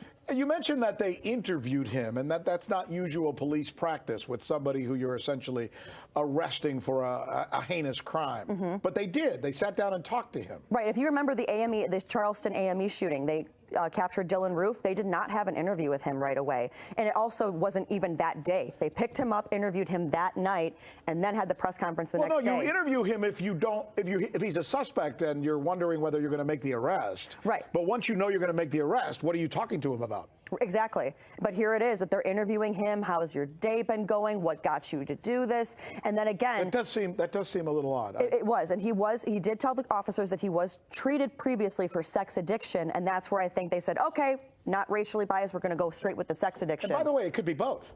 It very well could be both, yes. Yeah. But they went only one route, not two, and adamantly saying this is not racially motivated. Again, it's all unraveling. Wow. It could be. It's a fascinating story. I think the stakes here are enormously high. The stakes are also high for Black people. I mean, as you know, there's been an upsurge in violent crime in Black communities, even as this racial awakening with America's racism has been unfolding. In the wee hours of Sunday morning, a 35-year-old man killed, shot while in a vehicle. A woman also in that vehicle hit twice by gunfire. Police say the shooting started with several men arguing on a nearby bridge, and one of those men opened fire. And then later Sunday afternoon, 2 children were shot at 82nd and Ada, ages 10 and 11. They were outside in front of a home when someone drove by and started firing. That 10-year-old shot in the ankle, the 11-year-old hit in the arm. Family members telling us they were gathering on the 2-year anniversary of the death of another man, one of their relatives, due to gun violence. I need justice. I need justice for my baby. We have to stop these people from killing our kids. Grieving mothers tonight calling for justice on the South Side. Families who have lost loved ones to police gathered for a vigil near 55th and the Dan Ryan. In part, they called to defund the Chicago Police Department. How many blacks are killed by the cops, unarmed African Americans? It's a dozen, 2 dozen in a given year. You got 8,000 homicides with black victims in this country in a given year.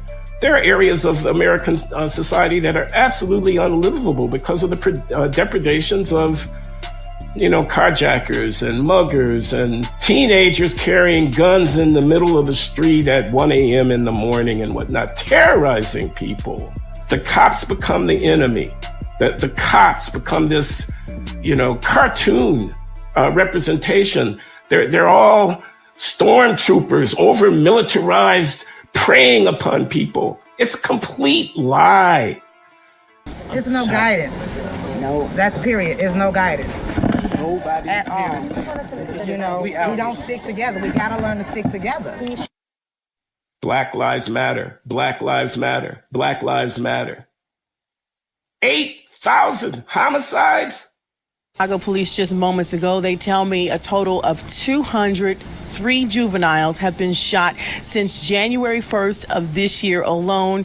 And they tell me 35 juveniles have been killed among those 203 shot. And juvenile is defined to them by someone who is 17 years of age or younger. 8,000 homicides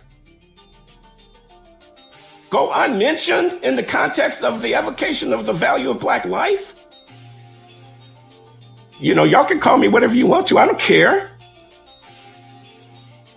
It's time to tell the truth as best we can understand it. You think I'm wrong? Prove me wrong. Let's have an argument. And this rise of white nationalism that we're seeing and white supremacy is percolating through our neighborhoods. The same neighborhoods that my family helped integrate decades ago. I've been bullied my whole life because of how I look, my ethnicity. I try to raise Sydney with an open mind to accept people of all color and then to receive hate crimes against herself and her community and racism against her and other people of color in our country. It makes me really angry. Probably one of the biggest things right now in media is the use of ridicule and its goal of imposing a type of guilt and shame on society.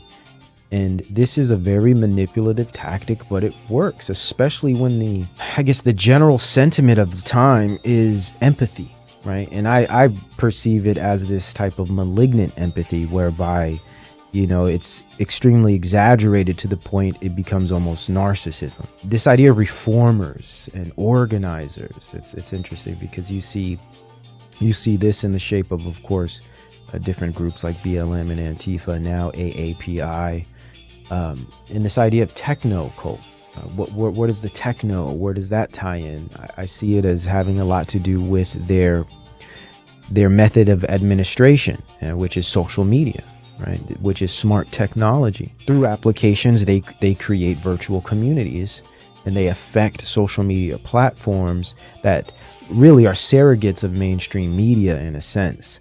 So what they do is they play as this type of system, this machine that just pumps out rhetoric and propaganda technologically, producing a type of psychosis, but more so a type of groupthink, hence cult. So we get the techno cult, and it truly is cultish in the sense that it's very much so religious. The temple, of course, has more events planned, but hopes this gathering today will inspire other communities to stand up against hate. Basically, we have achieved equality of opportunity in the country in terms of race. Basically, we have chased away the Jim Crow bugaboo. We have not just laws on the book, but widespread social custom and practice and norm that have moved so far away from 1960 that it's not even funny. I mean, the Democrats are reduced to calling the Georgia voters integrity law racist and Jim Crow because there is no Jim Crow anywhere in sight. It's all just banner waving, sloganeering. It doesn't actually touch the ground in terms of anything that's real. And these words, this is Orwell, this is George Orwell, these words become meaningless after a while. They just become slogans. They don't mean anything whatsoever. But what we've got here, now we're a quarter into a fifth into the 21st century. The world is so fast moving, it's not even funny. Have you heard of China? Do you know what's going on in the world? It's being remade every decade by technology and by globalization, by communication, by innovation. My God. So we black people, with full citizenship and freedom and every opportunity in the richest country and most dynamic country on the planet, attracting the attention of people globally who want to be a part of it, and we have birthright citizenship here, are failing to measure up. Cops and crime and violence is one dimension of it. The absolute disorder and chaos in our family lives is another dimension of it. The failure to develop our intellectual potential so that we can perform and function effectively is another dimension of it. We have no place to hide from the future. It's coming willy-nilly. All we can do is go into a corner and throw a tantrum. And sadly, our leaders, including Barack Hussein Obama, are at the forefront of this disastrous course. The people who might actually alter the course lack the courage to do so. They jump on bandwagons, they sloganeer, and they virtue signal because they're playing a game. The people who are going to pay the cost of this are the black poor. They're the ones who can't read. They're the ones who are languishing in a jail somewhere because of their behavior.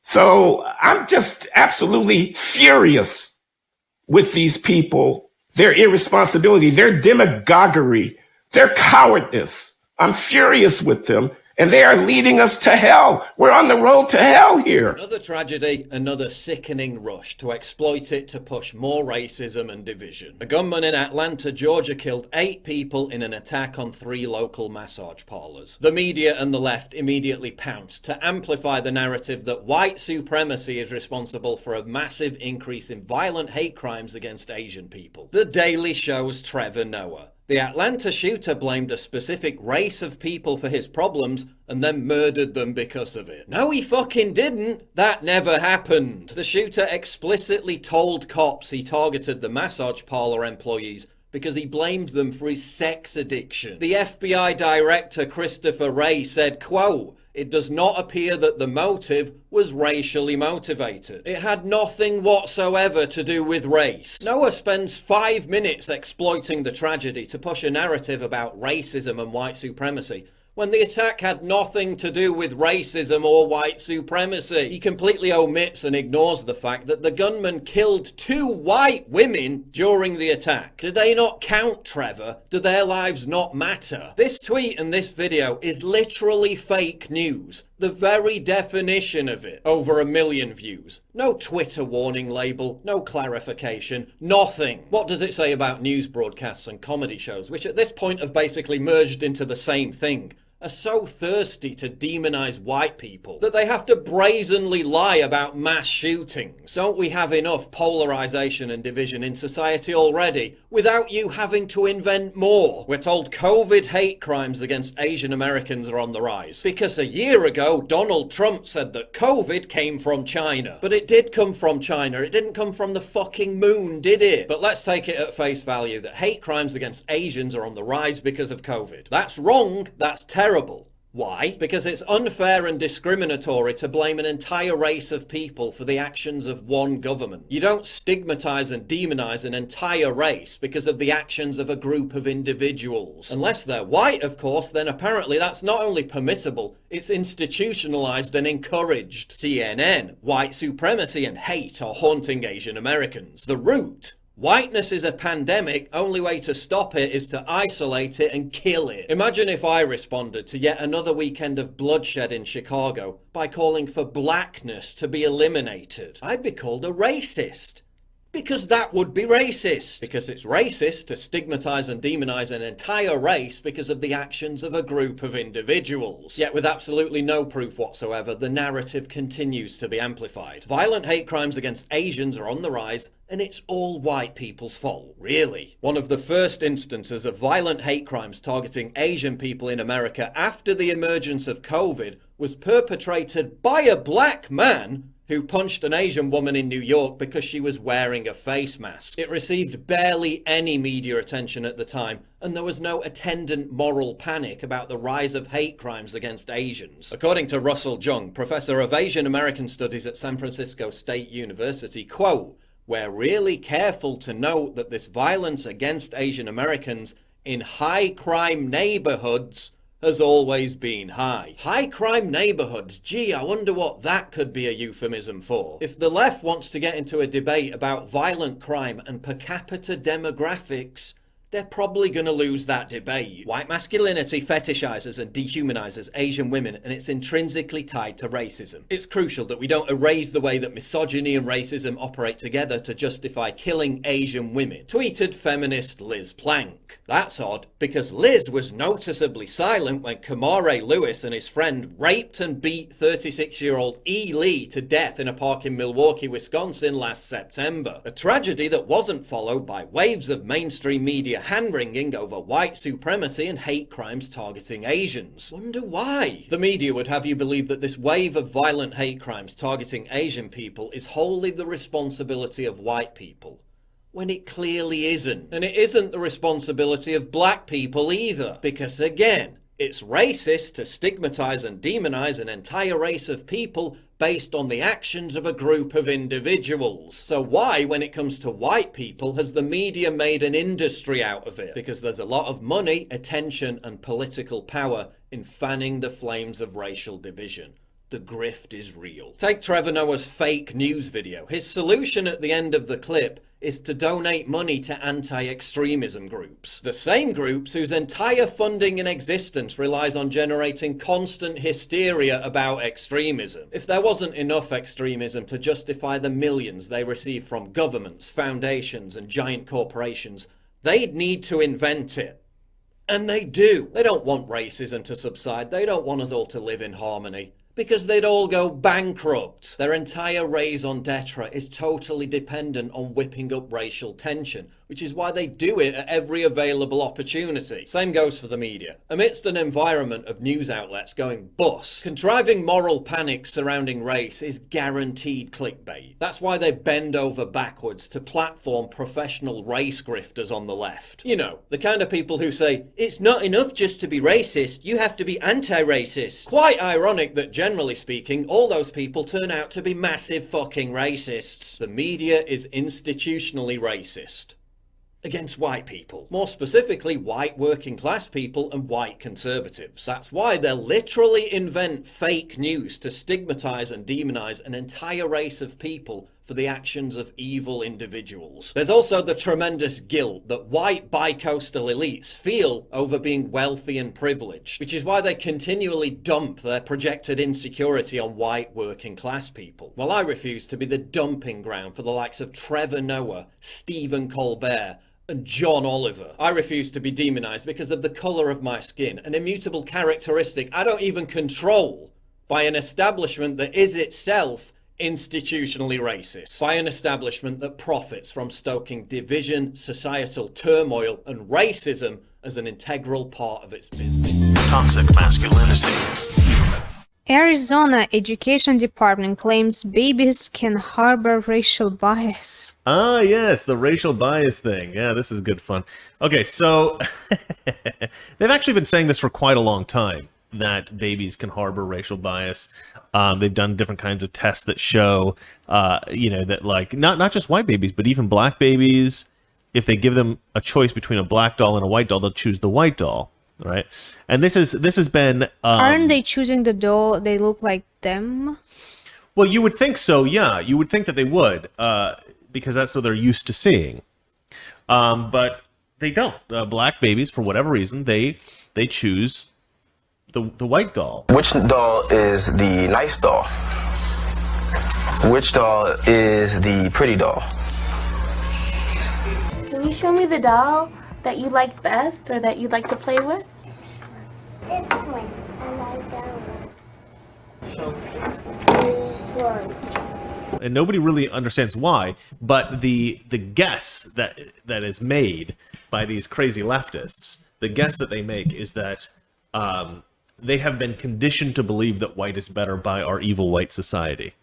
That's what they say. So even black children Yes, were that's what they're became saying. Yeah. white.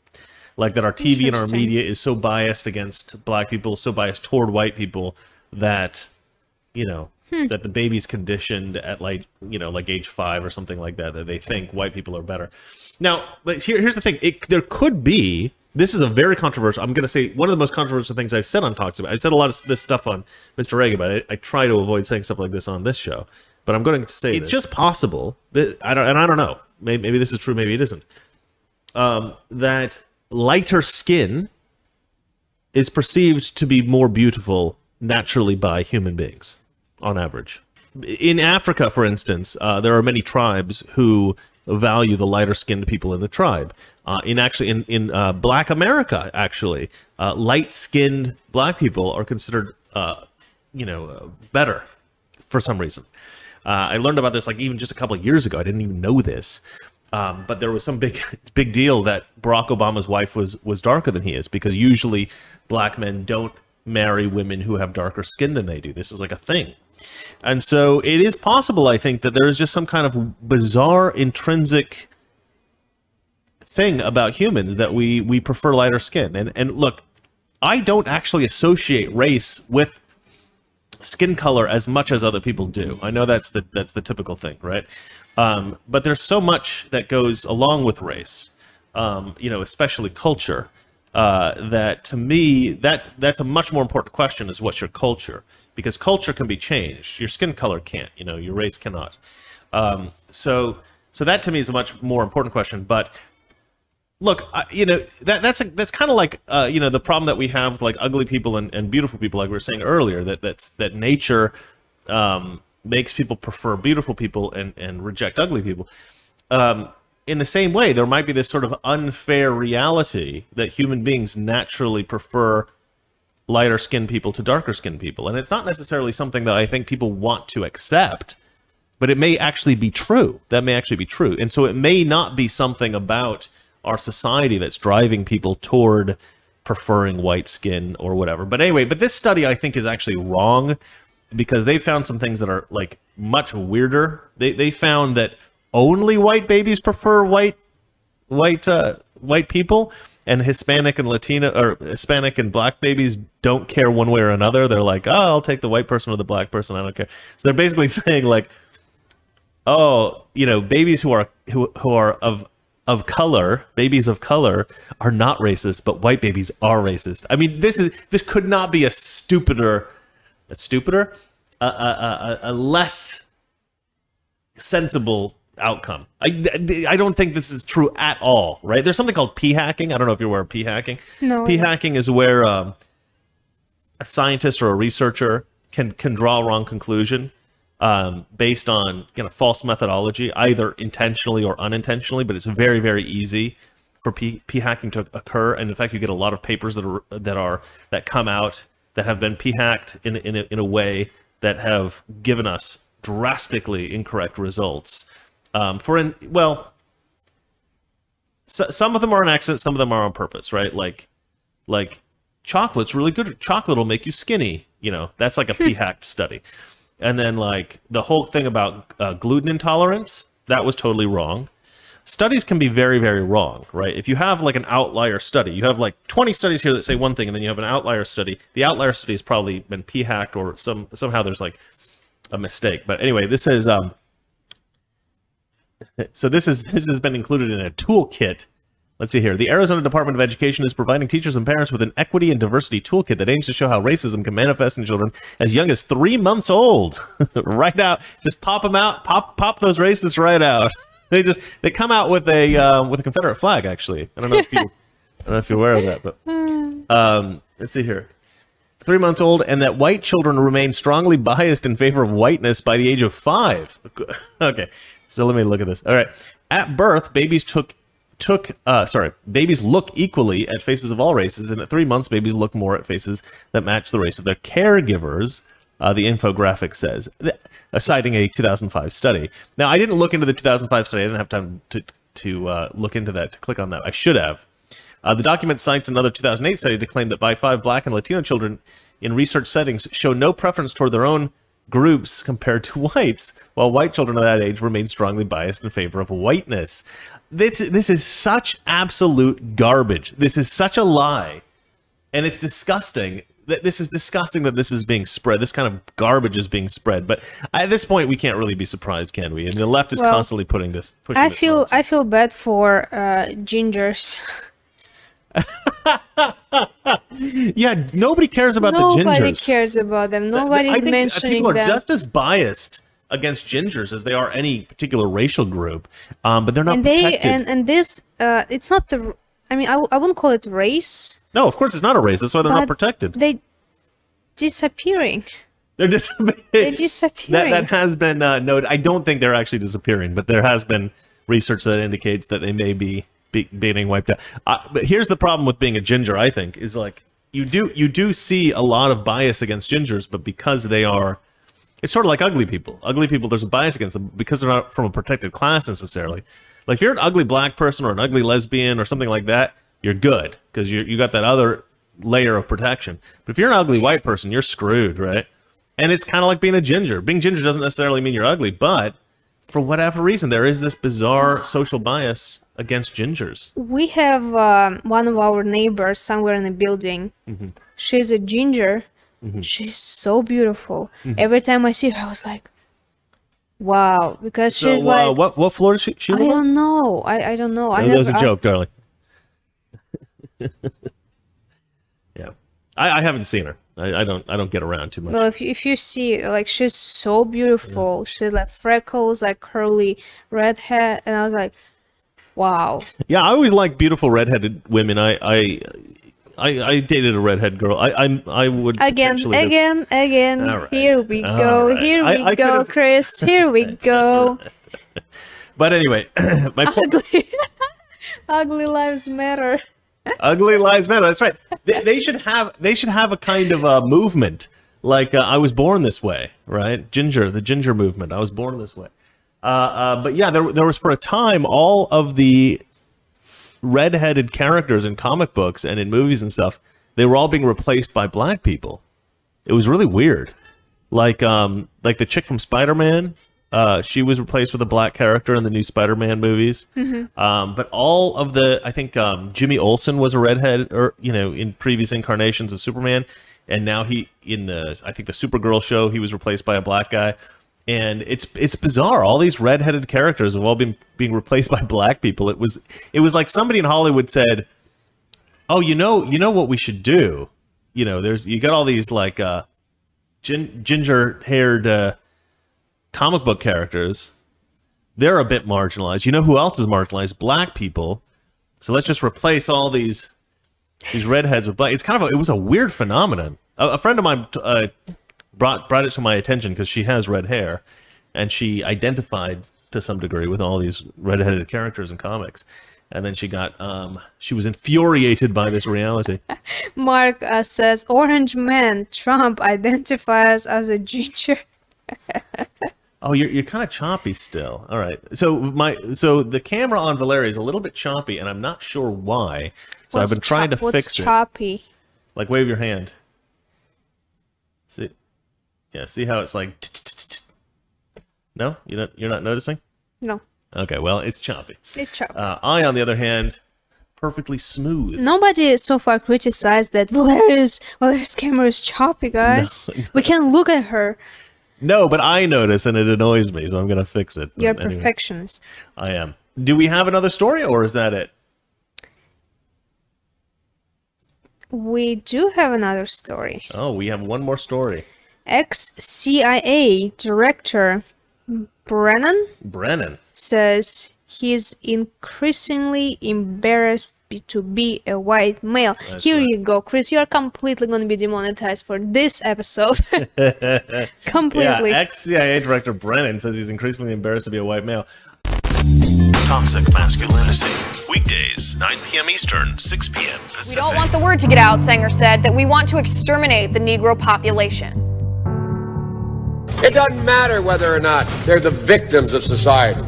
The end result is they're about to knock my mother on the head with a lead pipe, shoot my sister, beat up my wife. Instead of building back better, systemic racism is deeming a community as an unfit, unsocialized group of people who cannot be rehabilitated. We don't very well know how to rehabilitate them at that point. That's the sad truth. We have predators on our streets. They are beyond the pale, many of those people. Beyond the pale. We have no choice but to take them out of society. Systemic racism is when you deprive generations of children from a quality education.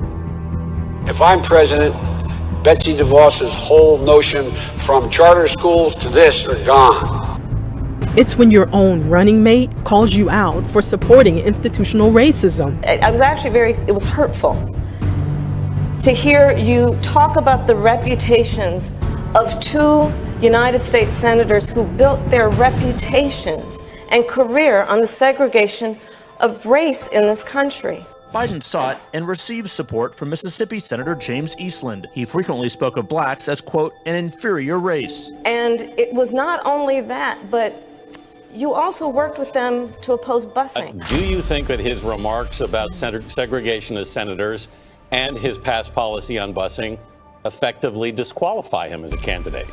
I think the voters will decide whether he is qualified to run or serve. Ouch. A professor in the US has landed herself in trouble somewhat for calling mathematics racially discriminating. Lady's name's Rochelle Gutierrez. She's from Illinois University. She's published a book in which she claims that aspects of that subject, maths, are an unearned privilege of white people. On many levels, mathematics itself operates as whiteness. Who gets credit for doing and developing mathematics, who is capable in mathematics, and who is seen as part of the mathematical community is generally viewed as white.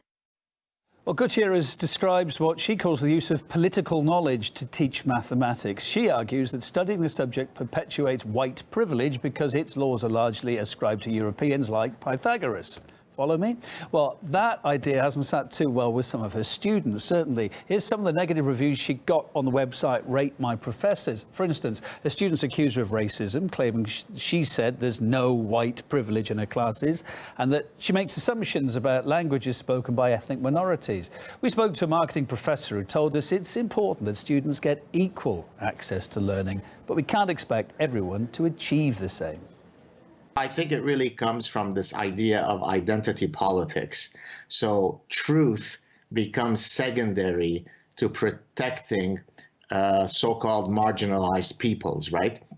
So in that case, to the extent that, say, mathematics is dominated by one racial group more so than another, then there's something wrong with it and we need to address it. You should have equality of access, but that doesn't mean that we have equality of outcomes. And that's the problem with identity politics, is it wants that the outcome be equal, and that simply is not in line with the meritocracy. My rebuttal to this is, if you look at the 100 meters Olympic champions in the Olympics over the past 30 years, you'll notice that there are no overweight, middle-aged Lebanese Jews. I happen to be a Lebanese Jew. None of them are the winners on the podium, right? Yet I don't complain that I feel marginalized, because it would appear that the winners of the 100 meters Olympic all tend to come from one racial group. To understand Trump's support, we must understand and think in terms of multiracial whiteness, according to the Washington Post. This is possibly my favorite article of all time, ever. I don't think anyone has ever managed to wrap themselves around so fully in doublethink that the horseshoe has come back to touch in quite such a way. I love this. We've read through this and we're just going to talk about some of the things, but let's talk about first the picture they've got here, right? I love this. This is Enrique Tarrio, the chairman of the Proud Boys, who's wearing, as you can see, is not white, which is not something I would care about normally, but that seems to be the focus of the Washington Post's racial activism. But he's wearing a t-shirt that just says American supremacist. I guess that begs the question, what race are Americans? Any race. Exactly. They're not a race. It is a culture, a people, an ethnicity, an ideology. It's not a race, though. It's nothing to do with genetics, which presumably is what Enrique Tarrio's position is. Now, I don't really know much about him. I don't think I've seen any of his speeches or anything that he's written or anything like that. I've just seen what the media have told me. But, I mean, he looks like an unlikely white supremacist to me. It'd be pretty strong in the doublethink sense if a Afro Caribbean gentleman was to be a leader of the new Ku Klux Klan, the Proud Boys. Well, I mean, at least they wouldn't can't, make sense, would they it? can't complain about a lack of inclusion and diversity, at least, can they?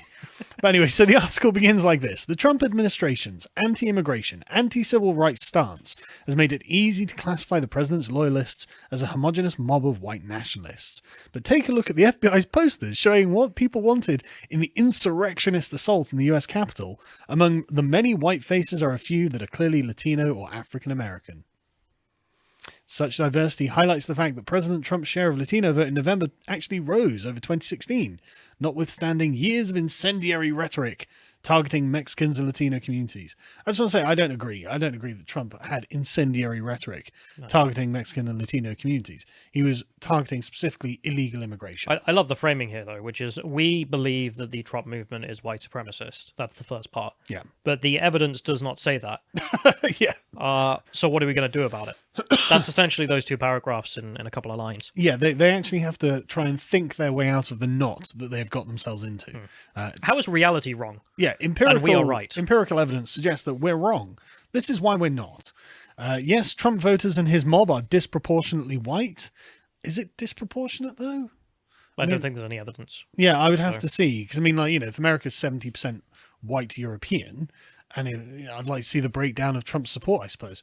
But yeah, one of the more unsettling exit poll data points of the 2020 election is that a quarter to a third of Latino voters voted to re-elect Trump. So why is the white supremacy so diverse? I mean, the answer, of course, is that white supremacy is a total misnomer for Trump and his movement. It was not predicated on race at all. And she admits this herself, which is why she has to redefine the whole movement as multiracial whiteness, which is not the same as white supremacy, you'll notice. Absolutely. And you'll notice that none of the people in Trump's camp use the term whiteness or white to describe themselves or the movement. Right? They call themselves Americans, they call themselves patriots, they call themselves constitutionalists, Republicans, but they don't call themselves white or whiteness as a capital W white, as in a proper noun political movement. And they don't suggest that whiteness is the thing they're trying to uphold. So anyway, early on January the 6th, the Post's Kate Woodson saw signs of violence to come hours before thousands of Trump loyalists besieged the Capitol. I don't agree with that characterization, but we'll carry on. And while the vast majority of Latinos and an overwhelming majority of African-American voters supported the Biden-Harris ticket and were crucial to its success, many black and brown voters have friends and family who fervently backed the MAGA policy agenda, including its delusions and conspiracy theories. They're going to point fingers. Yeah. Basically, again, reality shows that it's not a white supremacist movement, but some kind of ideology that's not white supremacy. Yes. Therefore, how do we explain what's going on? But more importantly, it's rather ironic that the people who propagated all of the Russia hoaxes and conspiracy theories are pointing the fingers about other people having delusions and conspiracy theories. Yeah. I mean, this is just pure part of partisan politics where my side believes in truth, your side believes in nonsense. Yeah. Whereas the reality is both sides usually have some truth and a lot of nonsense lying around. And then you have to point out what's not true and what's nonsense. Totally true. She's a partisan, so she can't do that. There doesn't seem to be a planned trust, and it does not look like Vladimir Putin had the ability to manipulate the US elections. One of the organizers of the Stop the Steal movement was Ali Alexander, a Trump supporter who identifies as black and Arab. The chairman of the neo-fascist Proud Boys is Enrique Tarrio, a Latino raised in Miami's Little Havana who identifies as Afro-Cuban. When he arrived in Washington for the Jan 6th March, he was allegedly arrested for burning a Black Lives Matter banner taken from a black church a month before.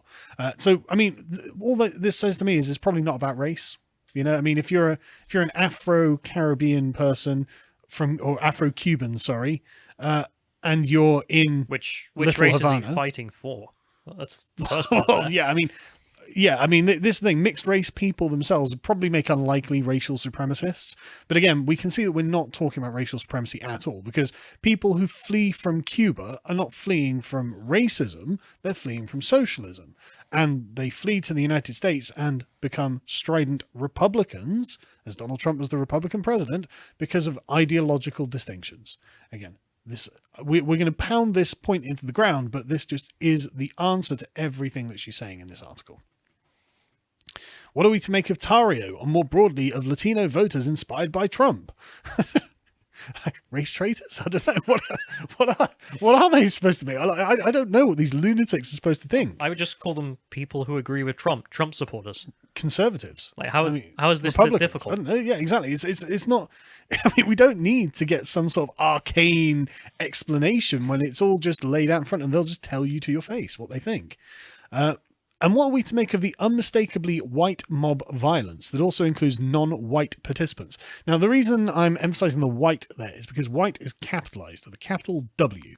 Again, the proper noun matters, right? Because I think it was the Associated Press put out their press guide for how to characterize black and Black Lives Matter. And capital B black is a thing, as in it is a proper noun for a political movement that is frankly a black supremacist movement.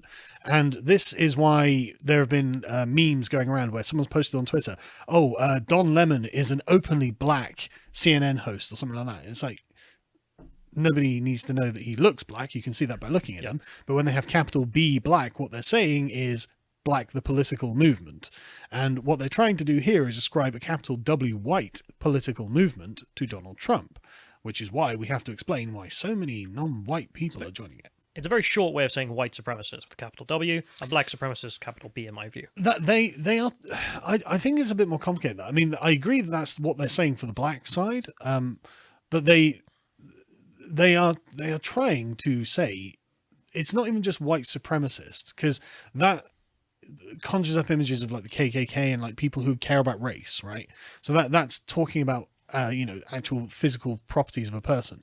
But I don't think that's what they're trying to say. I think what they're trying to do here is they're falling into the white fragility view of the world. And so if we look at the Smithsonian's graphic where it's like, here are the features of whiteness, this is what they're trying to say. So whiteness to them is also a political ideology, but it also has a racial dimension, which they can't explain. It doesn't have a racial dimension, incidentally. It's just sort of, Anglo-Saxon Protestant work ethic culture. So it's the inheritance of England that the United States has got. But anyway, this person calls the phenomenon of non-white participants in white mob violence as multiracial whiteness. Whiteness here not capitalized, incidentally. The promise that they too can lay claim to the politics of aggression, exclusion, and domination. I don't know how to put this out, but like, all politics is about the use of power, the exercise of power. And that means aggression, exclusion, and domination. I mean, you can see the way that Biden and his administration, incoming, are also using these politics. They're being very aggressive towards white supremacists and MAGA supporters. They plan to exclude them, and they plan to totally dominate them by deplatforming them in the entire media landscape. So the idea that this is something that only the opponents do and we would never do, again, it's just total nonsense. But again, this is the Washington Post. This is not like if this was just some random blogger who is on Blogspot or something, just speaking nonsense into the void, I'd ignore it. I'd be like, yeah, okay, who cares about this? But the fact that they get this kind of platform is terrifying. This is the way they actually think. But it's also very interesting because, intersectionalists, critical race theory, this sort of groups have been going for a long time, and they've fully integrated themselves in the Democratic Party. Totally. And this is a good demonstration of how their ideology goes full circle from, going into absolute nonsense, realizing that their view does not represent reality, and then trying to readjust themselves back into what represents reality. But without addressing their core principles of how they identified these things in the first place. Anyone looking at a non-white member of a conservative movement would say, right, that's just a conservative who's non-white. The race doesn't really matter. But of course, they can only think in terms of race because that's where they've been going. And it's like, right, how do we explain this then? Well, it must be multiracial whiteness then. It's like, no, it doesn't make any sense. Well, it doesn't. Like, if I had to define multiracial whiteness, I would drop the word whiteness. Well, they think the term whiteness, it's a substitute for essentially, as you pointed out, English liberalism or English culture. Yeah. In which case, multiracial version of that is just what America is. It's Americanism. The idea you take these liberal principles and then anyone can integrate into it. Yeah, and it's not just the liberal principles as well. It's the social principles that underlie it. So, you've got husband, wife, kids. The aim is to have a good career, own a house, have grandkids, work hard, you get what you earn, things like this. These cultural inheritances that the United States has, I think has been entirely to their benefit, by the way. I don't think they're racially exclusive, and I don't think they're universal to English people either. So it's like any culture, it's not exclusionary on the grounds of race. You know, anyone can join a culture. But anyway, before Trump, conservatives seeking to appeal to Latinos typically embraced the politics of conservative multiculturalism. Politicians such as George W. Bush reached out to Latino voters by showing a familiarity with their language and history, emphasizing the values of diversity and inclusion, depicting Latinos as a distinct and valuable part of America's democratic mosaic. Conservative multiculturalism connected Latino culture to Republican values, emphasizing conservative approaches to faith, patriotism, and the traditional family. I love the way that what they're trying to do now is essentially annex like the George W. Bush conservative to left-wing liberalism or progressivism. The way they lay that out, I would actually agree. The idea of multiculturalism, the idea that you have multiple cultures within the same state, and never the twain shall meet. They shall stay separate. Like, the Latino community, cringe word in my view anyway, is the Spanish-speaking, you know, essentially South American part of the United States that should not become like the rest of the country, but instead should stay separate. That's certainly what they're asking for, That's what they're describing Bush's policy as. And if that was his policy, they're in favour of it, That's definitely more leftist to me than anything conservative. Yeah, it sounds like an old democratic policy to me. Yes. But that's the point, isn't it? What they're saying is basically we can own Bush-style conservatism, because it's it will make itself multicultural to appeal and adapt to the framework that we will lay out. It agreed with the idea that we segregate these groups, which basically, that's your policy, lady. Yeah, and I love the way that she lays this out. Trump, by contrast, knows nothing of the history of Latinos in the United States and rarely even pretends to find value in Latinos' distinct identities. Rather than offering his non-white voters recognition, Trump has offered them multiracial whiteness. Right. I mean, anyway. No, I got to say something on that. Okay, go on. So it's you know, Trump doesn't recognize that we should keep them separate, but instead thinks they should become part of the American tradition. They should be incorporated into Americanism. Is this bad? I don't know. Am I meant to oppose this? I did. I was not in opposition to this thought. I think the melting pot is better than segregation. Right. That's literally what they've got to. That's actually what they've got to here, right? So, rooted in America's ugly history of white supremacy, indigenous dispossession, and anti-blackness, multiracial whiteness is an ideology invested in the unequal distribution of land, wealth, power, and privilege. So not communist, right? Okay. A form of hierarchy in which the standing of one section of the population is premised on the debasement of others. Multiracial whiteness reflects an understanding of whiteness as political color and not simply a racial identity, a discriminatory worldview in which the feelings of freedom and belonging are produced through persecution and dehumanization of others. Right, okay. We should not skip over that first part there. Yeah, no, we're going to go through all of this again, right? So this is a hysterical characterization of American history. Hysterical. So to start with, it is also the typical thing you find from leftist views of history. Yes, and I presume that's rooted in their democratic origins, their origins in the Democrat Party. But the history of white supremacy, indigenous dispossession, anti-blackness, and all this sort of stuff.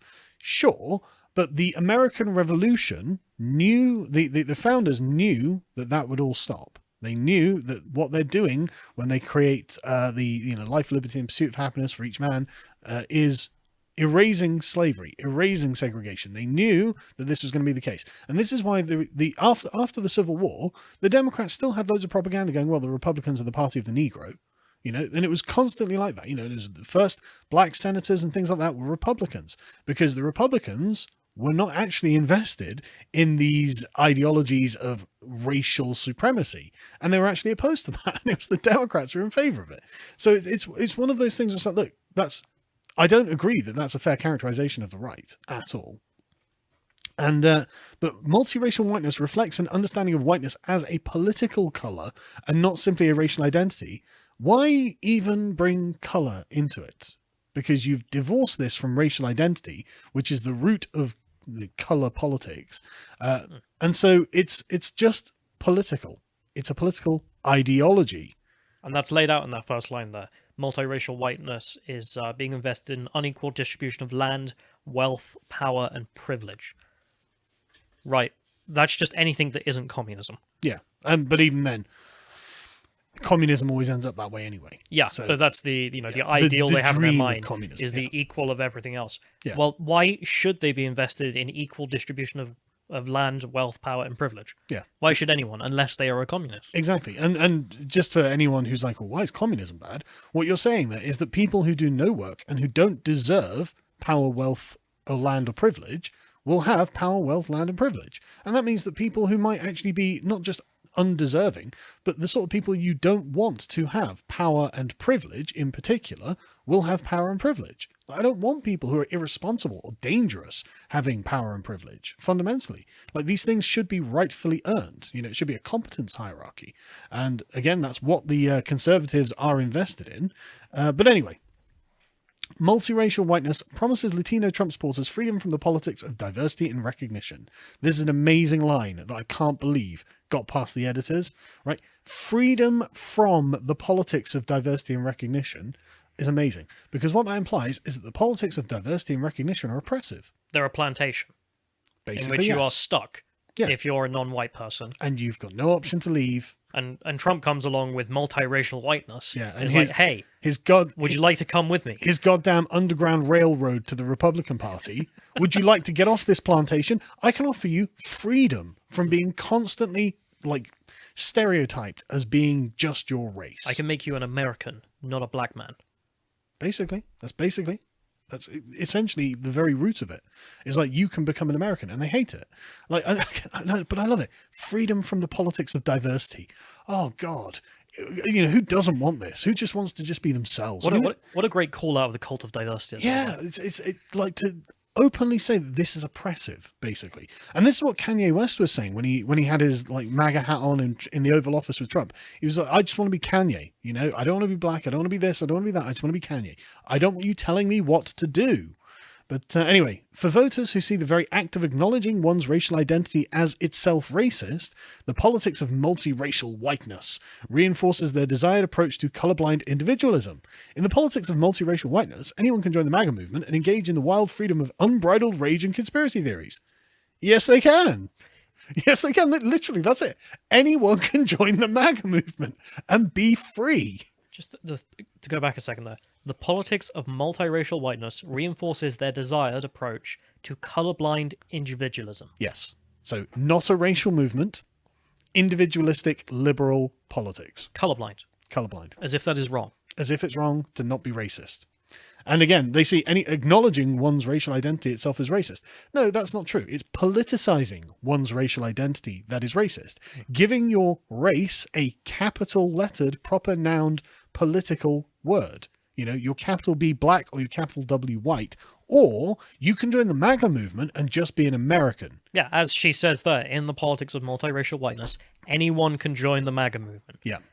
You know, what a bunch of Nazis. Could you demolish the idea that he's a white supremacist or the movement is white supremacist any more than a sentence like that? No, that is the perfect vindication from the mouth of a progressive of the MAGA movement's inclusive credentials. And again, I mean, this is like 4 or 5 times she said something which any normal person, and as I was trying to get the point that they've just come around, any normal person could just say, oh, well, they're just conservatives. Be that simple. That's how life used to be, you know? Yeah.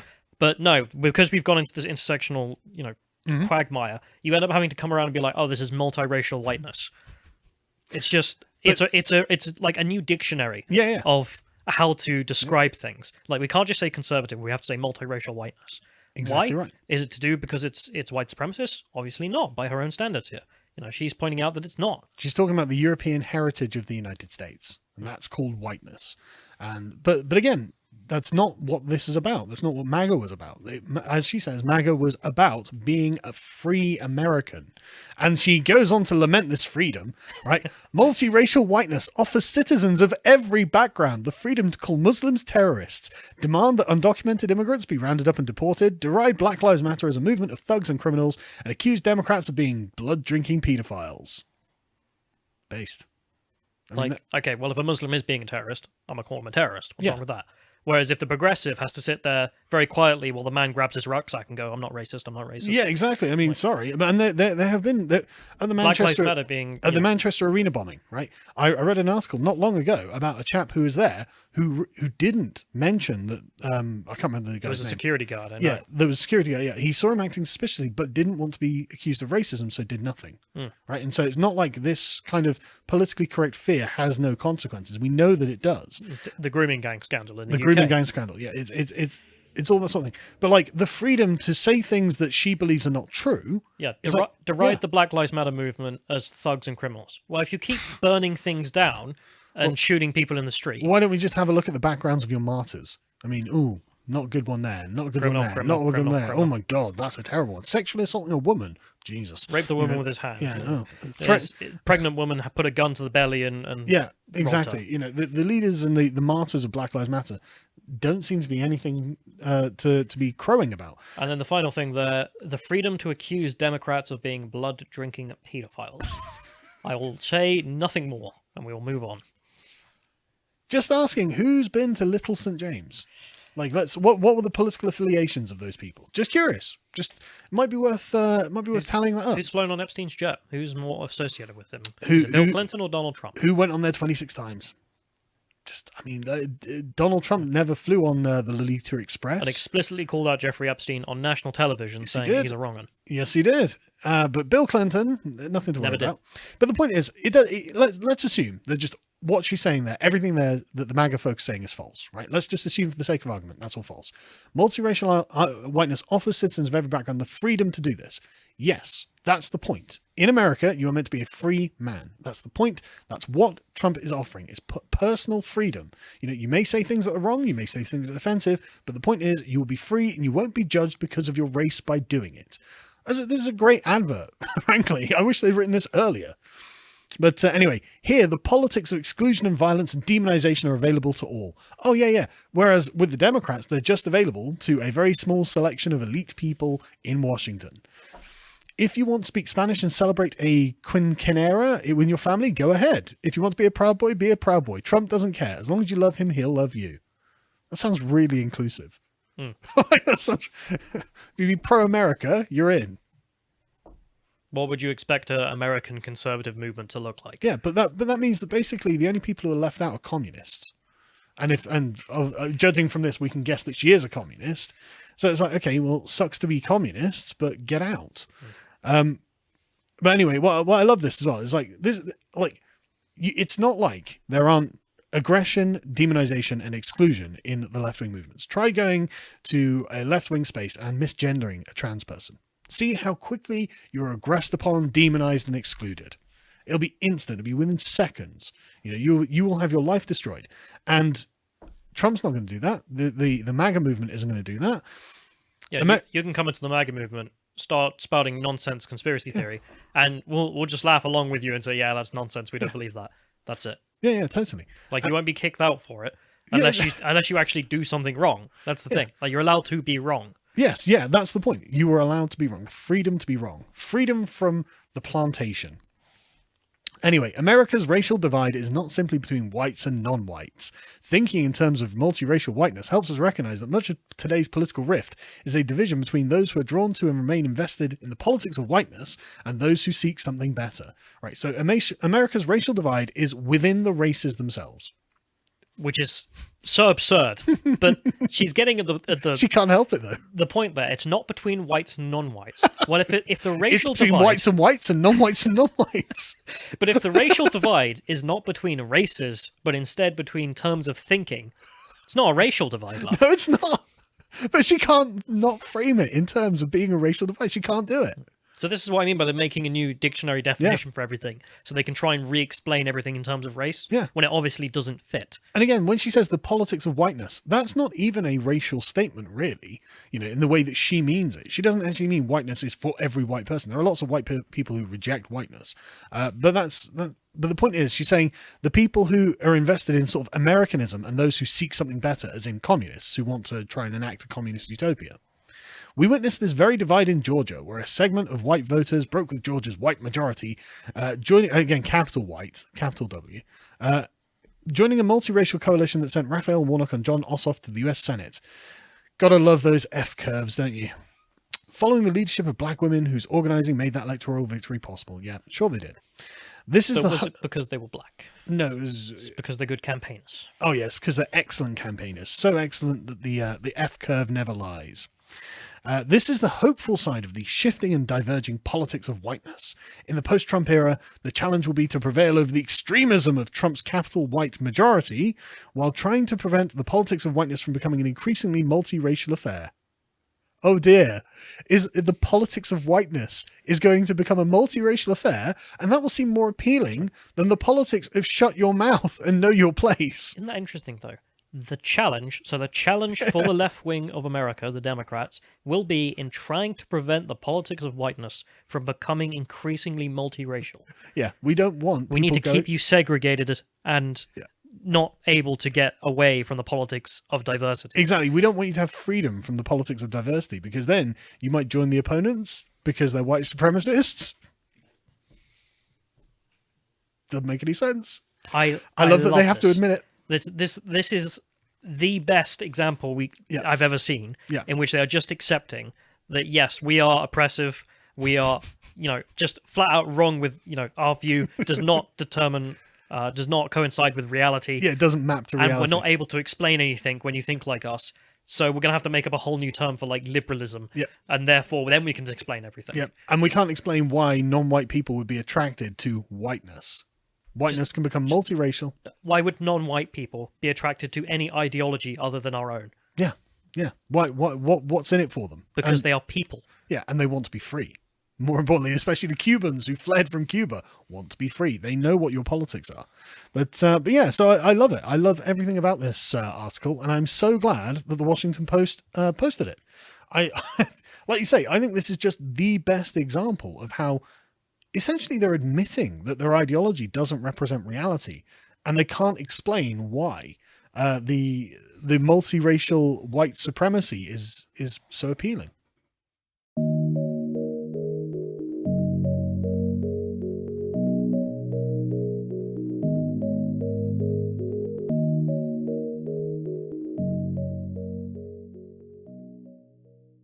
We have an article, a very important article, up on the brand new website, dailyveracity.com, which launched a couple of weeks ago. And this article goes on to talk about why you should stop calling anti-white hatred critical race theory and racial insensitivity training. Because what it really is anti-white hatred. It's anti-white propaganda. And using terms like critical race theory and racial insensitivity training and so forth obfuscates the true intentions of the disseminators who are propagating this. The ones who are actually making this curriculum in public schools, teaching this to employees in corporations, talking about this in media and Hollywood and so forth, to call it names like critical race theory and putting like an academic spin on this. This is really obfuscating what they're truly trying to do. So we're going to talk about this today. I also want to talk about this article out of CNN. It says Trump appointee on West Point board spreads conspiracy theory that Biden is replacing white people of European ancestry. And this is about Trump's appointee on the West Point board, which spreads conspiracy theory that Biden is replacing white people of European ancestry. I'm going to read a couple of quotes here. Pretty epic from Douglas McGregor. He says, quote, "There's no question about it, but the idea of control is to bring in as many people as they possibly can, as quickly as possible from anywhere in the world, frankly, but preferably from Latin America, the Middle East, Africa, and some portions of Asia, but not many. The idea is that they have to bring in as many non-Europeans as possible in order to outnumber the numbers of Americans of European ancestry who live in the United States. That's what it's all about. And I don't think that there's any point in questioning it. That is the policy. It is a deliberate policy to enact demographic change." And, you know, they call this a conspiracy theory on one hand, but on the other hand, they admit exactly what they're doing. Like, for instance, I remember going over this before, but there's a Washington Post article, and I think it's called "The NRA Will Fall." The NRA will fall, and it talks about why gun rights in the country are going to go. Actually, the opposite is happening. If you look at a lot of Republican states across the country, they're passing constitutional carry. But honestly, you know, if we don't get a grip on this, it will be short-lived. But they go through and they talk about why the NRA will fall and why gun rights are basically on their last leg. because white people are becoming the minority in the country. This is what this article goes on to talk about. They go on to talk about this in terms of winning elections as well. You have LA Times articles, Washington Post articles, New York Times articles talking about how eventually Texas is going to turn blue because whites are going to become a minority and Hispanics are going to become a supermajority. Like, on one hand, they'll say exactly what they're doing and exactly what's happening, and then on the other hand, they'll say, and they'll celebrate it, they'll boast about it. And then on the other hand, they'll say, well, it's actually a conspiracy theory, this is racist, this has driven many people to commit mass shootings. It's so ridiculous. It's so tiresome. We all know what the truth is. The only issue with this here, what Douglas McGregor said, is that I wish he was in the Trump administration a lot earlier than he was put there. Because if you remember, we were screaming for Douglas McGregor to be brought into the Trump camp probably within the first couple of months of the Trump presidency. I think for the first 2 years, we were talking about how Douglas McGregor needs to be in there. And he wasn't brought in until the last month of Trump's presidency, which was far too late for that. But I think a lot of things could have been different if he was brought in. Now, I want to talk about this article up on dailyveracity.com, and it's Stop Calling Anti-White Hatred Critical Race Theory. And like we say, we go in and we say, admittedly, Rufo, this is not an attack against Rufo. I love Christopher F. Rufo. I love the work that he has done, but I think that he is obfuscating, and other people are obfuscating some of the things, obfuscating the true intentions of these people. But we say, admittedly, Rufo has done quite a bit for countering the anti-white propaganda being promulgated in public and private classrooms across the nation because of his work, and the coverage from many conservative media outlets. Many Republican-controlled states like Florida and Idaho have passed legislation with the goal of banning the ideology from spreading in their schools, but most people, including Rufo, are completely obfuscating what critical race theory really is. To dub forced-fed anti-white hatred, anti-white propaganda spread by every institution in America with labels used by the very disseminators, it's obfuscating the true intentions of those that propagate it. What Rufo calls critical race theory, or CRT, is really just propaganda used to convince people to despise a particular group of people solely because of the color of their skin. I don't understand why people don't understand this. Like, you look at all these stories coming out, you look at people literally saying, we want white genocide. We want to kill white people. We are going to round you up and put you into camps and then nuke the camp. Like, this is basically what people are saying. Not basically, pretty much literally, people are calling for white genocide, if not literally. There was one professor, George Ciccarello-Maher, who is like, we need white genocide, or all I want for Christmas is white genocide. There was another professor that said that having white children is white supremacy. This is the promotion of white supremacy. So this is what people are saying. But you have people like Christopher F. Rufo and people like Brett Weinstein and all of these other people trying to apply like this super academic spin on critical race theory and refusing to really call it what it is. Like, we went over this the other day. The billboard campaign, right? The billboard campaign in Portland, Oregon that, or I'm sorry, it wasn't a billboard campaign. There was a bunch of flyers that were posted up in a university. And there was a couple of people that covered this. I think the Times of Israel covered this. And these flyers basically said, well, if you want to take down the people really in power, if you want to take down the 1% are actually Jewish people. And it's not really white privilege, it's Jewish privilege. And these were these flyers, and it was actually an old poll 4chan meme that was created by right-wingers, trolls, back in like 2016, 2017. But these flyers were posted up at a university. And the article was actually from 2017 anyway. And basically, they tried to claim, these people, Brett Weinstein and a couple of other people tried to claim that, see, critical race theory is actually anti-Semitic. It's actually anti-Semitic. And so this is the reason why we need to be against critical race theory. It's actually, so you can say anti-Semitic, which means anti-Jew, but you can't say anti-white. Christopher F. Rufo, you have to use, now he's been called out on this, actually, and he's using a new phrase. What is he calling it? Neo-racism, right? This is what he's calling it now. Neo-racism. Dude, call it what it is. Why can't you say anti-white? What is stopping you from saying anti-white? I don't get it. You can say anti-Semitic, you can say anti-black, you can say anti-Asian, you can claim that critical race theory is actually anti-Semitic, which is what they're trying to do right now, and anti-Asian as well, but you can't say it's anti-white. You have to use terms like neo-racism now that you've been called out in your critical race theory label. But, I mean, this is what, and you go through this article, and we have, it's a long article. We can't read through the whole thing. But you have people like Lori Lightfoot saying that white journalists shouldn't even be allowed to ask her questions. You have, like I said, university professors saying that having white kids promotes white supremacy. You have corporate boards saying you have to be less white. You have people literally calling for white people to give up their line in their place in line in education and employment, and to give all of their property and money to black people. This is what they consider to be equity. We have all the links here. We link to everything you want to see. President Joe Biden's own recent Down Payment Toward Equity Act, which is said to help Americans with a down payment toward their first home, explicitly mentions that if you're white, you can't apply for this. Like, it's right there. It says, it's right here. Or is it economically disadvantaged individual, which means that if you're black, Hispanic, Asian, I guess, critical race theory is truly anti-Asian, right? Native American or any combination thereof will be presumed to meet this definition. Not if you're white, though. So they're literally calling for you to die, for you to be killed, for you to be genocided, for us to deconstruct our whiteness, these aspects of whiteness, which have allowed our race to survive, and you're calling it neo-racism or critical race theory.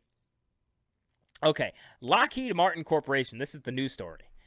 The nation's largest defense contractor sent white male executives to a 3-day diversity training program aimed at deconstructing their white male culture. The company specifically asked for the white employees to focus on the deconstruction and abolishment of aspects of white culture that has led to the survival of white people. So they specifically asked them to focus on the abolishment of the aspects of white culture in particular that has led to the survival of your race. Think about that. Think about that. I want you to stop doing the things that your race has done that has led to the survival of your race. Like, it's like saying, like, you eating and drinking water is, like, you can just come up with a whole set of analogies here. I mean, they want them to focus simply on deconstructing the aspects of whiteness that has led, this is in their words, that has led to the survival of their race. And so we look through a couple of these here.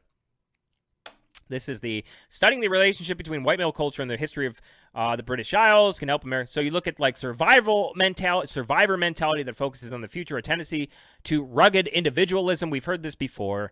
A can-do attitude operating from principles and conscience, focusing on hard work, action, and task completion, emphasis on the scientific method, measured moderation and silent strength, communication, striving to have your neighborhoods clean and orderly.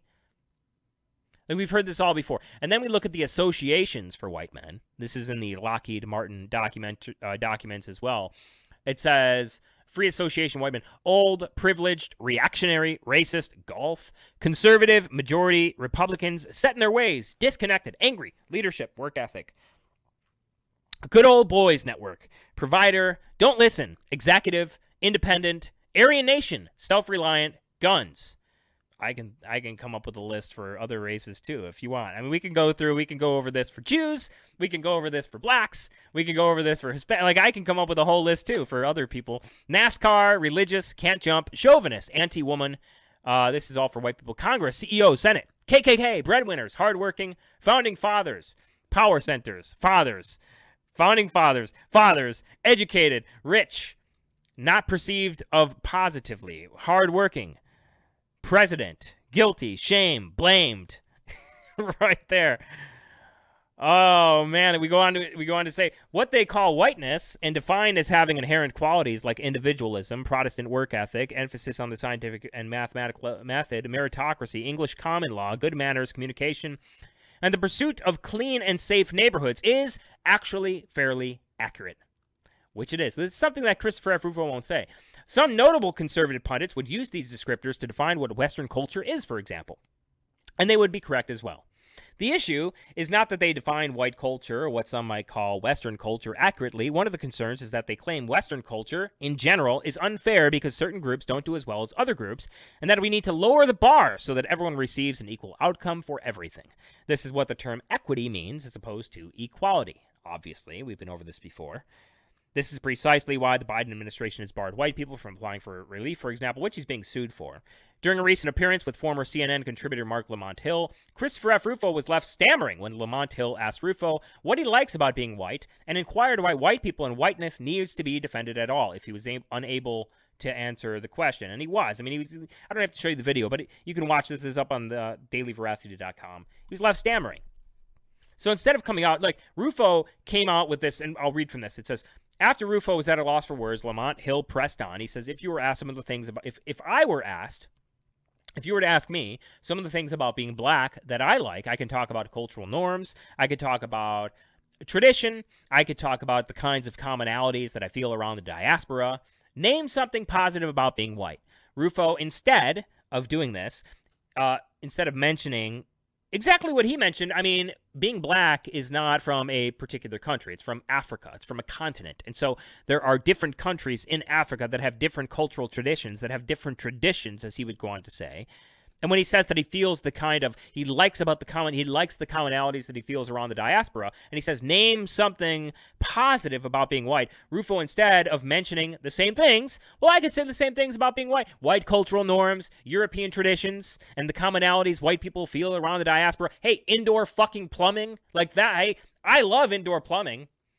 I love paved roads. I love huge skyscrapers. I love two-story buildings. And I especially love indoor plumbing and toilet paper. But instead of mentioning any of this, he reverted to cliche platitudes about not seeing color at all. The issue with this popular response is that everyone sees color. And the vast majority of the population are now being told to hate white people because of their color, with the end goal of genocide. And they're admitting this. And so we don't really have any time, and we have this video here from this professor. Like, we go through a lot here. This is a major red pill. This article, you have to share this. This is a major red pill. Get this on Twitter. Tag Christopher Rufo, please. We need all of you to do this right now. If you have a Twitter account, tweet this out and tag Christopher Rufo. This is anyone else you can think of. This article is like a big white pill, or a big red pill, and white pill too, because we expose a lot of this stuff. But, you know, this is the reason why we don't have any time to really, like, use these, like, academic terms and try to explain this away, like, try to explain what's going on with the country academically.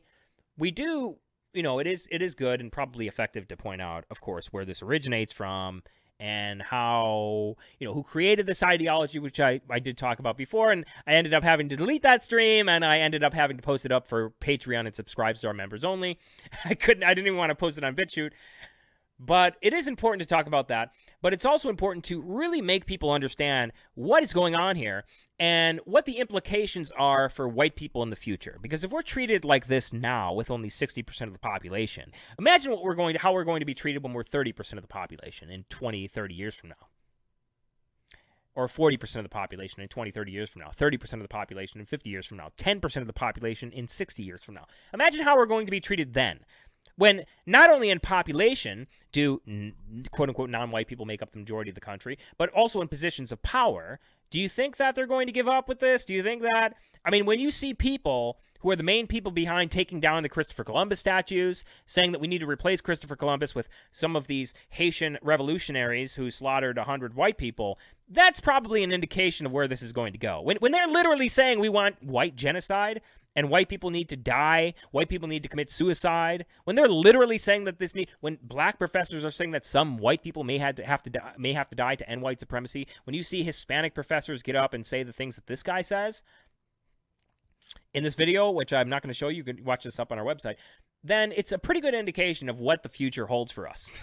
So we should stop with this, like, optics are important, but we should really be telling the truth and really be talking about what this really means. Thank you, Chairman, for the opportunity to testify.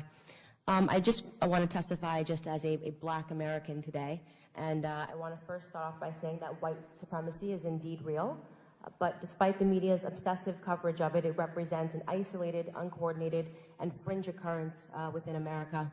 It's a fringe occurrence that is being used, in my opinion, by Democrats to scare Americans into giving up their votes to a party that can no longer win based on simple ideas, which is why we're seeing so many of these hearings back to back, despite other threats that are facing this nation. I want to reiterate that point. White supremacy is real, just as racism is real, but neither of these ideologies are real in this room. They have become mechanisms for the left to continue to call these hearings and to distract from much bigger issues that are facing this country and which threaten minorities. Much bigger issues that they are responsible for. White nationalism sounds a lot better as a threat than father absence. When are we going to call a hearing on the 74% of single motherhood rate in Black America today? My guess is probably never. Since Democrats are the author of that epidemic, which leaves us, Black Americans, 20 times more likely to end up in prison, 9 times more likely to drop out of high school, and 5 times more likely to lead a life in poverty and to commit crime. White nationalism also sounds a lot better than illiteracy rates. I'm assuming we're never going to call a hearing on that, which is a real epidemic that is facing Black Americans and minority Americans today. An epidemic which, by the way, has a lot closer of a tie to our nation's history of white supremacy. Slave codes in the early 19th century made it illegal for Black Americans to learn to read. Why? Because if slaves could read, they could access information. I don't believe that much has changed. On the most recent National Assessment of Educational Progress, just 17% of Black students scored proficient in reading at a 12th grade level. 83% of Blacks in America were not found proficient in reading at a 12th grade level. Are we going to have a hearing on that? Probably not. White nationalism also sounds a lot better than abortion as a threat, which has resulted in the slaughter of 18 million Black Americans since 1973 and points to a bigger crisis, which is the fact that the Black population growth has stagnated in this country. The crisis that in major cities like in New York, we have more Black babies that are being aborted than born alive. If we're talking about preserving lives and we're talking about white supremacy, we should probably have a conversation about that. But today, in this room, we're going to see Democrats try to connect the dots to white supremacy and the internet. So the question is why? So that people who have absolutely nothing to do with propagating white supremacy are censored, silenced, and controlled. What they are actually after is our permission to censor and silence and control any dissenting voices that go against the mainstream narrative that they wish to propagate. To give a glimpse into just how absurd and expansive the definition of white supremacy has become, I offer to the committee that I have been libeled and smeared by Democrat media cohorts as someone who supports white supremacy. You need but look at me to determine that that just isn't true. Why? Because I routinely say, Black people don't have to be Democrats. I am now considered somebody that is radicalizing people on the internet. What a radical idea. Black people waking up to the abuses and the Democrat Party, which has been instigated upon Black America over the last 60 years. There have been sincere attempts, just so everybody knows, to censor me on social media because I am radical. YouTube once censored me for criticizing Black Lives Matter. They reversed the censorship and they apologized and they called it a mistake.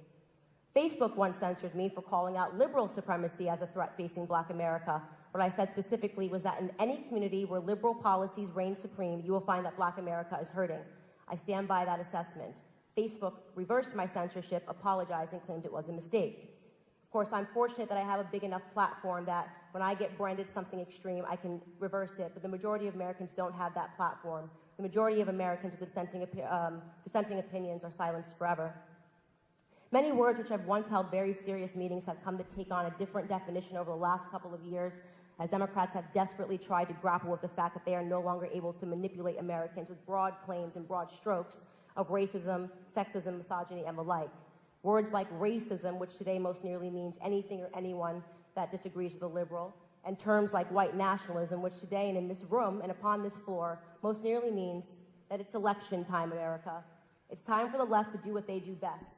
Divide, distract, and hope to keep their most important voting bloc to their party, which is Black Americans, angry and emotional and reactive enough to keep voting for the same party that has systematically destroyed our families, sent our men to prison, and deferred all of our dreams.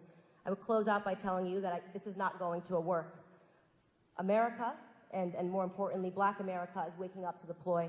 The bad acting, the faux concern, these hearings, it's not going to stop Black America from breaking the chains of victimhood. And it's certainly not going to stop me from being one of the loudest voices against it. Thank you. Of homicide victims. Can you speak a little bit about that and about the reality of that and some of the policies that lead to that and your perspective on that element of a crime? Certainly, which is why I wanted to bring that up, because presumably if we're going to be having a hearing on white supremacy, we are assuming that the biggest victims of that would be minority Americans. And presumably this hearing would be to stop that and to make sure that we can preserve the lives of minority Americans, which, and based on the hierarchy of what's impacting minority Americans, if I had to make a list of 100 things, white nationalism would not make the list. And we don't see hearings on those bigger issues. You brought up the inner city communities, which is a huge issue. Black on black crime, the breakdown of family, I think is the #1 thing that's contributing to that. And we never hear anybody talking about what happens when you remove a father from the home. In fact, I would argue that right now we have a social environment that is hostile towards men and it does not inspire masculinity or being a man and what it means to be a father figure in a household. Black Americans are definitely suffering from the breakdown of the family. And when I say that liberal policies inspired that, what I mean to say is that via the welfare system, we are quite literally seeing the incentivization of bad behavior. When you know that your family gets more money, as a single mother, you will get more money if you don't marry the father of your children. You're not going to marry the father of your children. I've seen this firsthand. And black on black crime is a huge issue in America right now, but people don't like to talk about that. It seems as, well, let's talk about the smaller issues and not the big issues that are facing black America. We saw this same sort of a narrative in 2016 when police brutality became at the forefront of the discussion. And if you were paying attention to politicians, you would have thought that if you were a black American, you couldn't walk outside without being shot by a police officer, when in fact, you had a higher chance of being struck by lightning as a black American in 2016 than being shot unarmed by a police officer. The truth is that leftists and Democrats don't want to see these issues fixed in black America because then they can't stump on those issues. You know, we see this rhetoric every 4 years ahead of an election cycle get drummed up. We heard Chairman Raskin in his opening statement mentioned the Trump administration is doing nothing, and that really is the nucleus of what we're seeing here today. We're seeing an attack on an administration, an attack on conservatism ideals ahead of an election cycle.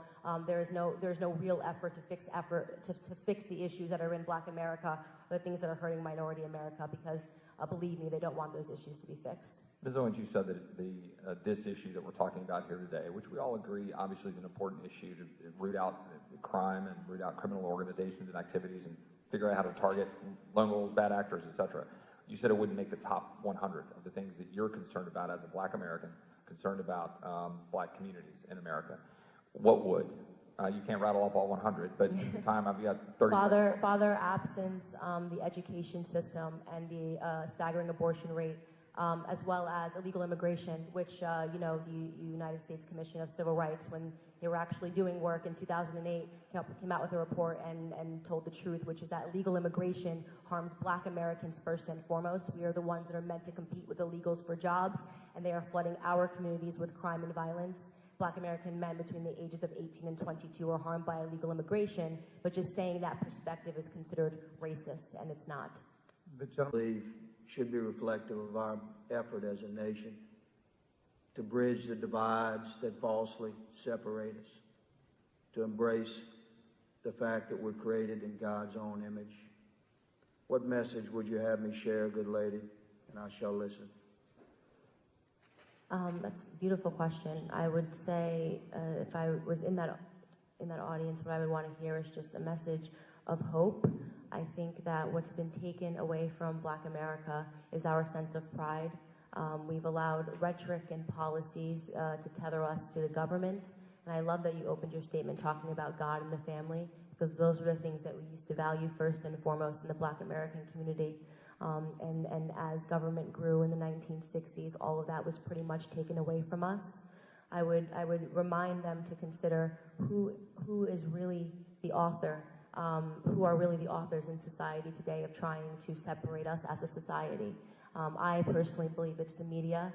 I believe it's when somebody a Congress member sits down and perpetuates the lie that our president said there were good people on both sides without mentioning that he said, and I'm not talking about white nationalists. It's important for black America to begin thinking rationally and not emotionally, and to no longer allow ourselves to be used and abused and lied to by a party and policies that have not served us for the last 6 decades. And I would ask you to ask them one question, what do they have to lose? And I think the answer is nothing. It's about to go down. It's quite ironic that I'm the only black American that's sitting here, and yet the people that called this hearing haven't asked me a single question about my experience. I think that probably points to what I say the larger issue is that Democrats come up with the problems, they come up with the solutions, and black Americans are basically used as props for them to get out their narrative and to ultimately control our vote using fear tactics. I also found it quite hilarious that when asked for actual numbers, nobody here could actually provide them because it's not actually a problem in America or a major problem or threat that's facing black America. This is, again, just election rhetoric. This is, again, just an attempt to assault an administration that is doing all that they can to help black America in every single regard, whether it's criminal justice reform, whether it's talking about real issues like school choice, which should be implemented to conquer some of these illiteracy rates that is actually harming the black community. And I think it's unfortunate that we have this many hearings on something that is so small in America, and we aren't having real hearings. I actually don't think the Democrats have completed a single day of real work since Donald J. Trump went into office.